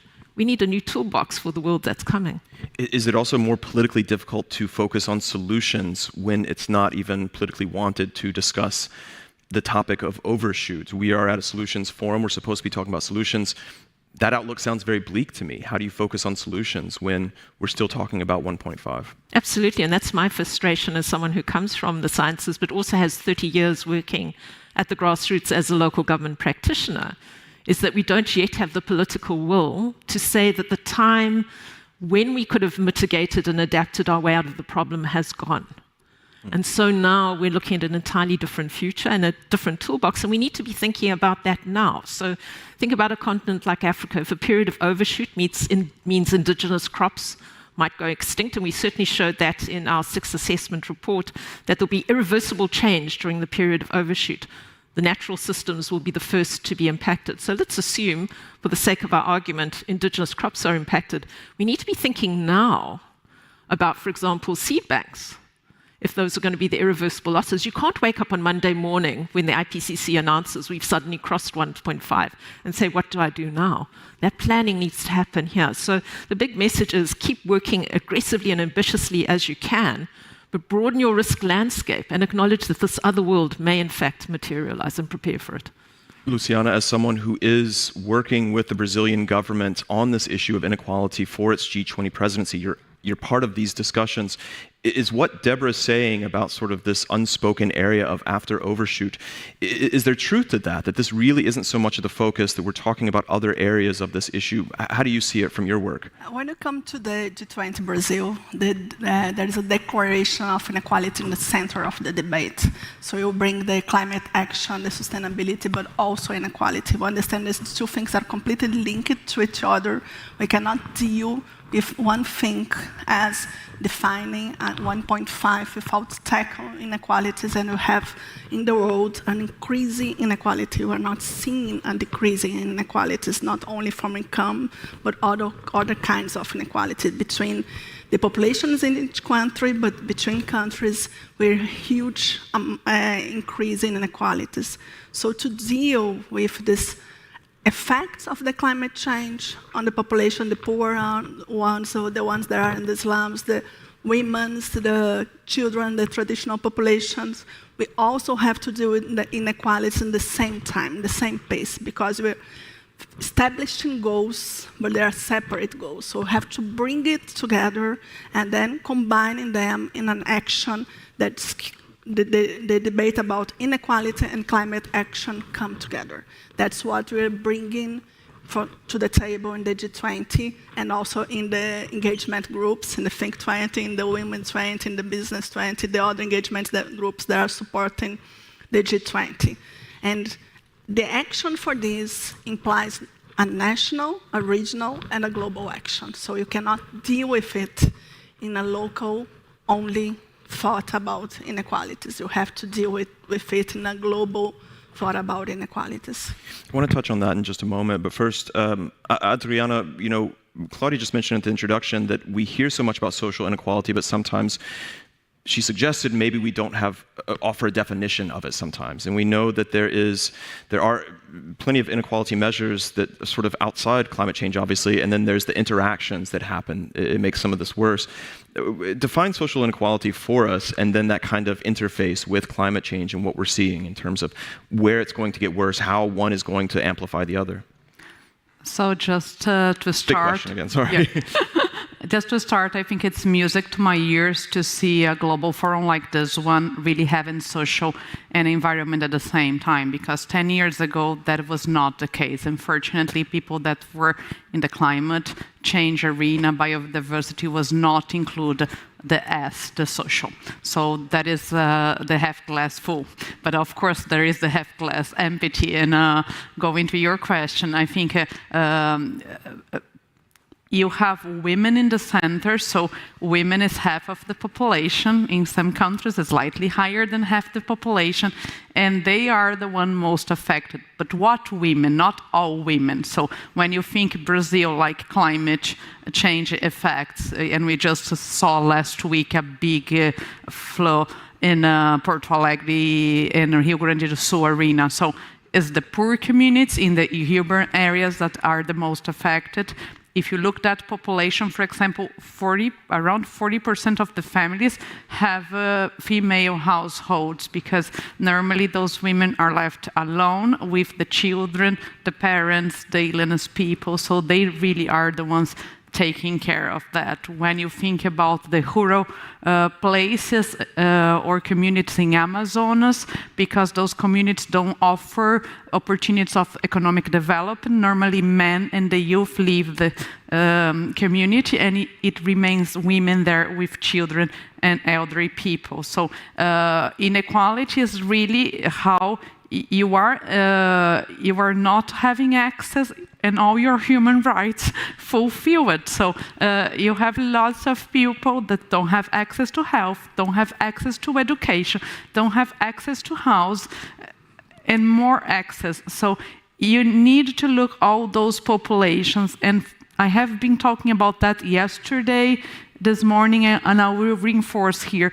Intersectionality is everything. When you think about those inequalities, you cannot have just one look. For example, if you just look at rural population, you will not see the differences of women and men. You will not see the differences of indigenous and other communities. So you need to have some lens to make sure your policy is really addressing what is really affecting the ones that are most left behind. So for me, it's quite surprising that despite all the good figures, for example, McKinsey told if we end the gender inequalities, 28 trillion GDP. We heard this morning like rural women would be 1 trillion. So you have lots of super numbers that in general business and governments would love that. But why, when we talk that they are related to social inequality, people refuse to see that as an opportunity and just to say, no, that's a problem, that's a cost, that's not an investment. So those are a few initial reflections that I can continue, but this is a conversation. So. I mentioned the pandemic earlier, and obviously we're seeing a lot of climate effects around the world, disasters in Brazil right now. Yes. What did the pandemic, how instructive was it for the role of crises, or what crises do to women in particular? Was it especially instructive for us? And then the disasters we're seeing now, are we sort of understanding how these crises affect women as they, lead the household, as they work in the household, as they work in their jobs? What are we seeing? I have to be honest that I have a hope when we had the pandemic crisis. Of course, it was too bad for women. Women in general were the ones most affected by labor, because in many societies and in many families, women are the ones responsible for the unpaid care work. And during the pandemic, even if you have conditions to pay, you didn't really have that option because it was closed. So there was a very bad thing, because women were the most affected one. Violence against women increased. Lots of the indicators, for example, women's participation in the labor force in Brazil came back 30 years ago. So it was a big hit. And I'm giving the number of Brazil because I have in my mind, but around the world is the same. But on the other hand, at that time I saw because everybody is being affected, everybody is feeling the pain, so everybody is understanding the value of unpaid K work, because now even the rich families are having to take care of their home, of their children, of their elderly people. So, and I think we never saw a collaboration as we saw in the pandemic. Of course, the countries that got the vaccine later were the ones with worse conditions and not in the center of the fabrication. But nevertheless, in 2 years, we were able to have a huge collaboration. So those things gave me hope at that time. But right now, it seems that we human beings forgot what was the pandemic. So we are fighting again, even like when I see those labor work companies telling that flexible work is not an option anymore, that everybody has to go back to the office. When you are treating everybody the same, but when you have the obligation to go to the office every day, if you are living far away from the office, if you have more responsibilities outside your productive work, you are the one most affected. So although it's an equal policy to everyone, people are affected in different ways. So I keep asking myself, what kind of pain do we need to feel to go faster? Because even when we see those crises that we are seeing right now, war in Ukraine, war in Israel, if you are a privileged person far away with your air condition, with the ability to rebuild your house, you are not feeling the pain as the other ones. And unfortunately, I think when we don't feel the pain, it has been hard to change the way we look ahead. Deborah, in South Africa, you could say that we see this every single day with load sharing, something that you and I were just talking about, the scheduled blackouts that happen because of the electric grid's incapacity to fully function. That is a daily demonstration of inequality there, not to mention the pandemic. South Africa had a very hard pandemic. Have these encouraged the government there to take this issue of social inequality seriously as we see the effects of climate change growing and growing as well? So I think we must distinguish between political rhetoric and action on the ground. So you must remember, I mean, the South African democracy is still new, and the core value system informing that democracy is ridding our society of inequality, because we were one of the few countries around the world that actually institutionalized inequality. So it's there, it's the core political rhetoric of the country. It's used in different ways. But even that large agenda has got derailed by elements of poor governance, lack of resources, political infighting. And so this is the problem, is that there's a stated intention, and certainly progress has been made, and I think this is currently characteristic where our society is. If we do some deep introspection, it's not that we haven't been moving. For example, societies in South Africa on improving conditions of the poor and isolated, or on climate change. We have been moving, but the transitions are incremental, they're not transformative. And if you look at the work the IPCC has done and other global assessments, it's about this whole of society approach. Everyone has to be at the table. But there are these confounding processes within society which limit that level of ambition. And the signs are there that we're beginning to backtrack. So, for example, I think it was a couple of weeks back, the World Bank released a report which indicated of the 75 poorest countries in the world, of course, many of which are in Africa, the vast majority of those are now getting poorer. And so we're seeing a reversal in the development trends. Now, in the 21st century, when we've never had as much knowledge as we've currently had, when we've never had as many resources, we should not be in a position where a standard political mantra, of course, is reducing inequality, inequity, and injustice, where poor countries are now literally experiencing a reverse of development trends. So there's a big difference between political rhetoric and the political will to change, because that does fundamentally mean that those who have to give up something for those who don't have. Mm-hmm. And this is a fundamental problem. I suspect we're still a fairly poorly evolved primate, And because of that, greed is an aspect of the way we run the world. And there are vast resources. I mean, despite all of the science, and bear in mind that the IPCC has been telling the world about this for 3.5 decades, we're still putting $7 trillion every year into fossil fuel subsidies. So the science is extremely clear. Whole of society approach, we have to dramatically transform. This is the decade. Bear in mind, the science is telling us that if we had any hope of achieving 1.5, we would have to plateau out our emissions by 2025, which means, as we sit here, emissions should be going down. But what was reported at the end of last year, highest ever emissions, 419 parts per million. So, you know, a lot of rhetoric, but we're not turning that into action, which is the fundamental problem. We're here to talk about the solutions, despite that kind of outlook, of course. I think it's a really important point, though, about the difference between poverty reduction and inequality reduction. I want to turn back to you, Luciana, because you and I talked about this the other day. Inequality is a major theme for Brazil, for the G20. Domestically, what is it doing to address this? It's a very unequal society. It's also a young democracy as well. There's been a change in government, quite a significant change, and in terms of priorities, what are the levers that Brazil, the concrete levers that they're going to pull to address inequality domestically?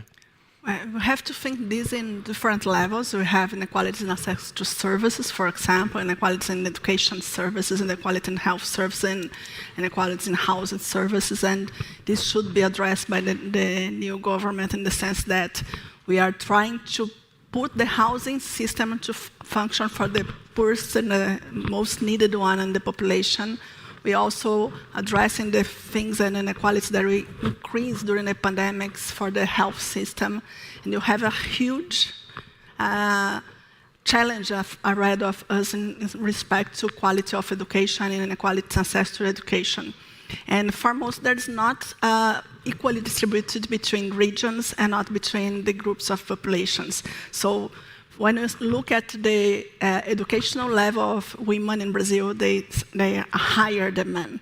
But when you go to the labor market, women receive less than men. So this is not a problem of qualification, it's a problem of discrimination. So dealing with discrimination for ethnic and racial groups, dealing with discrimination for the women in the labor market is essential also.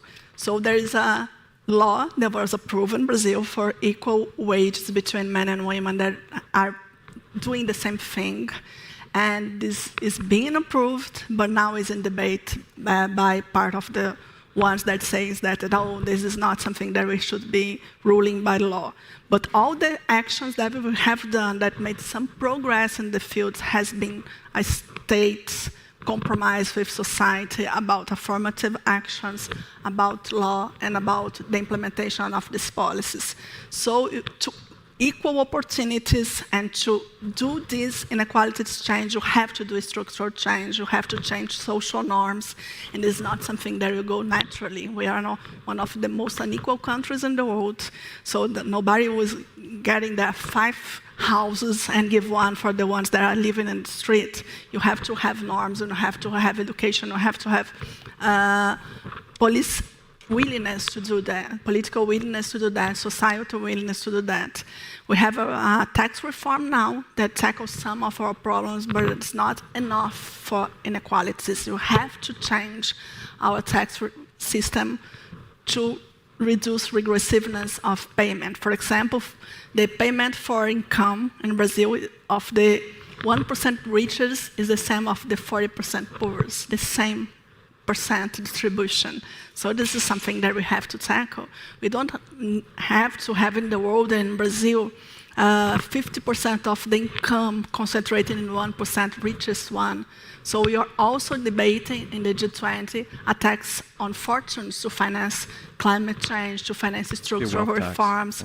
So this global tax has to be done. If you're done in one country and not in the others, what will happen? The capital and the fortunes will evade from that country. It's not something that will solve in a national territory. You have to debate in the G20 and even in bigger forums. What is the receptiveness amongst the public in Brazil for these issues? Because we're talking about a tightly divided society here. We saw that in the last election. These aren't huge margins that elections are being won by. It's very tight. It's very politically, I guess, difficult right now. When you're talking about tax reform, even if you're not talking about something like a wealth tax, which is already divisive enough, if you're talking about changing, capturing more tax revenue from even not the richest, that's already going to be a difficult sell. Is the government willing to actually stake its administration on some of these real levers that are designed to address inequality, or is that something that it's going to not really follow through on? When we think about the first reform that we have, I've been in the institutions that has been discussing tax reform since the 90s. And when discussing this tax reform that is simplifying the system, I said, no, this is not going through. So they did a political witness and did a coordination for this tax reform. The other one will be more difficult because the other one will use to work with some structural things that are more difficult in Brazil. But there's a willingness to put this through, and there was to do some consultations to see and to show the population that is in the benefit of all. That's what's most important, because what we see is that in the city that was saying the flood now, it is one of the most richest cities in Brazil. It's not a poor city. It's one of the most richest states in Brazil.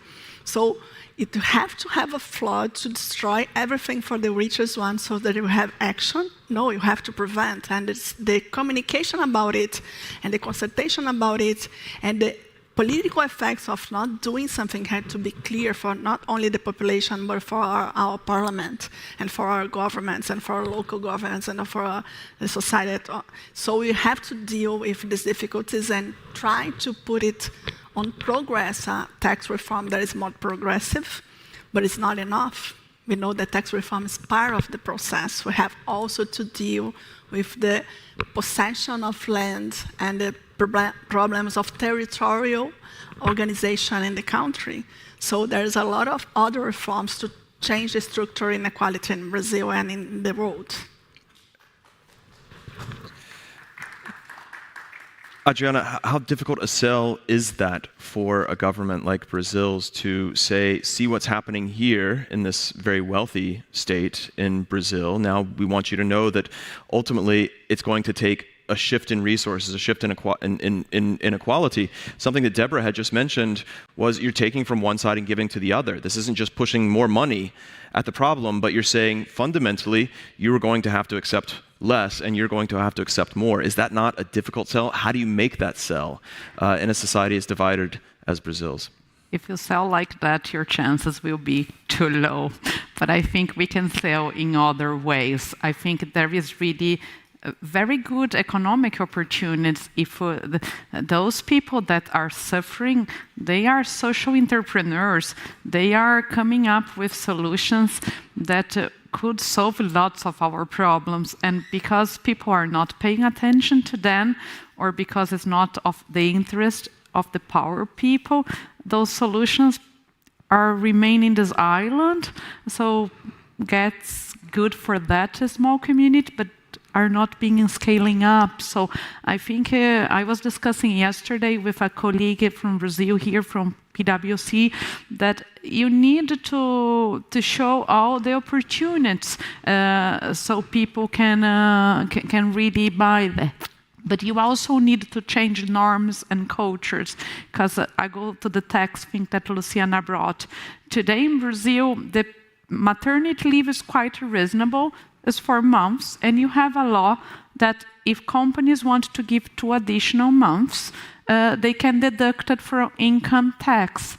But guess what? The number of companies that take this incentive it's really, really small. So this legislation has been in place, I think, for more than 10 years, and people don't use that because they think when a woman is in a maternity leave, they are taking vacation, what is completely wrong, and I'm losing money. We're not losing money. In Brazil, the company gets reimbursed for the salary of the women that are in maternity leave till the highest salary in the union. So who have salaries above that are only a few people, so it's not a cost for the companies. But it's still, when you talk to people, lots of people think about as a cost. And if we don't have children, the world, as some of the development countries know, get lots of problems if you have much more elder people than you. So there is this portion that it's solutions, but it's also people understand that those solutions will be good for everyone. So it's hard when you ask it, and I think someone brought that up yesterday. If you never had economic opportunities, and I'll tell you, you cannot do anything in your land in Amazonia because we needed to protect. That's not a way to sell. But if I go there to the indigenous community, and then guess what? Do you understand the carbon credit market? Can I teach you how to play on that so you are not being used and misleading? Can I teach you to use biomass to produce your own energy so you can have schools at night in your community? You can have freezers to your fish be saved and you sell that with more efficiency. That's another story. So it's not easy, but you have to show people not what they are going to lose, but also what they are going to gain in a new perspective. But there is things can be good for everyone. Deborah, is that where the hope is, really, is on the smallest, most grassroots level, the community level, about being able to talk about solutions, concrete solutions there? You mentioned before that scaling those up is so difficult, especially when you have multiple layers of government that sometimes don't work with each other, where there are obviously party divisions, where there's constant elections. Is it really, does everything have to begin there? Or is that just a Herculean effort to really go through all of these small communities and then try and find some sort of commonality? I think I'm a huge fan of local level work. I've spent 30 years working at the local government level. So I think it's an absolutely vital section of society that can work, but I don't think we should romanticize the ability for local level action to fundamentally create the transformation that is required. I mean, organizing at community levels can do all sorts of wonderful things, but communities cannot build bulk infrastructure by themselves. They cannot organize the financing that is required. And development is a fundamental element of building resilience, particularly in the parts of the world that we represent. I mean, you've got probably the two most unequal countries in the world at this table.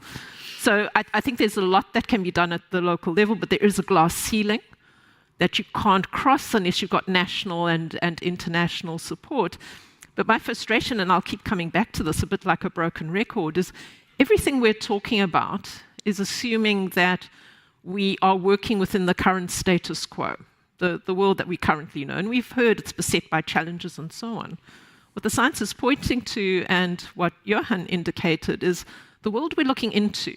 So those missing 3 to 4 decades that Johan spoke about, the 2 generations of humanity who will have to exist in that suboptimal world, is a very different world. So, for example, the Amazon is one of the systems which is at the tipping point once we move into that realm of 1.5 and 2. So we're making an assumption that the Amazon will be there in its current form to provide the resources that create livelihoods across a society. What happens when it isn't there? When we can't use wetlands to reduce flood risk in our urban areas? And then you need to bring in the grey infrastructure because there is no alternative, and that requires the big funding. So that's the problem, is we're steering into this world where all of the bets are off. The rules of the game are fundamentally changed. So yes, local action is important here and now. We can do a lot, but it has to be multi-level governance. The problem is we step into a new world.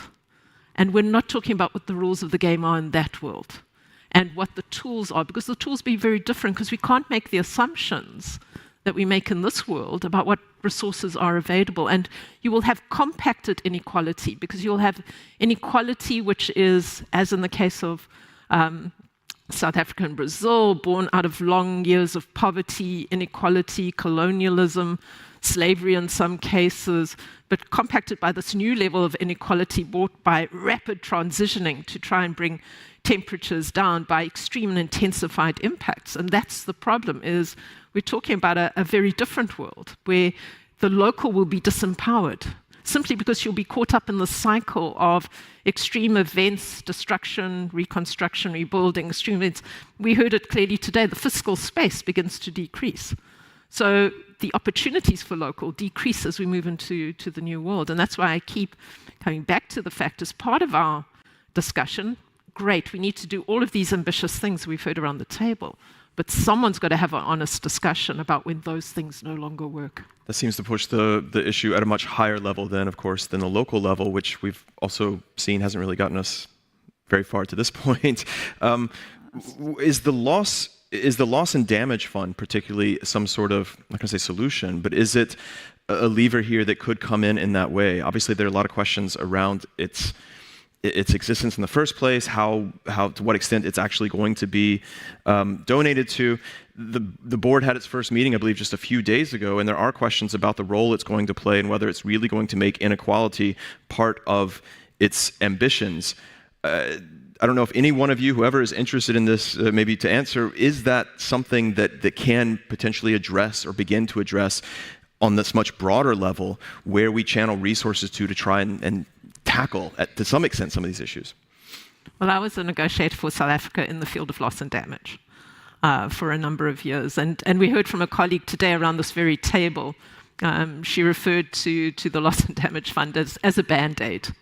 It's an indication that opportunity to mitigate and adapt our way out of the problem has been lost, that we're now moving into a world of permanent loss and damage. And the problem is we're still talking about the flows of millions versus the needed flows of trillions. But it's not only loss and damage, it's what happens, irreversible loss.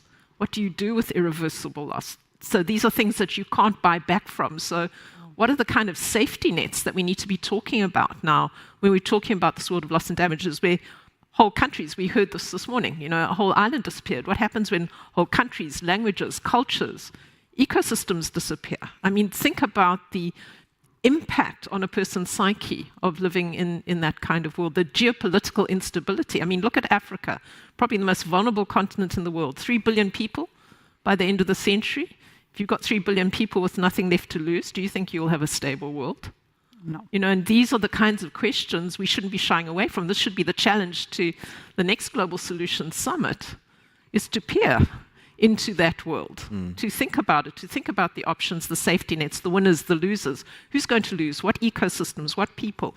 What can we do to come in and support those? Because those actions we need to be talking about now. You can't wake up on an unnamed Monday morning and, oh my dear, we're in this new world, what do we do now? We've got to have that plan B, and no one's talking about plan B. Stephen, can I jump in? Of course. I think when Deborah brings up the fact that we need to change the logical, one very important logical is the capital logical, the money, the macroeconomic. If we don't change that logical, we will not be able. And yesterday in the task force of combating hunger, poverty, and inequalities, and I think that's in the article of social inequality, like last year you have 236 new billionaires, and you have more than 600 million and 700 million of people in poverty and hungry. And then we started, was a small debate that most of those billionaires, they love to spend lots of money in space trips because they want to find Mars. But can we have all the people from Earth to Mars? No. Is it? Are you sure that even if you are get to Mars, you are going to live there? I recommended strongly the Look It Up movie, so you may have a journey and up dying when you achieve there. So we need to change that logical, because if even like a 10% of the super rich money goes to funds that can solve those kind of things, it's a much better world. Yesterday I heard here, if you cannot save all, nobody will be saved. So what the hell, those people don't understand that. And so it's complicated. So the macroeconomic logical and the capital logical needs to be reshaped. If we don't reshape, you don't award people that are trying to do the social investments, because you are a company, for example, and I look lots of companies that are doing things in ESG.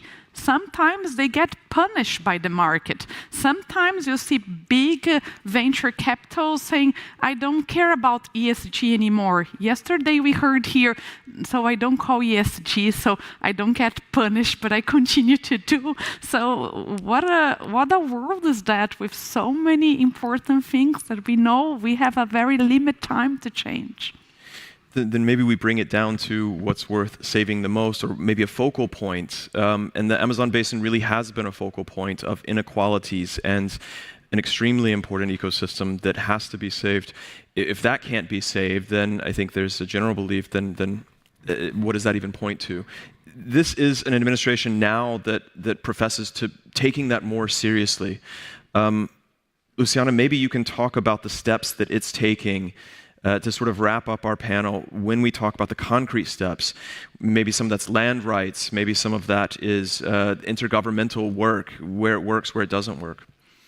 Well, first of all, you have to have the ability to respect dialogue and define policies for local communities. And when saying about the indigenous population in that area and also other populations living in that area, they have to be part of the policy discussion and also part of the process of building these policies. So what the government did is creating a lot of, reestablishing in fact, a lot of councils that has been not working or even not part of the government before in the previous years, to bring them to the debate, to bring them to the construction of these policies. This is quite important. We have to have local with national to build these policies. But the fact that there is a dispute of territory there, and that dispute is not something that will solve only with the definition from federal government. You have to do this in lots of dialogue. So the demarcations of the territories for the indigenous people and bringing this to a policy of new industrialization, for example, that considers bioeconomy, that considers the green economy and things like that, is a debate that we have to do to show the population at the whole country that there is an important process that is going in the Amazon region, that is going in the other biomes in Brazil, that will benefit the population, the national population, but not only the national population, because we have also the regional population in Latin America that has to be considered. What is being done is first is thinking and coordinating policies is central. So if I have like all the ministries, each one working in one direction, this is not work. And besides that, not coordination only locally, but we have industrial policies in the US, incentives, huge incentives there in the US, industrial policies here and in Europe, a lot of incentives here. So you have to think about these policies in a more integrated way, because if you don't, we are going to continue to offer not decent work, not inclusion, not the process there for bringing populations that are going to be here to look for better jobs. And this is what we cause problems of social cohesion inside the country and between countries. So we have to think more globally and also locally. And coming from national populations, local populations, to regional populations, to global population, thinking that the debate about trust and the debate about social cohesion is as central as the policy in itself. Because if you don't, you'll see the effects of these problems and the distrust in all policies. All right, and with that, we'll have to leave it there for this panel. I feel like there's a lot more we could discuss, but that's our time. I want to thank all of our panelists, and I want to thank everyone for your attention. Thank you. Thank you.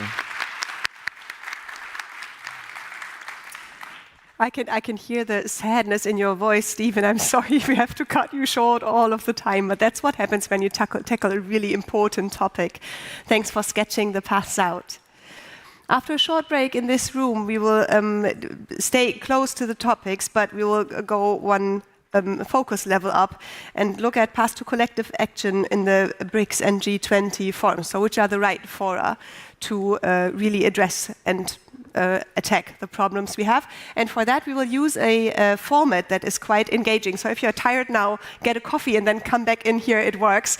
We'll work with these. We'll pass these out and see you again if you want to at 3:45 in 15 minutes. See you.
Our next session will be BRICS Plus, G20, and the Path to Collective Action. Please welcome to the stage your moderator, Gabriela Keseberg-Davalos.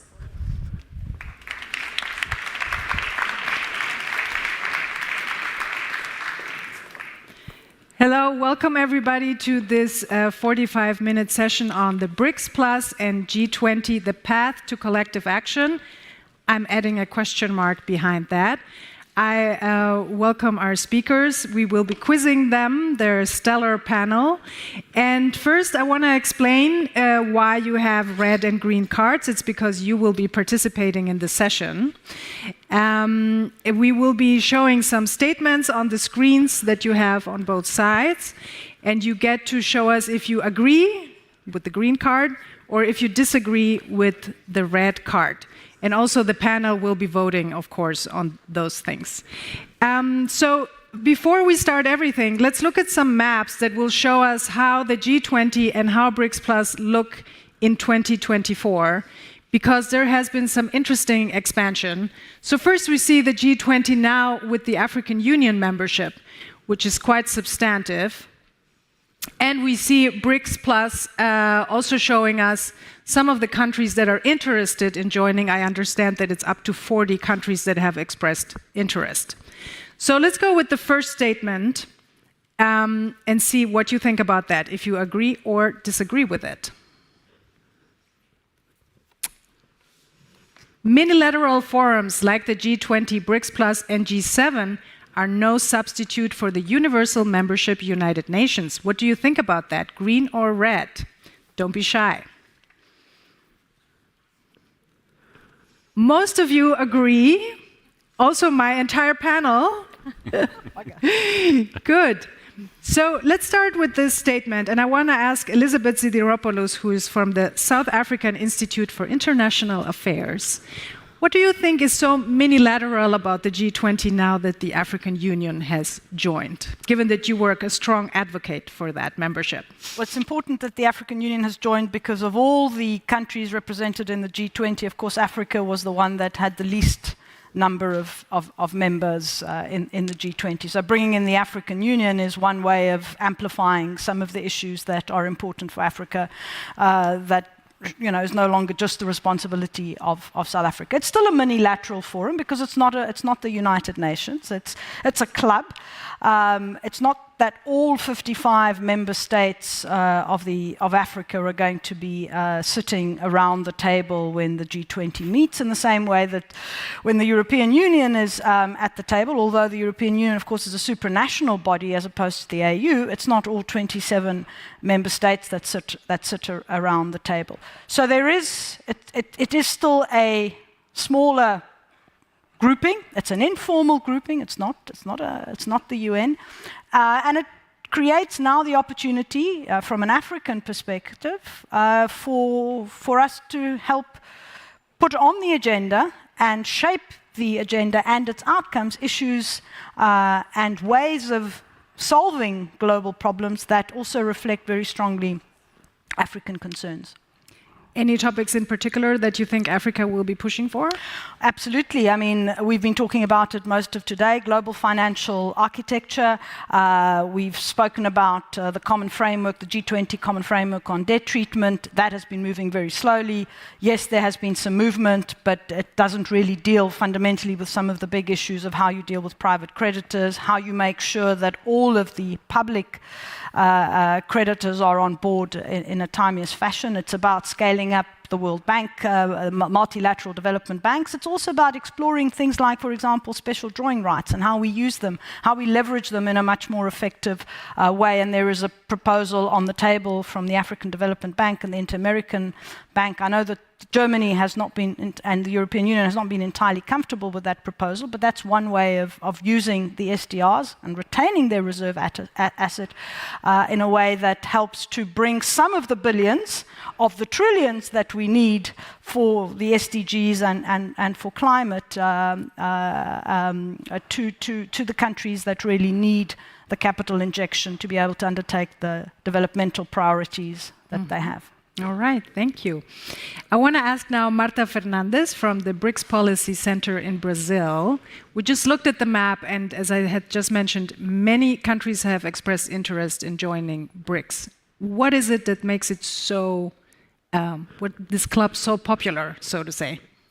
I think that the BRICS turn out to be very attractive, not only for material reasons, because of course these countries are looking for investment for material resources, and you have China there that in fact attracts these countries, but also in the terrain of the ideas of a non-material terrain, because BRICS represent in some way a unity in the diversity and unity. So I think that what was attractive is this idea of a South, but not a homogeneous South.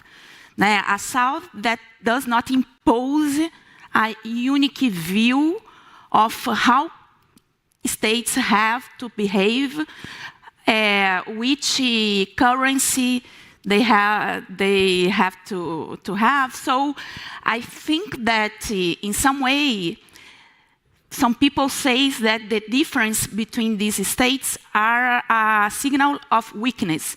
I think the contrary, that is exactly these differences, the idea that they are demanding a more democratic way of organizing global governance, to have their own currency, to have their own languages, to have their own values and political systems that in some way connect these countries against this idea of a leader that in some way impose these rules and these norms to the world. Is that how the G20 works? Not necessarily. I think that the G20 in some way represent these tensions between the North and the South, but both in some way with the G7 and the BRICS arrive there more articulated. But some topics of the international arena can be more productive discussed in the G20 than in the BRICS. You know that now with these geopolitical tensions, some topics cannot be discussed in BRICS.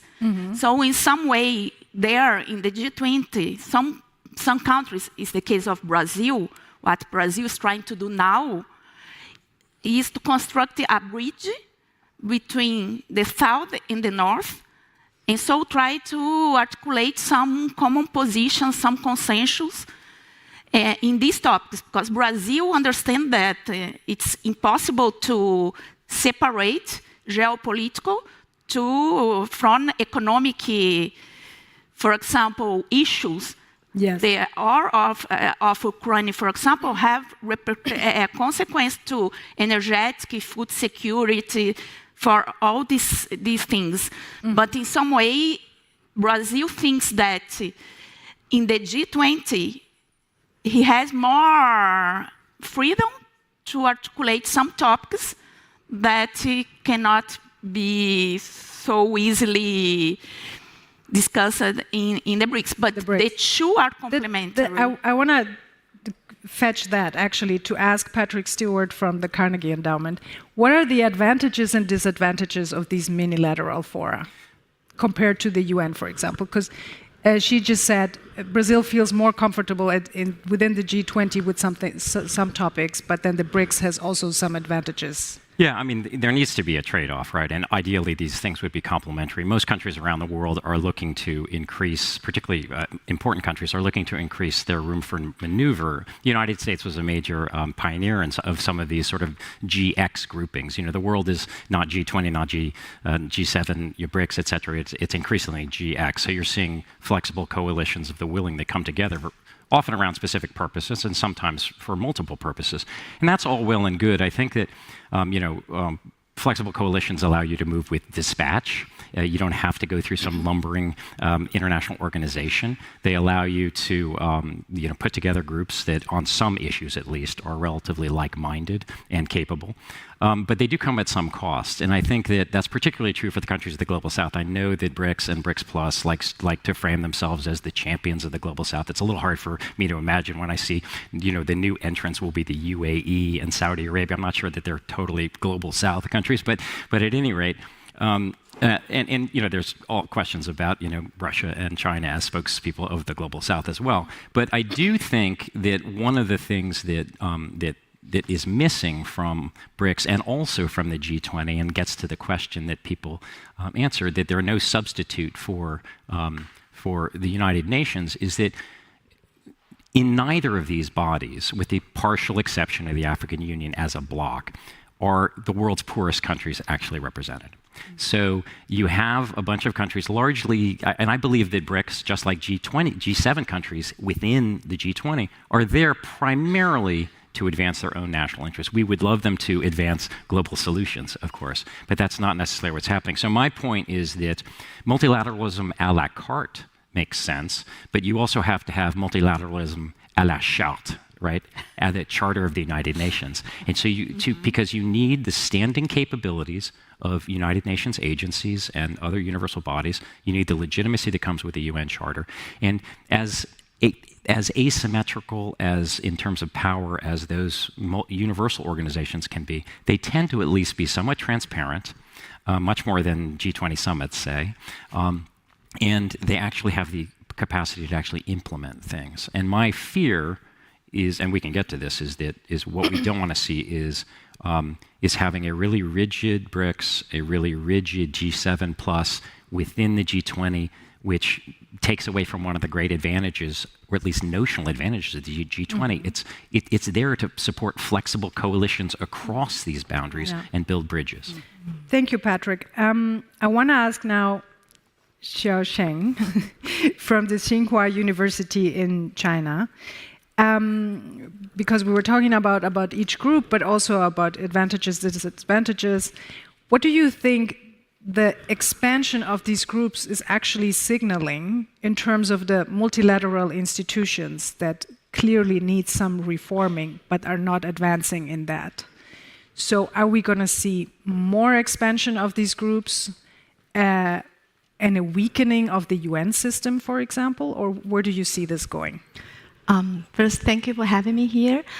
From the Chinese perspective, I think this expansion of the BRICS actually it is what has been expected by many countries, because we have received applications from more than 40 countries from the Global South to join in the BRICS.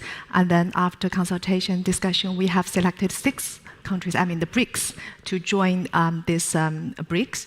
And I think there is also a very heated debate inside China about what the future of the BRICS, whether we are going to include more countries, and which may challenge the effectiveness of this institution. So there needs to be a balance between the effectiveness and the representativeness of this organization.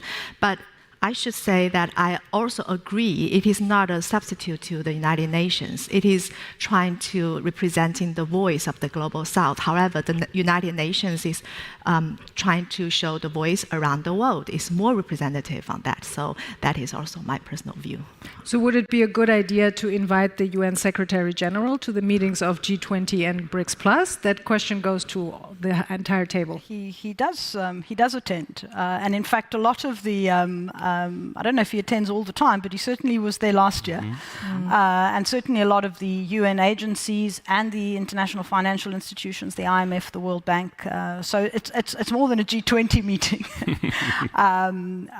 but it is, and I think one of the points that the Secretary General has made in the last couple of years is how can we use the G20 in a way that can actually mobilize around the issues that are the priority at the moment, which is the Agenda 2030. It's the summit for the future. Use the G20 as an important platform to build consensus Among some of the more important countries in the world, you're absolutely right, the low-income countries, the SIDSs are not there. But how can you, use the collective power that the G20 represents, potentially, to actually move forward some of these UN debates? I mean, I think one of the reasons we mustn't forget has encouraged this growth in these informal groupings is the paralysis in the formal multilateral system. So we've had some movement in the WTO at the most recent ministerial, but we heard yesterday the disputes. We know the dispute settlement process is stalled. I wonder who. I can't imagine who could partially be responsible for that. We see what's happening in the UN. There's been some movement in the World Bank, but one of the reasons, for example, that the Asia Infrastructure Investment Bank and the New Development Bank were established was to create alternative options for leveraging or for raising development finance, because it wasn't happening quickly enough, and the reforms also around quotas and so on were not happening quickly enough. So the question is, in this geopolitically fraught environment, how do we rebuild trust in the multilateral system, and can we use these minilateral bodies and coalitions of the willing to try to bridge these gaps? Because I absolutely agree. This is not about perfectly to the next statement that we're going to show on screen now, and then we're going to have you vote, please. So let's see it. BRICS Plus and the G20 are complementary organizations, regardless of their differences in values. Okay, now we have a bit of a mix going on here. This is going to be more difficult. This is to make your life difficult. Yes. I'm going to go with the table, 50-50, I'd say. So let's discuss this. What are your thoughts on this? Complementary really or not? Yeah, I think it's really hard a decision, because the first part of this, the sentence is a complementary organizations. I think yes, but the second part, they differ in values. I really doubt it, because I firmly believe that both G20 and the BRICS Plus have values, common values like multilateralism. They try to build global economic cooperation, and also they try to achieve also cooperation and for different countries, which is the core value of the multilateralism. So I think they have something in common. However, they are different because they are different in their focus. One is trying to bridge the difference between the developing countries and developed countries. However, the BRICS, they are focusing on trying to focus on the concerns of the developing and the global south countries. That's why we have new developments, as you mentioned. We are more focused on this and also capacity building of the developing countries, and also trying to... So you mean South-South cooperation, for example, or...? South-South cooperation within the BRICS. Okay. Yeah. So I think this both yes and no. How about you, Marta? What do you think about that statement? I said complementary because I think that what we are seeing now is a kind of decentralized global governance operating in interconnected scales. So in some way, BRICS and G7, for example, can meet in G20, and then in some way it's easier to forge a consensus in these forums, because they are more flexible, more informal, and sometimes more open to social movements and of these. And so, but this does not replace the United Nations, that is the universal and multilateral per excellence, and where each state has a voice, has a vote. So it's important and yet we've seen that within the United Nations there is it's stuck, right? The reforms are stuck, it's not going forward, and especially many global south countries feel they're not advancing there. So can these two groups then maybe come together and tackle some of the bigger problems that we're seeing, the global challenges that we're seeing? Can they do it? And if yes, which ones, for example? I've got a couple that I'll mention.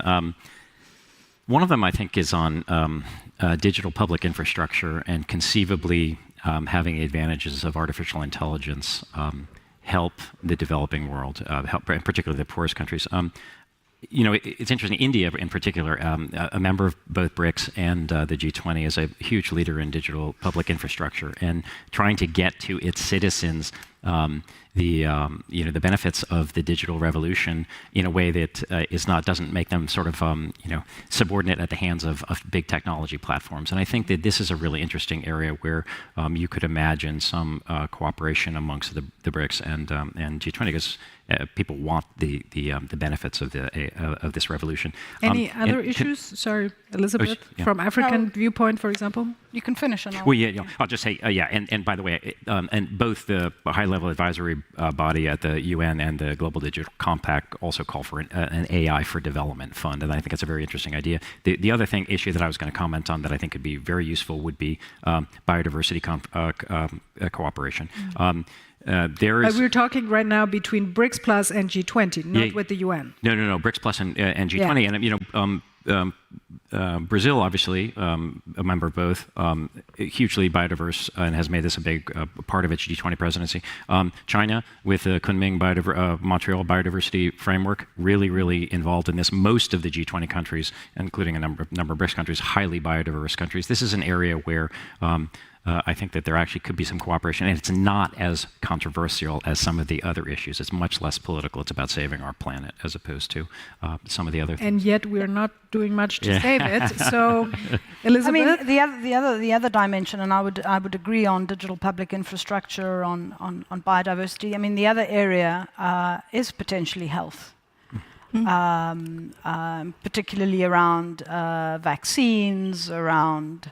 I mean, the one area which is problematic is intellectual property rights. Yes.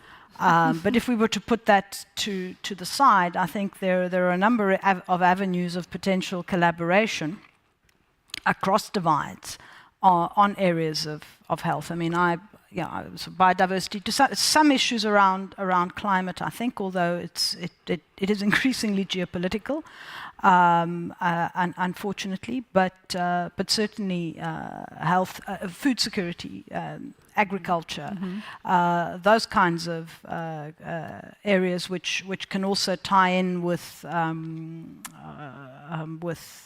linked to sort of climate smart agriculture and that kind of thing. Marta, do you see already any conversations happening on these things, like between BRICS and G20? Yeah, I see. I saw another kind of conversation about the reform of the international order, the international institutions. For example, in the last summit in South Africa, in the declaration, there is this intention to reform and democratize the Security Council of the United Nations. So the United Nations is great, all the states are there, but as the Bretton Woods institutions is old because reflect these correlations of forces after the Second World War.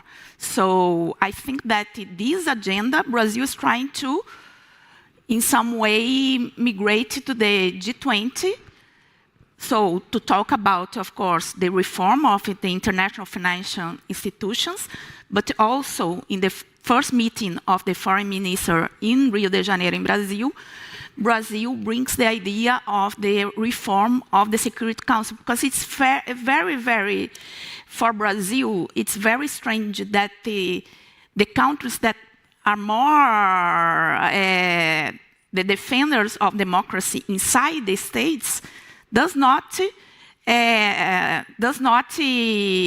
did the same claim related to the democratization of the global governance, of the international organization. So the claim of Brazil is to transversalize democracy inside the states, but also in the international arena.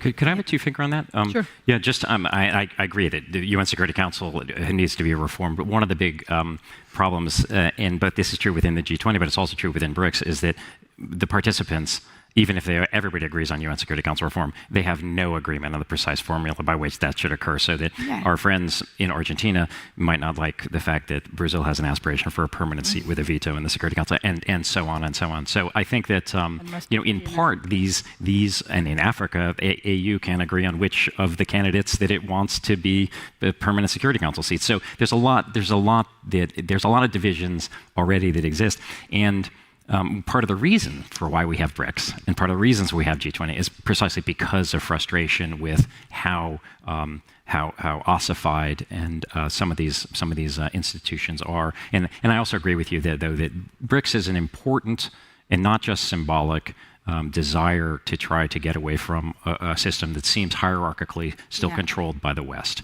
And so it's an important vehicle. I think its importance is sometimes more symbolic than substantive, but that's another discussion. And there are other two areas, I think, which can have cooperation between the G20 and the BRICS. One is the poverty reduction, because I know that is also one of the priority of the Brazil in this G20 presidency.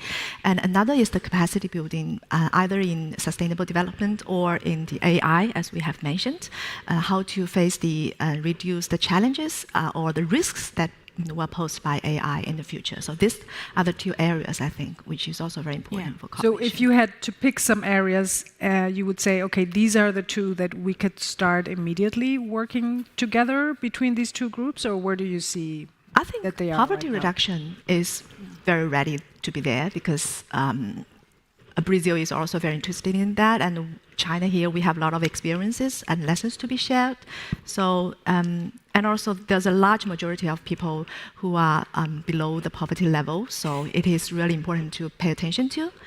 And also for AI, G20 is also a very good platform for having some cooperation on AI. I haven't seen much progress in BRICS at the moment, because many countries, they are not very developed in AI capabilities. So the capacity building is also very important for those global South countries. Yeah. And we've heard a few sessions about AI governance also during this conference. So do you agree with that? Do you think it would be possible to do something on that pretty fast? Well, I think the point about poverty is well made, and the way in which one argues that is that the issue of poverty, inequality, the issue of social justice and solidarity, which we heard about yesterday, it is in everybody's interest, rich and poor countries, to actually do something about it, because many of the divisions, both internally and across countries, are driven often by these underlying factors and these structural factors. So there should be a desire in both, and I think both try to tackle it, both groupings. And I would actually also add here in parenthesis, we should also think about the G7, to what extent does the G7 also contribute, or is complementary or not? Yes. But I think both the BRICS and the G20 have identified some of these issues. I mean, the G20 recognized in 2010, 2011, when it came up with the development consensus, the Seoul Development Consensus, that when we talk about global financial reforms, we can't think about it just at the banking level. We actually have to think about how it impacts society. And so the Development Working Group was formed and so on. And there is a very real imperative among many BRICS countries that face similar problems to actually deal with issues of poverty and inequality. So that is a good fit, and it takes us back to what also Dennis Snow has been saying about the importance of recoupling, of bringing the social in very powerfully. And it's also one of the issues that is likely to feature in the South African G20 presidency next year. But just one last thing. I think it is so important to make all efforts to preserve the G20 as a space where both developing, global South, and global North, advanced economies can actually talk. If we allow it to be paralyzed as we've come very close to in the last couple of years. I think that deepens the divisions and the fractures. Can I pick up on that? I mean, Sure. the great beauty of the G20. I remember writing this back in the early days in the 2009, 2010, is that it, at least in principle, it provides a platform. It's the only platform where the heads of government or heads of state of the world's most important established and emerging economies meet exclusively. And where you can actually have the possibility of sort of flexible coalitions of consensus that bridge across these divides. And it also provides an opportunity, at least in principle, for middle powers like Brazil to basically make these kind of sometimes strange bedfellows and brings folks together. And I think that that what we can't have happen is, as you say, Elizabeth, to have it somehow reinforce the divisions that we see in our world between East and West, between North and South, and I think that there are possibilities of some cooperation to prevent that. In the case of AI, just really quickly, AI needs, there are several functional needs. One of them is, basically scientific consensus and knowledge about the state of AI, some IPCC type thing for AI. That would be one possibility. Another one is more work on regulatory and harmonization and standard settings. Now, different political systems, that will be a challenge at times. Yeah. The third one is AI access and benefit sharing for these models, for these algorithms, for compute, all of these things. And then finally, the sort of more security threats that come with AI, because of course they can be, aspects of it, if not can be weaponized, at least used for weapons. So. Do you want to add something? Or? Yeah, I think I would do to add that it's important to say that this troika are formed by 3 countries of BRICS, that is, in fact, India, Brazil, and South Africa. So I think they, in some way, are able to advance their agenda. And Lula put he as the priority this year exactly the global alliance against hunger, against poverty. That because in some way one of the main considerations of Lula and concerns about the African debt, and what Brazil thinks is exactly this.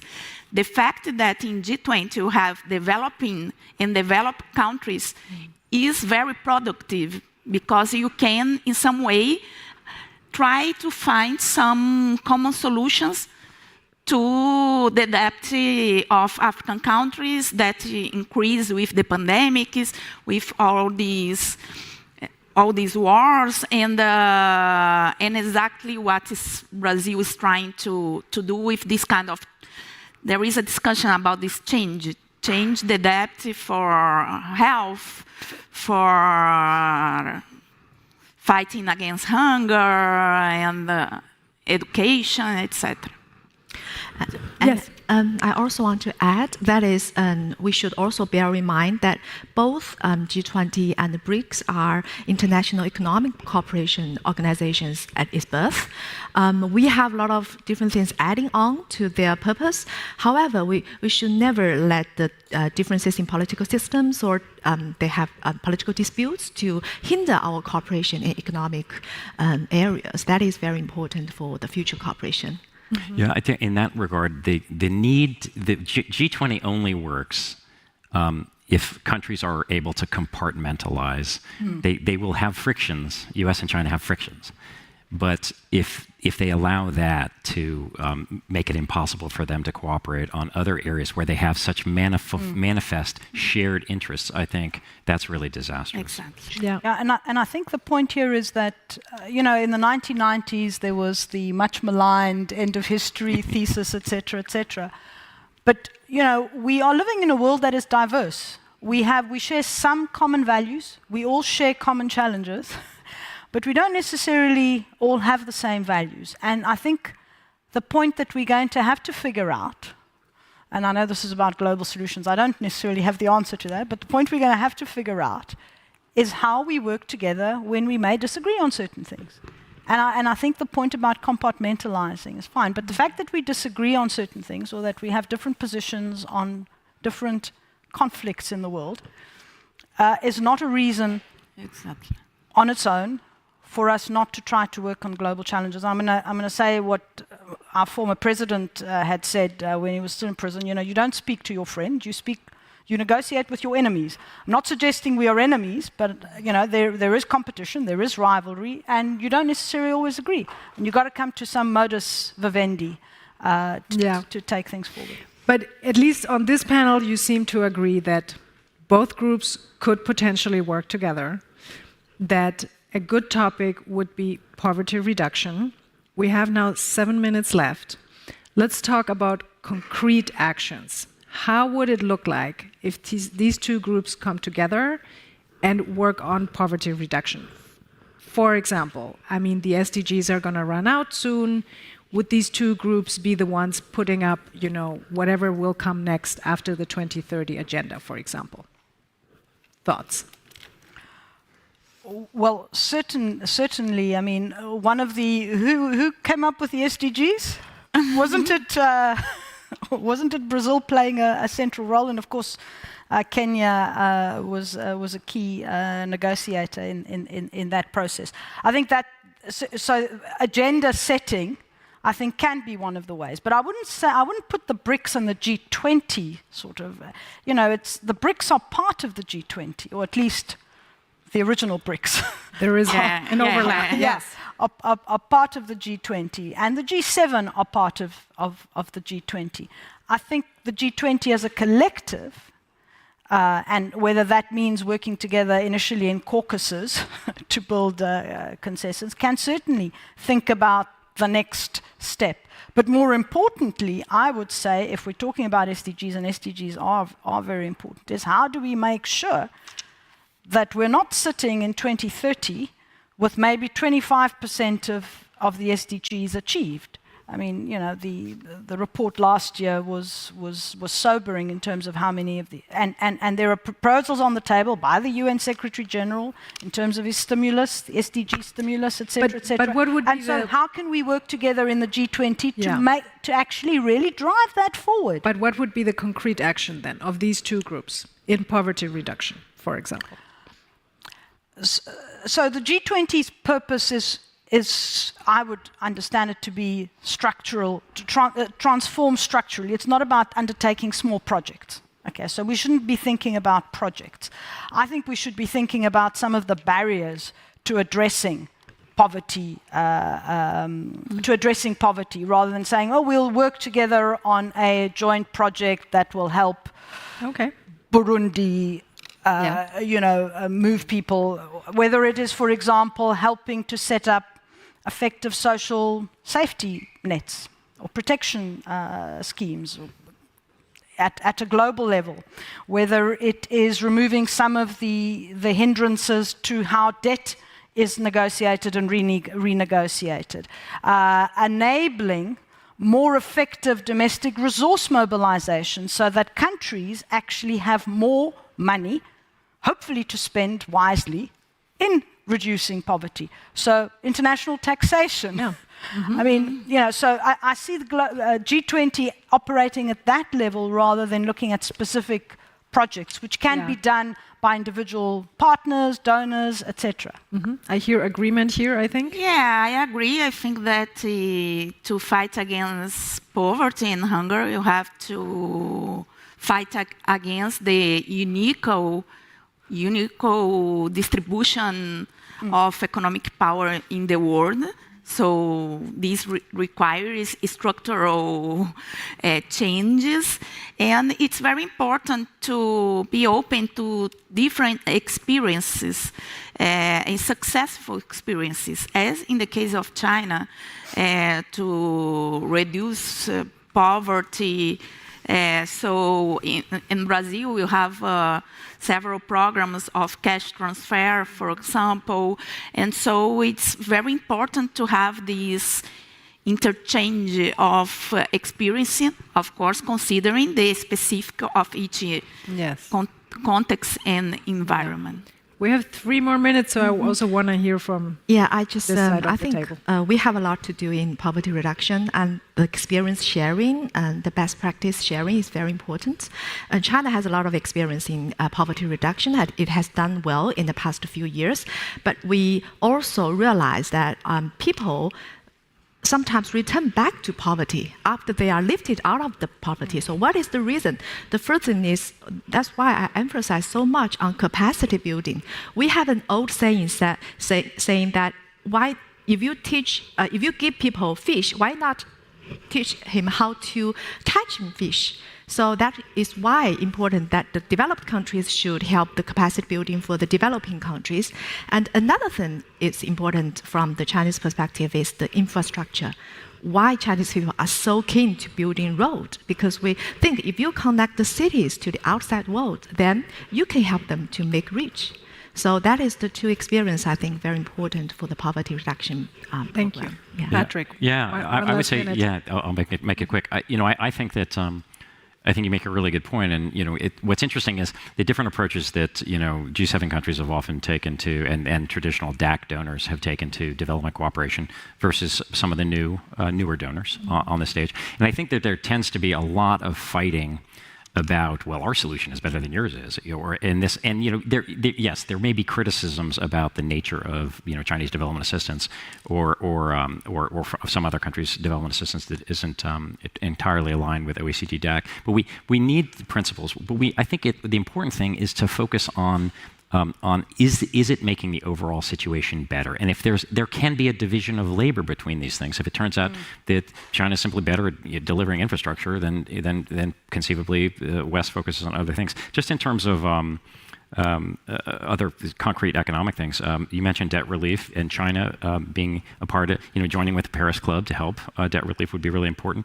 I could imagine cooperation on issues of illicit financial flows, taxation, and sort of universalizing the OECD principles and approach to that. There are a number of others, but there's no shortage of concrete examples where we could have some cooperation between these 2 groups. That's wonderful. Then, because time is running, we can obviously keep on discussing afterwards, but I think there's some good brain power at this table to precisely help put with those concrete actions between those 2 groups to find solutions for everybody, hopefully. Thank you very much, then. Thank you for keeping the time. Yes.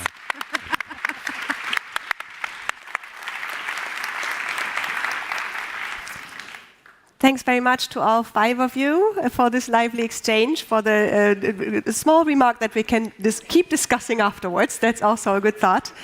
In here, we will continue in a bit with one session that really contributes a lot of stars, actually. Anna Edwards, our colleague whom you've heard earlier, she will be joined by Michael Kramer, by Sanja Nishta, by Anshula Kant, and also by Bill Gates. So there might be quite a run to those seats. If you want to be secure to have one, I'm quite positive that we'll all find space in this room, but if you want to sit, be back shortly before 4. And also, do you need to know anything else? No, you know where the coffee is by now. We'll see you at 4, and then please, after the session and keynote, stick around for the closing of the Global Solutions Summit. We'll see you in a bit.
Please welcome to the stage Dennis Snower, President of the Global Solutions Initiative.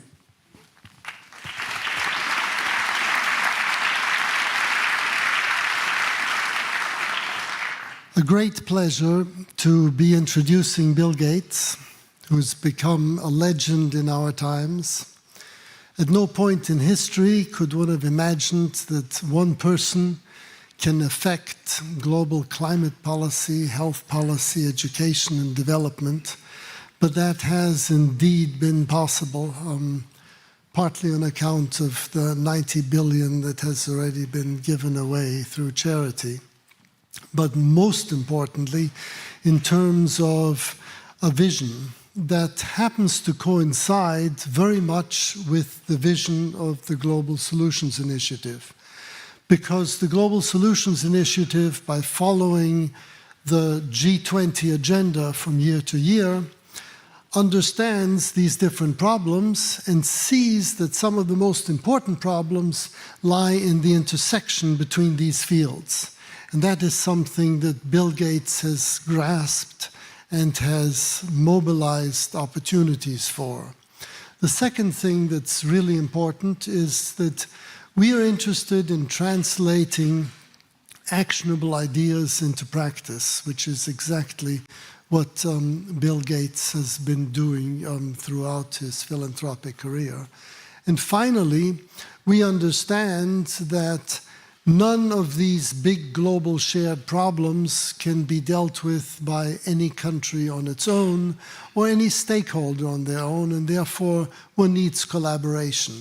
And collaboration among countries is something that we're used to, but collaboration across stakeholders, business, civil society, philanthropy, and politics, is something that the world needs much more of. And that's something that we are very keen as a multi-stakeholder organization, and Bill Gates has been a fierce proponent of. And so without further ado, it's a great pleasure to introduce you. Please, you have the floor.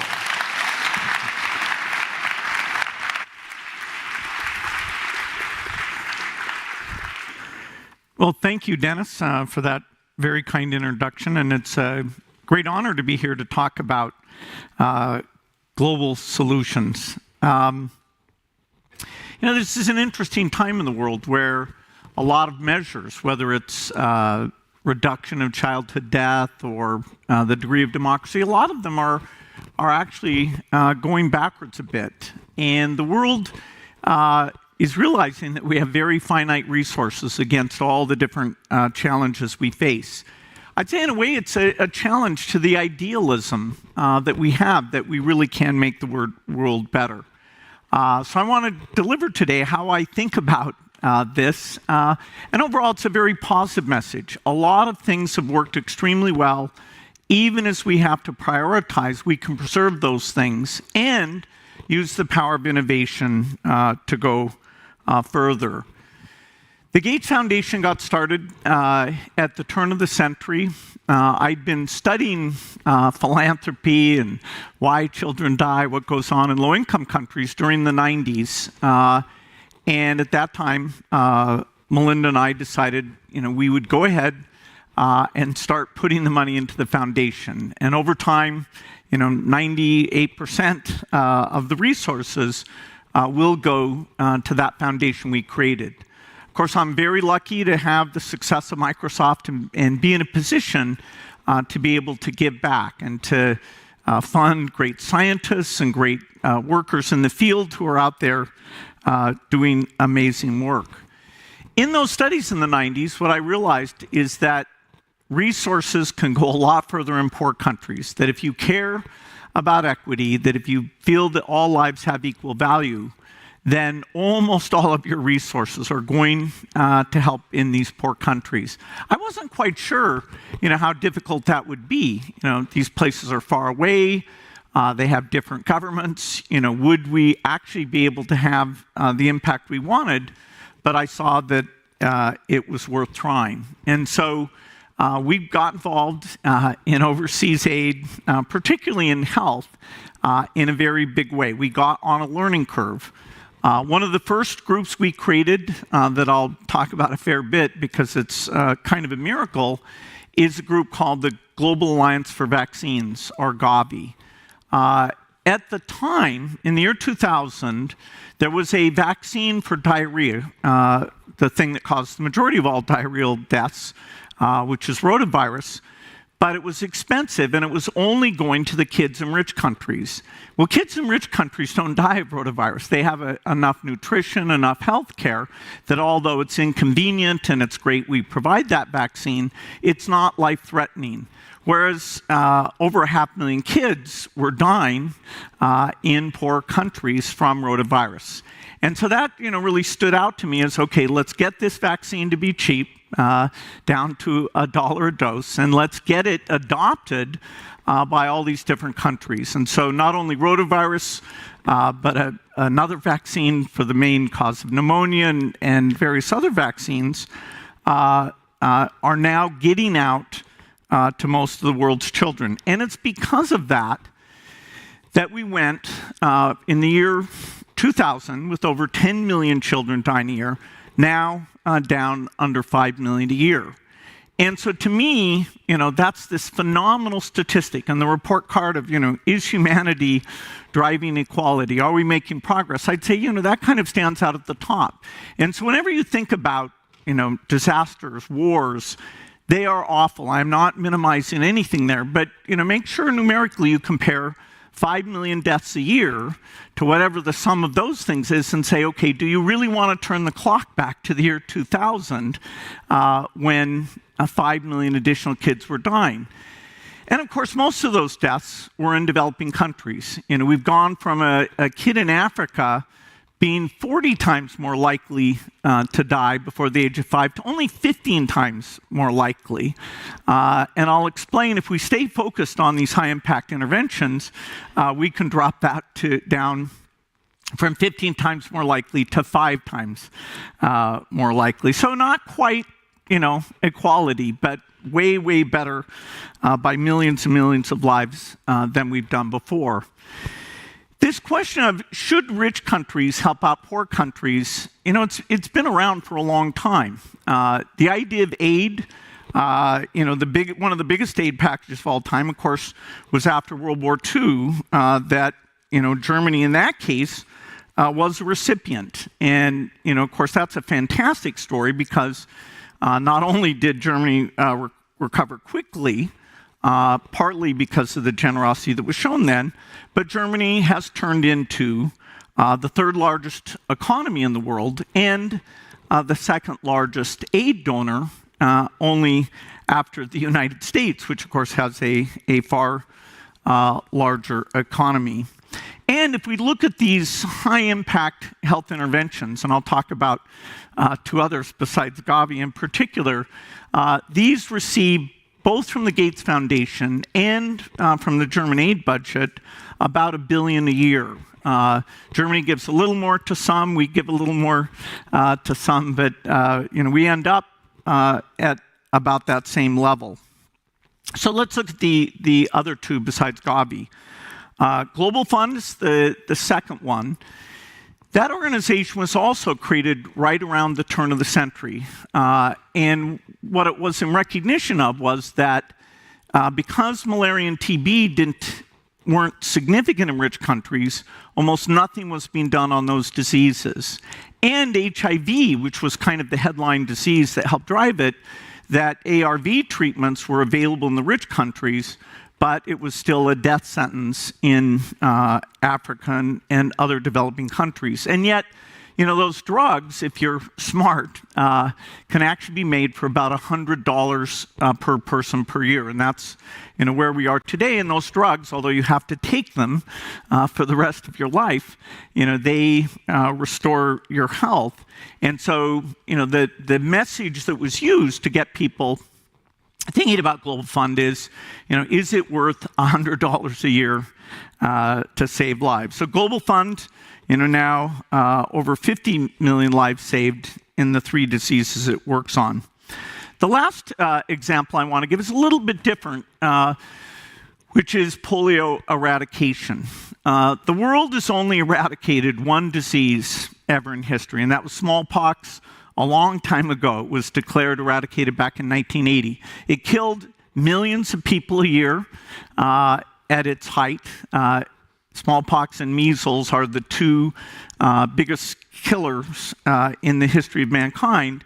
And so through vaccination, and actually big cooperation with Western countries and the Soviet Union, every single case was eliminated. And of course, now that it's gone, we don't have to pay to vaccinate people. It's, there's zero cost involved.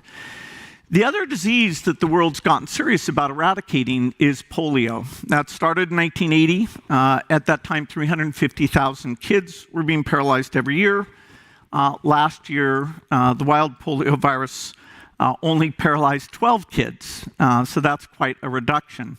Sadly, if you stop funding these vaccination campaigns, that 12 can go back to 300,000. And so 0 is a very magic number. If you get it to 0, then you get to stop, declare victory. If you don't get it to 0, then you're spending a lot of money per case, hoping that you'll get there. The only two countries we've never gotten to 0 are Pakistan and Afghanistan. And so I spend a lot of time talking to the political and military leaders there about how we're going to double down in the next few years and get this done and make it the second disease ever.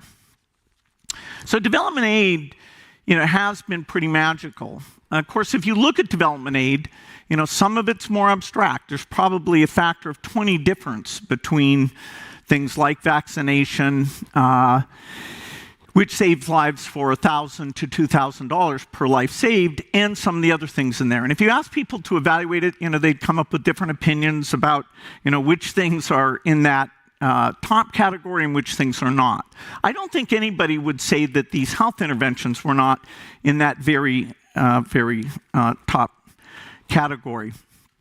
The ideal that was developed in terms of rich countries being generous was developed in the 1980s, before I was involved in this field at all, and that was that countries should give 0.7% of GDP. To be at the sort of really great, generous level, you give it 0.7. Germany is currently giving at that level. Sweden and Norway give it above that level, and there's about 20 countries that achieve that level. That means, if you think of it, in terms of GDP, that means it'd be about 2% of your government budget. So 1 out of $50 going to help, and really help with human development. I mean, there's other benefits in terms of strategic connection, developing those economies, reducing migration. We use any reason we can to explain why this is a good thing. But the basic justification should be essentially a moral justification that letting that $5 million a year go back up, which it would, because if you stop buying these vaccines, those diseases will come back. Our goal, and even with flat funding, it's an achievable goal, is to drive that number down to 2.5 million. The reason we can do that with flat funding is that we've done great work in getting the cost of the vaccines to come down. And so we can add in new treatments and new vaccines. For example, now we have a very low-cost vaccine, a $3 per dose vaccine, and we've proven that this is a vaccine that only a single dose is required. When it was first licensed, it was a 2-dose vaccine, but the Gates Foundation spent a little over $30 million to show that you get total protection from only that 1 dose. And so literally it's the delivery cost plus buying the vaccine. And of course what that does, if you get it to young women, is it means they never get this virus, the human papillomavirus, which is the cause of cervical cancer that kills hundreds of thousands of women every year. And so Gavi is constantly adding new vaccines, eventually an HIV, a malaria vaccine, and that's why, we feel that if we stay the course on this, we can get down to that 2.5 million. Now, the United Nations Sustainable Development Goals, which were set in 2015, they developed a target to get down to 2.5 million by 2030. We will not achieve that. That assumed that the improvement that we saw from the turn of the century, that we basically continued that. But of course, we'd already taken rotavirus, pneumococcus, our big impact things, and we had done those. And so it takes more interventions. You have to maintain the interventions to stay flat, although economic development helps you in a positive way as well. And you have to add new interventions. And some of these interventions, I come from the software world, so all of this stuff about, not buying vaccines was very new to me. One of the studies we did recently was on women who give birth, and you probably know that several hundred thousand die every year simply because they bleed to death, that, after the birth there's enough laceration, and that bleeding is life-threatening.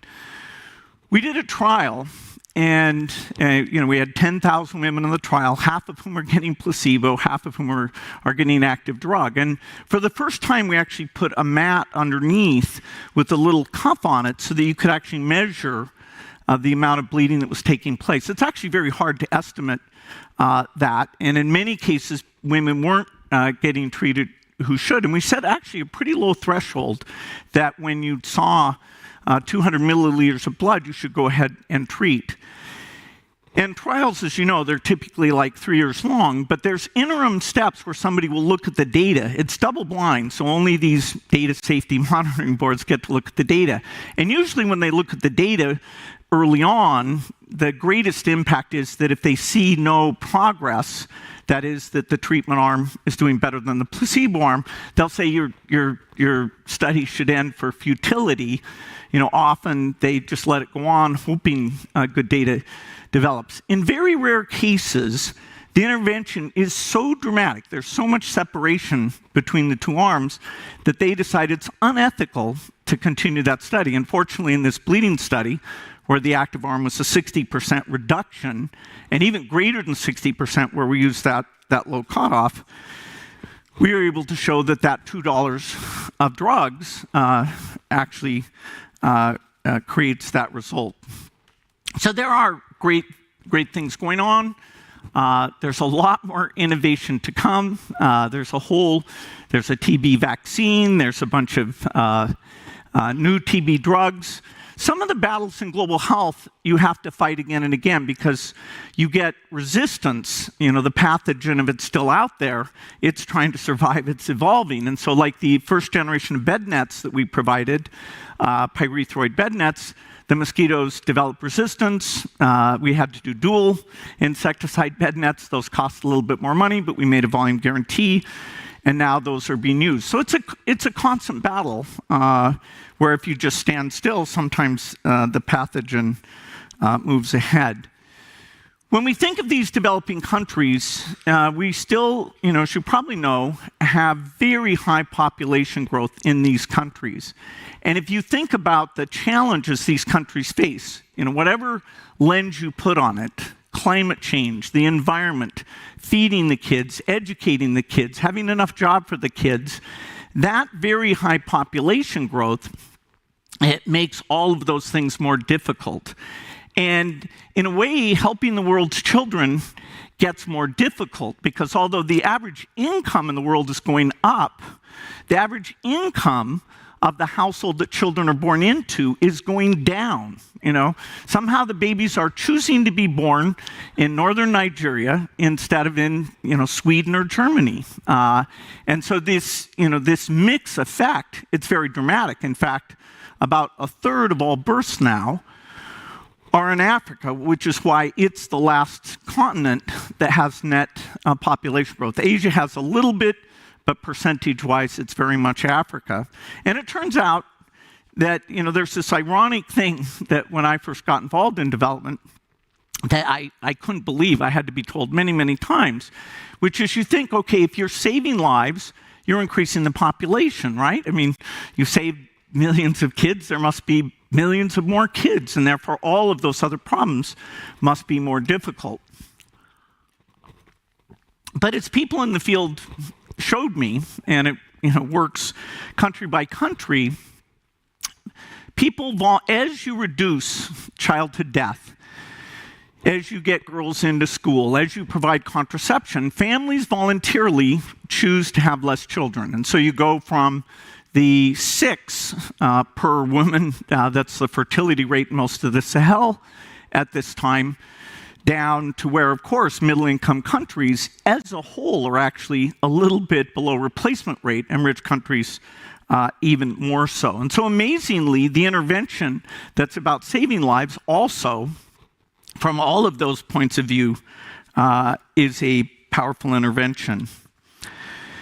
Now, I talked at the beginning, that there's a lot of priorities. The German budget as a whole, the German development budget, the Gates Foundation budget, particularly now with so much going on, the recognition that there's not enough money to do all the things we want to do is very, very clear. If somebody gets up and gives a speech and says we should spend money on X, it might be a very eloquent speech, but there's too many such speeches. You really have to say per euro, and in terms of what your moral priorities are, which of those things that you maintain, and which of them, at least temporarily, we hope things like Ukraine, the Middle East, all these things, we get to a point where we're not quite as stretched thin as we are. But in the meantime, the question, do we maintain the money to buy the vaccines? As I say, the goal is to keep that flat, if at all possible, and keep this spirit. Once you start cutting, it's hard, because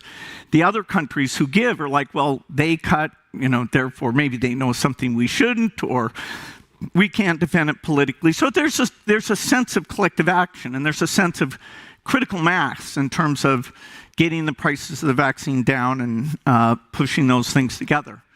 Now, these burdens of helping the world's poor shouldn't just be a governmental thing. I'm a big believer aid budgets should be more generous throughout the rich world, whether it's the US or wherever. And voters should know that their aid is doing amazing stuff. They should be proud of the impacts. They shouldn't really just read about the least impactful thing that the aid budget. It's fine for them to read that. I mean, that's what, the process of prioritizing and making sure money is well spent is all about. But, the overall picture there is pretty profoundly moral, pretty profoundly incredible. Which is why when I first embarked on saying, okay, all the money I have is going back, I didn't know would that have some, dramatic effect or not. And so, I'm very excited that not only have we made progress, but there's great progress to come. And that progress will be accelerated. The work in AI, the work of digitally connecting to citizens, the advances in biology and the understanding there. So there's great promise if we keep the faith helping out the poorest. Thank you.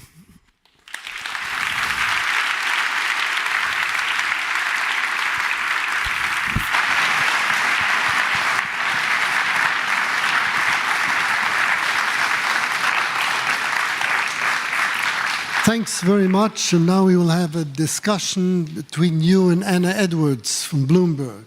Please. I go ahead. Thank you very much, Dennis.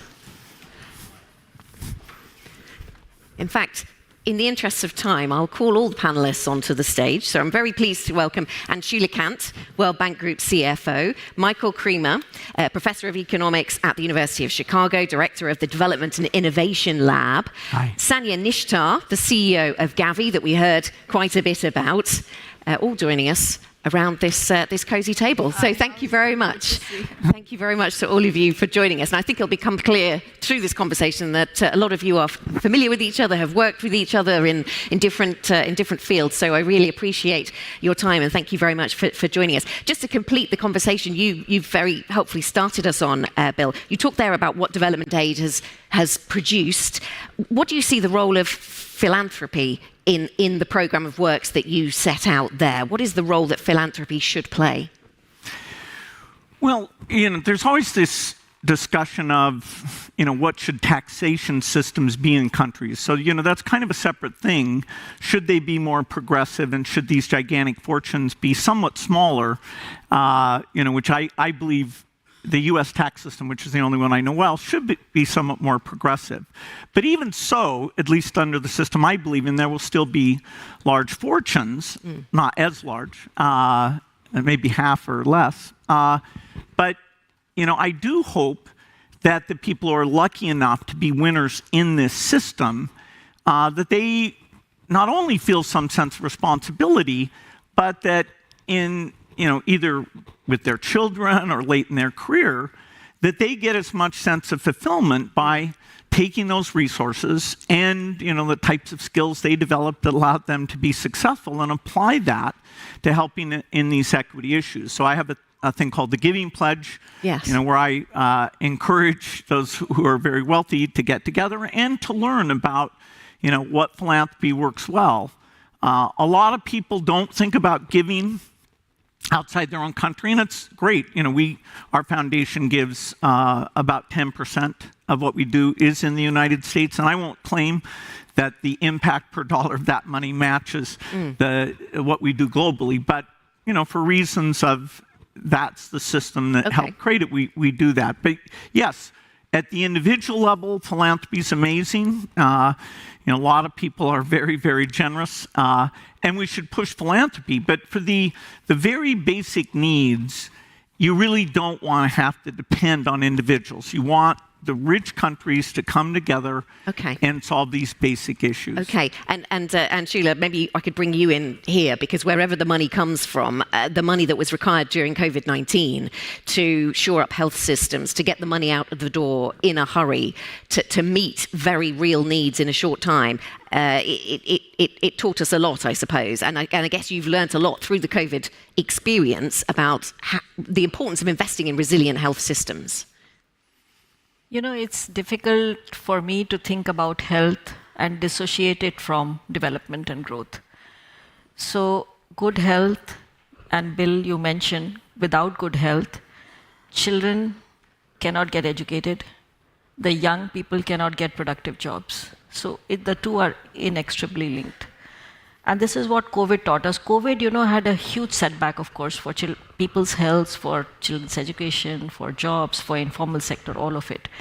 And we dealt with it. We were very quick off the mark. But, just coming back to where we are today, I think what's really important, and this is important for all of us, including the finance ministries, the health ministries, all the government ministries and arms in these countries, to think of health as an investment and not as an expenditure. Because like children going to school, getting good jobs, there is no way without good health, you can't have good human capital, you cannot have growing and thriving economies. So that's really important. And of course, the problem is so huge. I mean, these are very obvious primary points, but it is worth reiterating. We work very closely with Bill and Melinda Gates Foundation. We are working with Gavi. We are working with WHO and the Global Fund, many of the partners. Each of us brings something to the table when we work together. And we need to work towards our comparative advantage so that we then collectively become a much bigger whole. Just to give you a very quick example, you talked about innovation. This is innovation in finance. There is this entity called International IFIM, International Immunization Financial, whatever. Okay, sorry about that, but it's called IFIM for short. We have lots of abbreviations in the World Bank.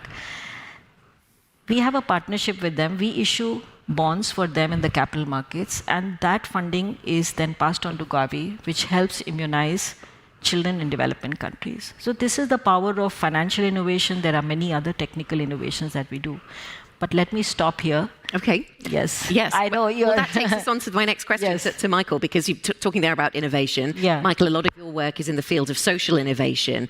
How do you apply, when we're talking about where health, wealth and climate meet, and climate becomes more relevant as we continue talking, how do you apply that lens of innovation to tackling poverty and the climate crisis and the polycrises that we're talking about today?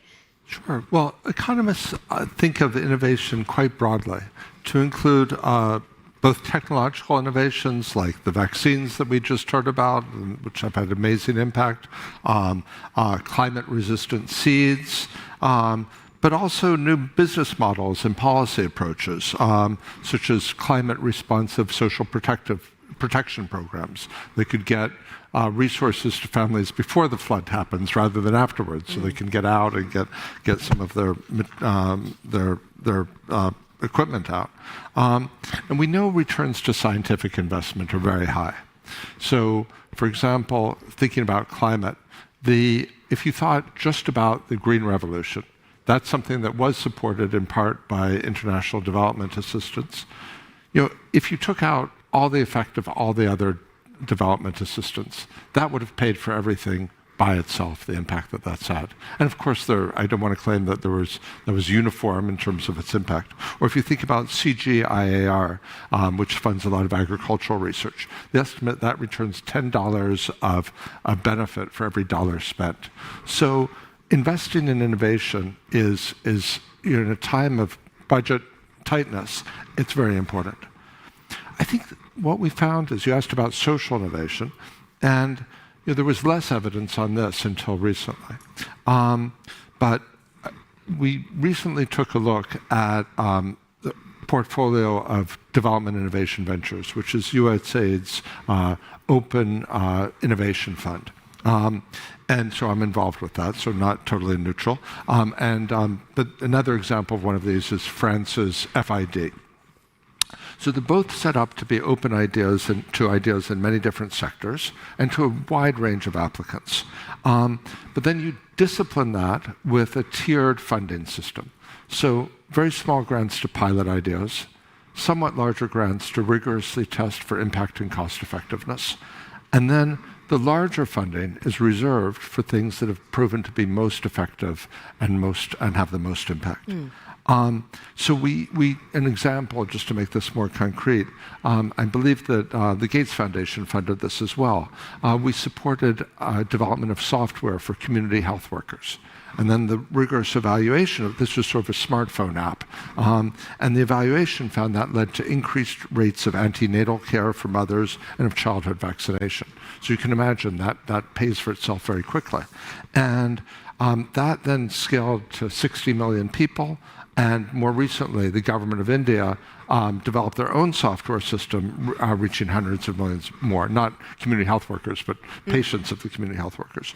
So when we aggregate across our whole portfolio, we took the cost of the whole portfolio, set that against the benefits of the innovations which scaled, which are obviously a subset, and we got the benefits are very conservatively 17 times the cost of the full portfolio. Okay, so this is the return on investment in this kind of social innovation that we're talking about here, and innovation has come up at least 3 times just around this table already. And coming on to you, Sanya, when we think about Gavi, the model is quite innovative there, I suppose, this public and private partnership in global health. What can we learn about the model and the effectiveness of bringing these groups together? Bill talked actually about the importance of collaborating. So I think we've learned a lot from Gavi, and I think we should be thankful to Bill for playing such a salient role in its creation and continuing to support it.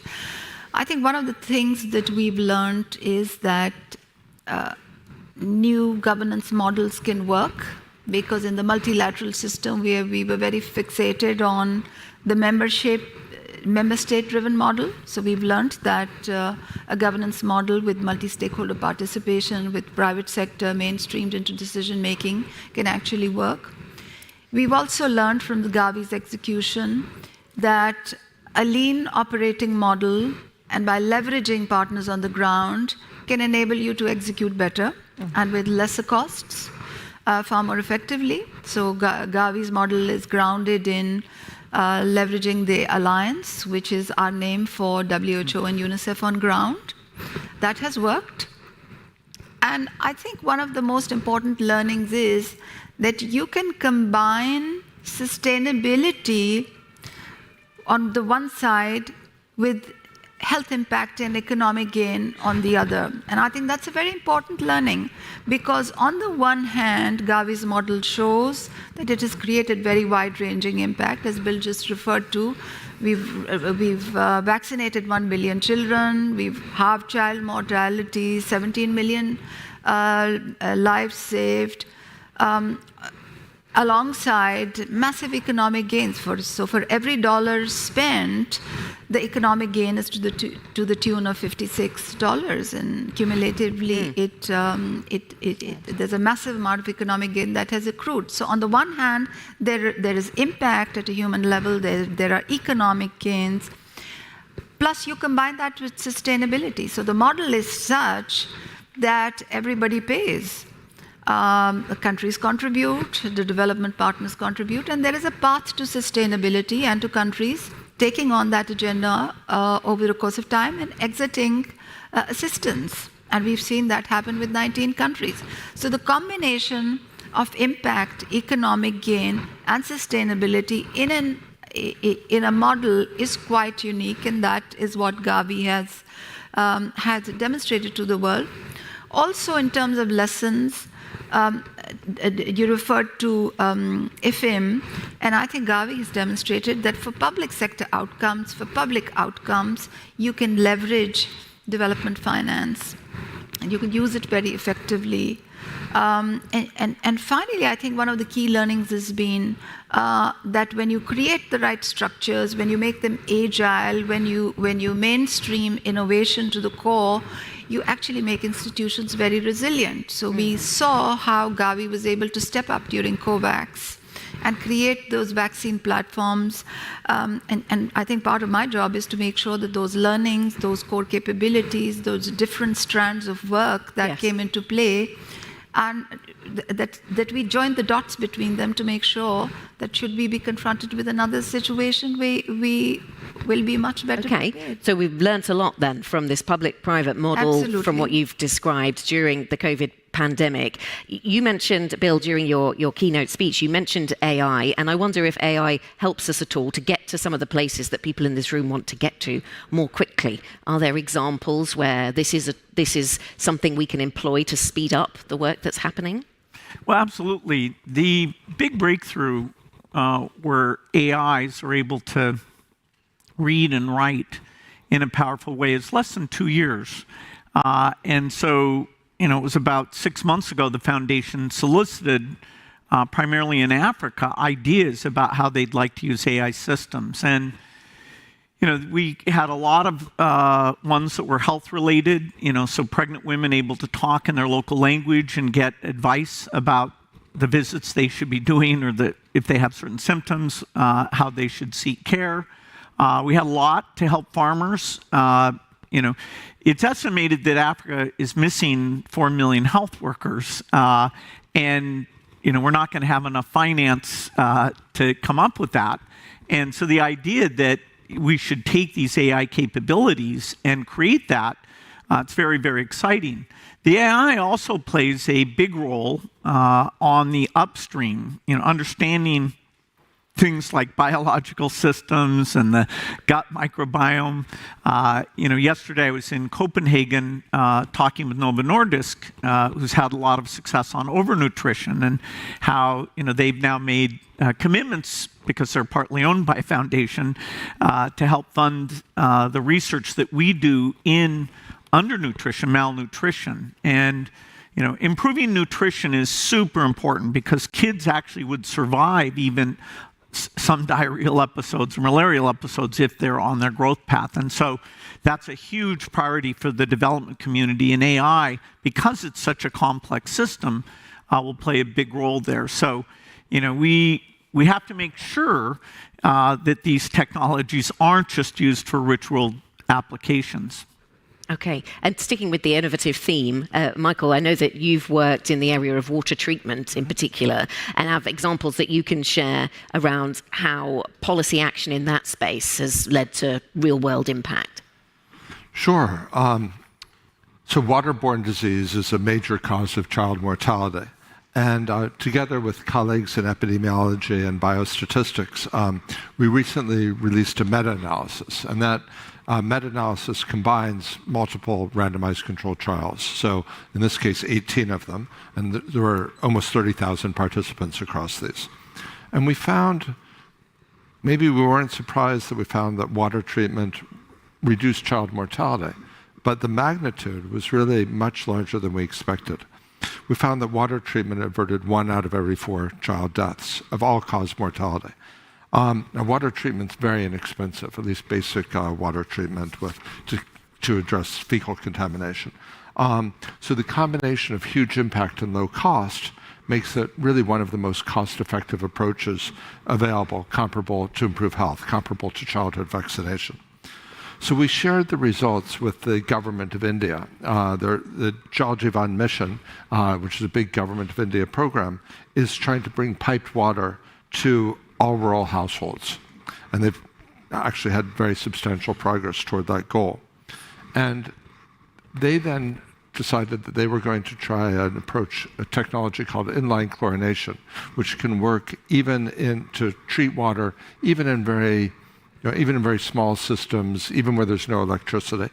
And it's very inexpensive. And they're trying to scale that up nationally. And the estimates that we found suggest that could save up to 135,000 child lives per year. So that's an example of very big policy action by a middle-income country. Now, obviously, there are a lot of places where there's piped water is a long way away, realistically. And another approach is to distribute small bottles of dilute chlorine solution, which households can use to treat water themselves. That's socially marketed in a lot of Africa. But there's a small cost, and even a small cost is enough to stop most households from using it. So an approach would be to complement the social marketing with distribution through maternal and child health networks, because those networks already exist. Thanks a lot to the work of people here, most mothers are delivering in clinics, or at least getting antenatal care, let me put it that way, and they're getting vaccination. So it's then possible to use that as a touch point to distribute for free to the mothers of kids who are most likely to die the water treatment solution. And I think that can complement the commercial distribution.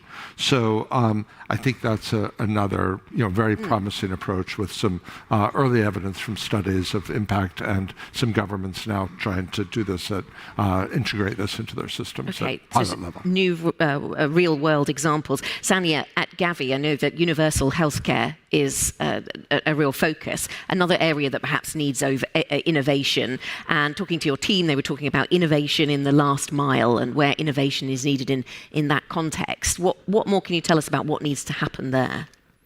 So innovation at the last mile is absolutely crucial, and I'm very glad that you brought it up, because the organization has a history of investing in innovative financing instruments.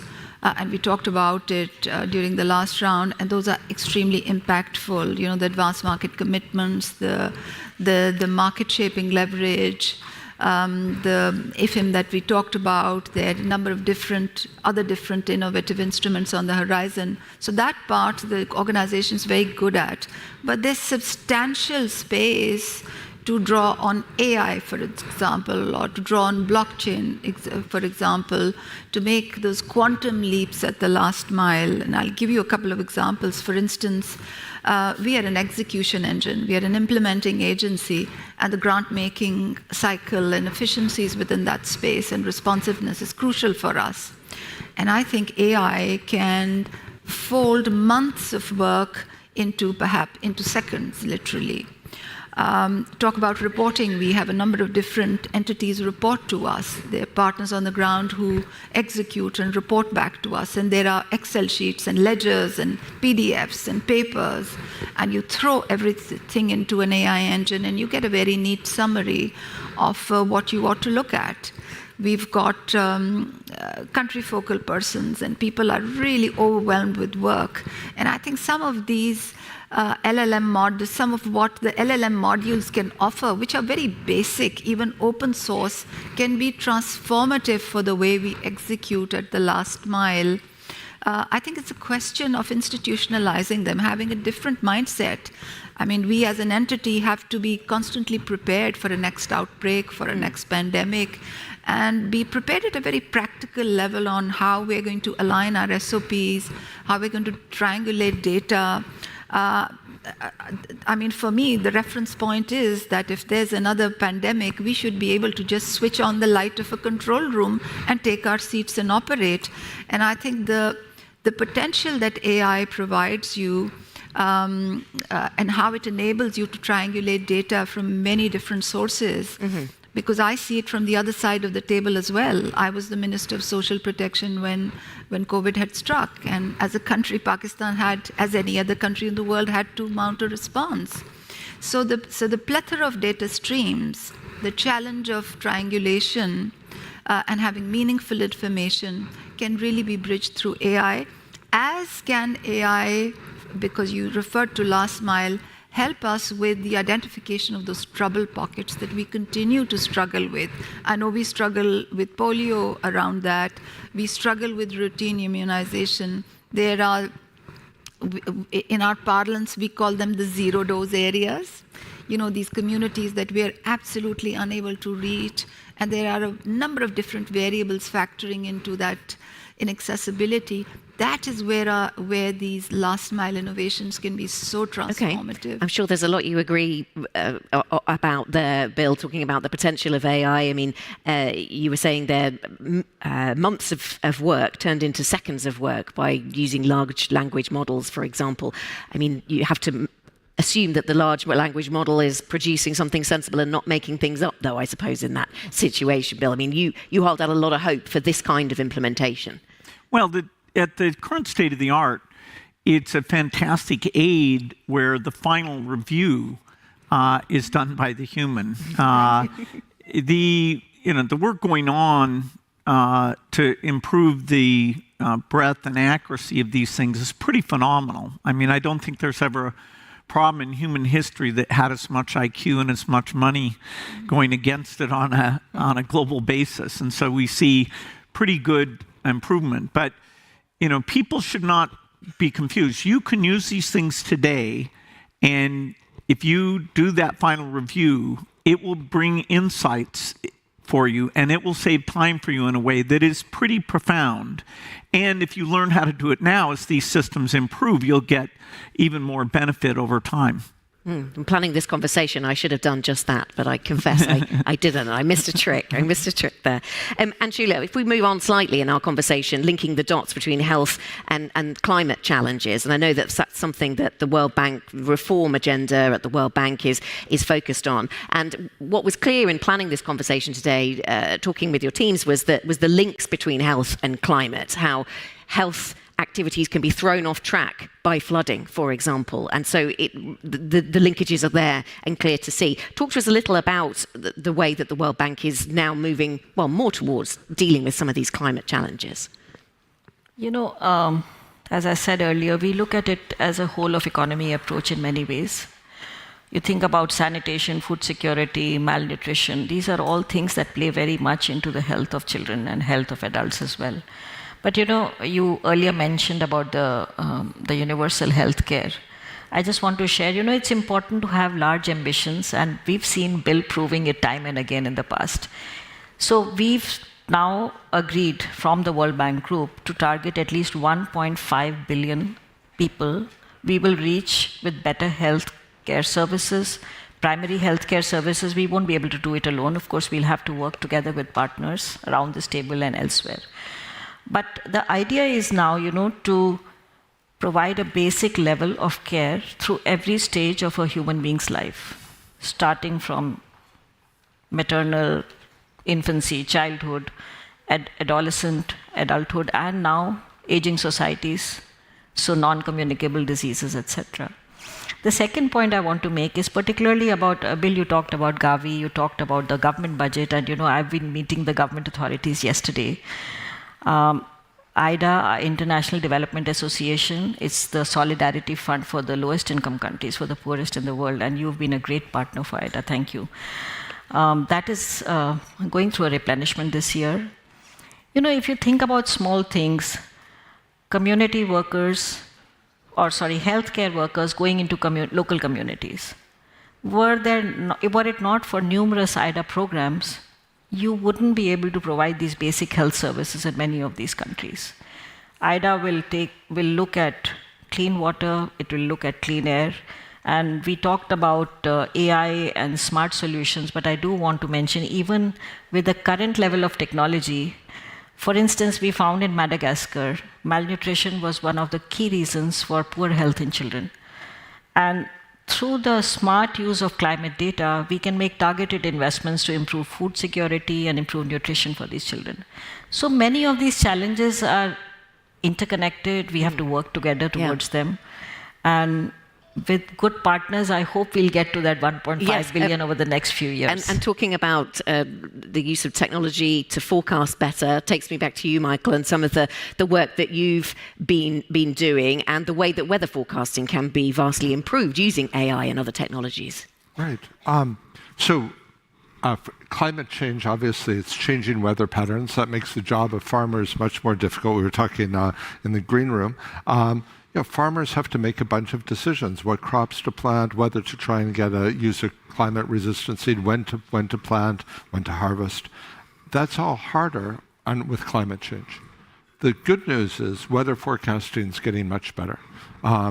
Both traditional physics-based approaches and AI. AI is developing very rapidly.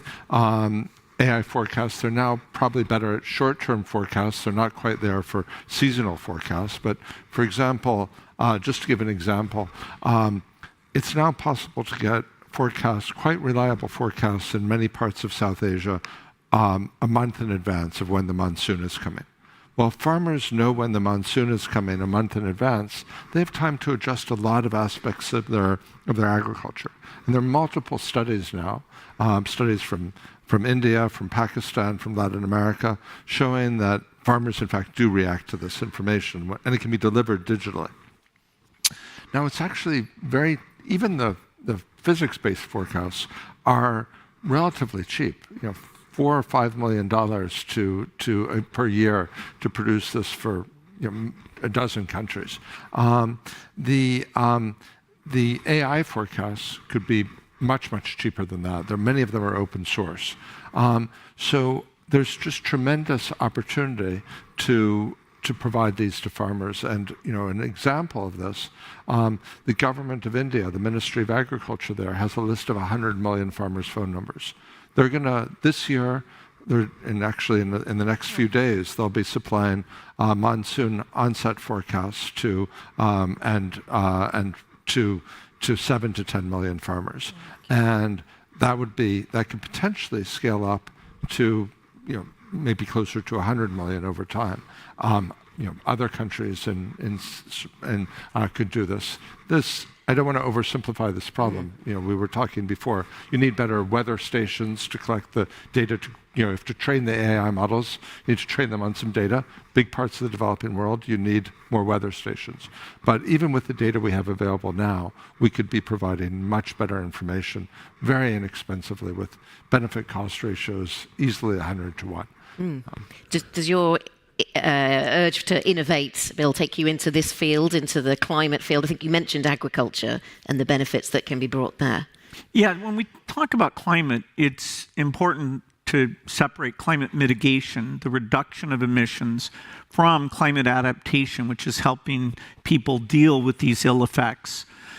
For the low-income countries are well under 2% of emissions. They're about 15% of the world's population. So that's Pakistan, Nigeria, most of sub-Saharan Africa, other than South Africa, is still in that category. And there, these health interventions, the mosquitoes are showing up in new places, so we need more bed nets.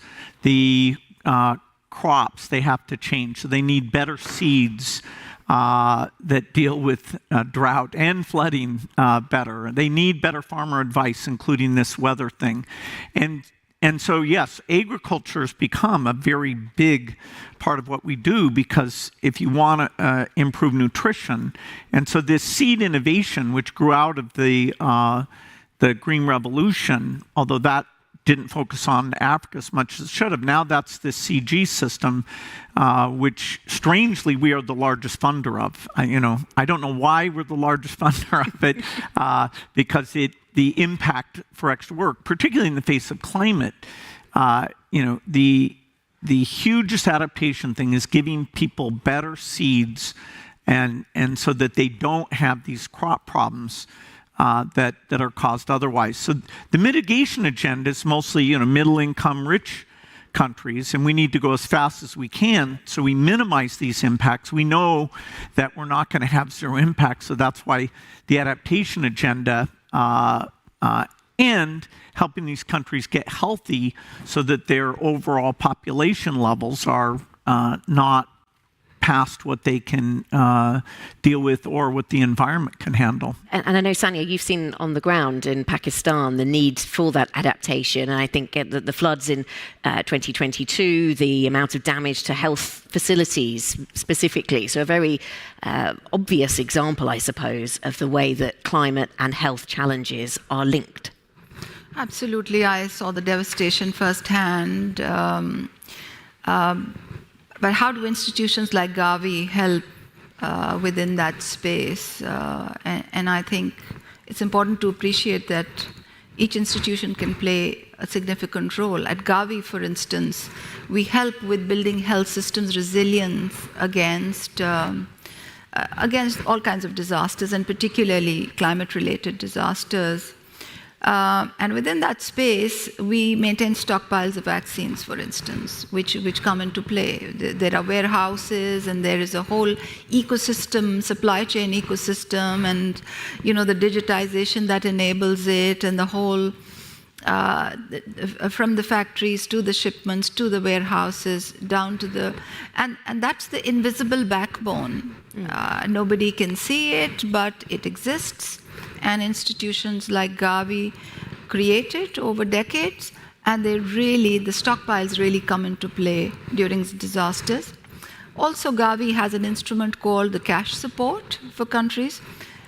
This is, at times, a fairly flexible tool which can come into play during disasters like this. And I've seen from my experience in Pakistan, when there are outbreaks and emergencies, these monies are repurposed and mobilized very quickly, and they help conduct campaigns, and they help with capacity building, they help with surge financing. And also Gavi has a policy and an instrument which gets mobilized in fragile contexts. Yes. So you can deploy it on a case-to-case basis, depending on whether it's a conflict setting or a disaster setting. And then we have a way of working with the humanitarian entities very well.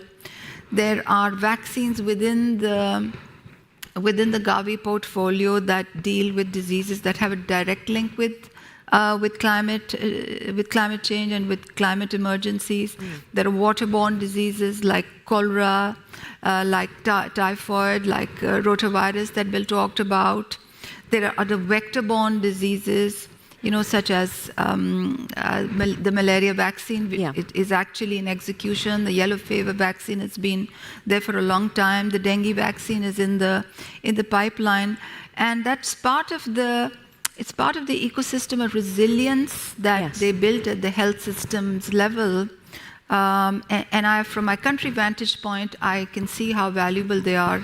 From with my current hat on, I see what an important contribution the organization is making across many countries. So further examples there of collaboration. That theme has come up a lot during the conversation. Innovation coming up a lot during the conversation as well. One of the things we haven't touched on around this table, but you mentioned, Bill, is the way that aid budgets are maybe being challenged or harder to defend in the views of some politicians when times are tough, when inflation domestically is surging. Given the number of political events we're going to see this year, are you hopeful? You're often quite hopeful. Are you hopeful that aid budgets can pick up again, or does that feel far off and distant? Well, if you look at aid budgets, they have gone up somewhat. But a lot of that money is now going to acute crises. So the human development money for Africa has already gone down, and that's before a number of cuts that are are coming through the system. Some of them related to the priorities in Ukraine. You have lots of in-country refugee costs, which count against that development budget. You had a lot of pandemic-specific things. But the general funding for Africa, sadly, has gone down at a time when their financing situation is very difficult because the interest costs that have gone up in the entire world have gone up even more in Africa, and they're more indebted today than they've ever been. And so, they're paying more in interest costs than they are able to fund their health and education system. And, it's great. The World Bank has been speaking out about this and, saying, how do we come together? How do we get more value out of these fantastic instruments like IDA? But we're going to have a bit of a lean time for Africa, which means prioritizing the very high impact interventions and making sure we're not cutting across the board, that we're being smart about, even for a few years, if the overall aid budget to low-income countries is not as high, the really fantastic things are maintained. Okay, Bill, thank you very much. That brings our conversation to a close. I'd like to thank you all for joining me, for joining us today. Thank you very much. Thank you. Thank you.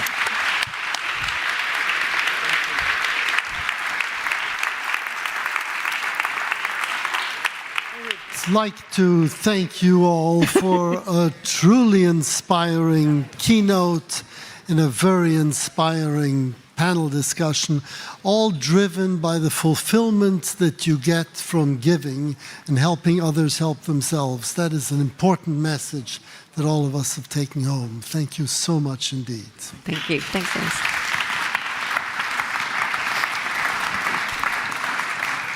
Thanks to all of you. And with this, we will let only Mr. Gates go to where we can't follow, which is a closed studio session about youth-led change. And all of us others, I beg you to stay in here for another 3 or 4 minutes to give this entire summit a proper closing and wrap-up. Because it's unbelievable to us, at least, in the hosting team, but that was the last public of 50 sessions. And to maybe recapitalize a little bit what we've seen and heard over these days, I want to invite to a stage a lady with whom I opened this summit yesterday morning, and that's our research director, Tabea Lissner. Please come back to the stage.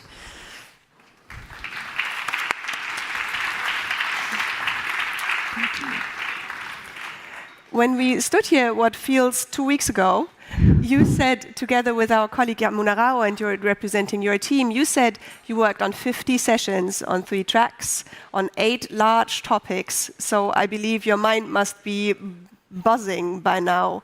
What can you say? Is there one thought that resonates, though? Yeah, you're absolutely right. My head is absolutely buzzing from all of the incredible conversations that have played out over the what feels like several weeks, but is actually 2 days. And it's, of course, incredible to see all of this play out after me and my team have been working on this, of course, for months. So at this point, also a huge thank you to the team for putting together this incredible program.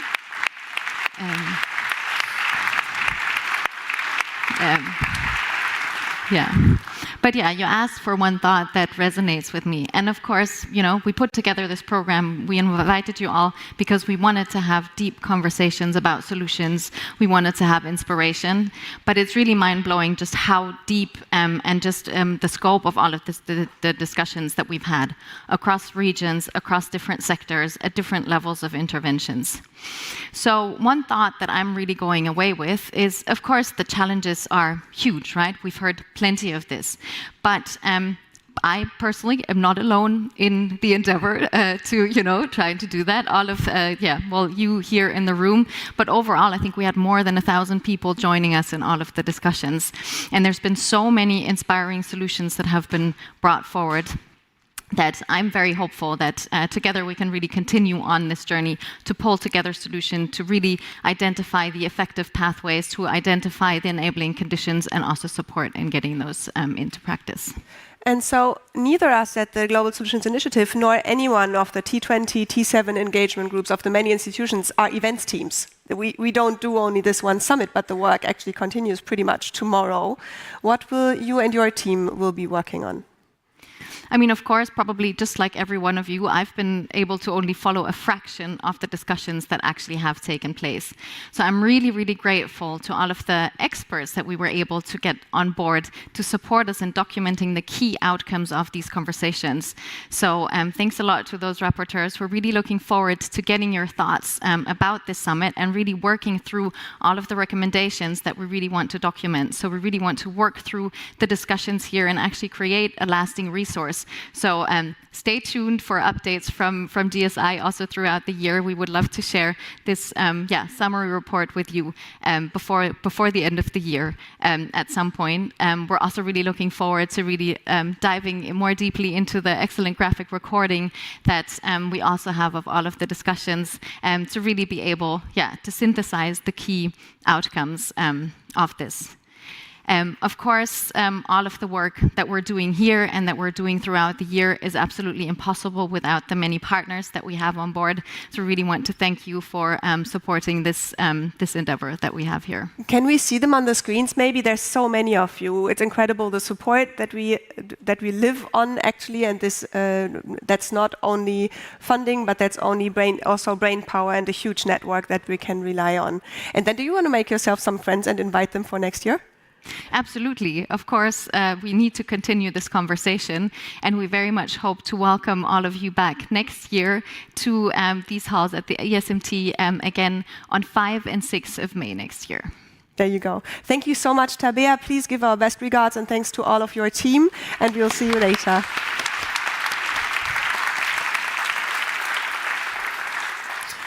So with this, I'm going to say good night and auf Wiedersehen to the live stream. Thank you so much for your contributions. Thank you for being with us, for enriching our conversations. Hello to my mom. And please take care and be back for our community debriefing. That's in 4 weeks from now. You'll find your invitations in your mailboxes. You too, by the way, tomorrow. And we hope to carry on the discussions then. Farewell.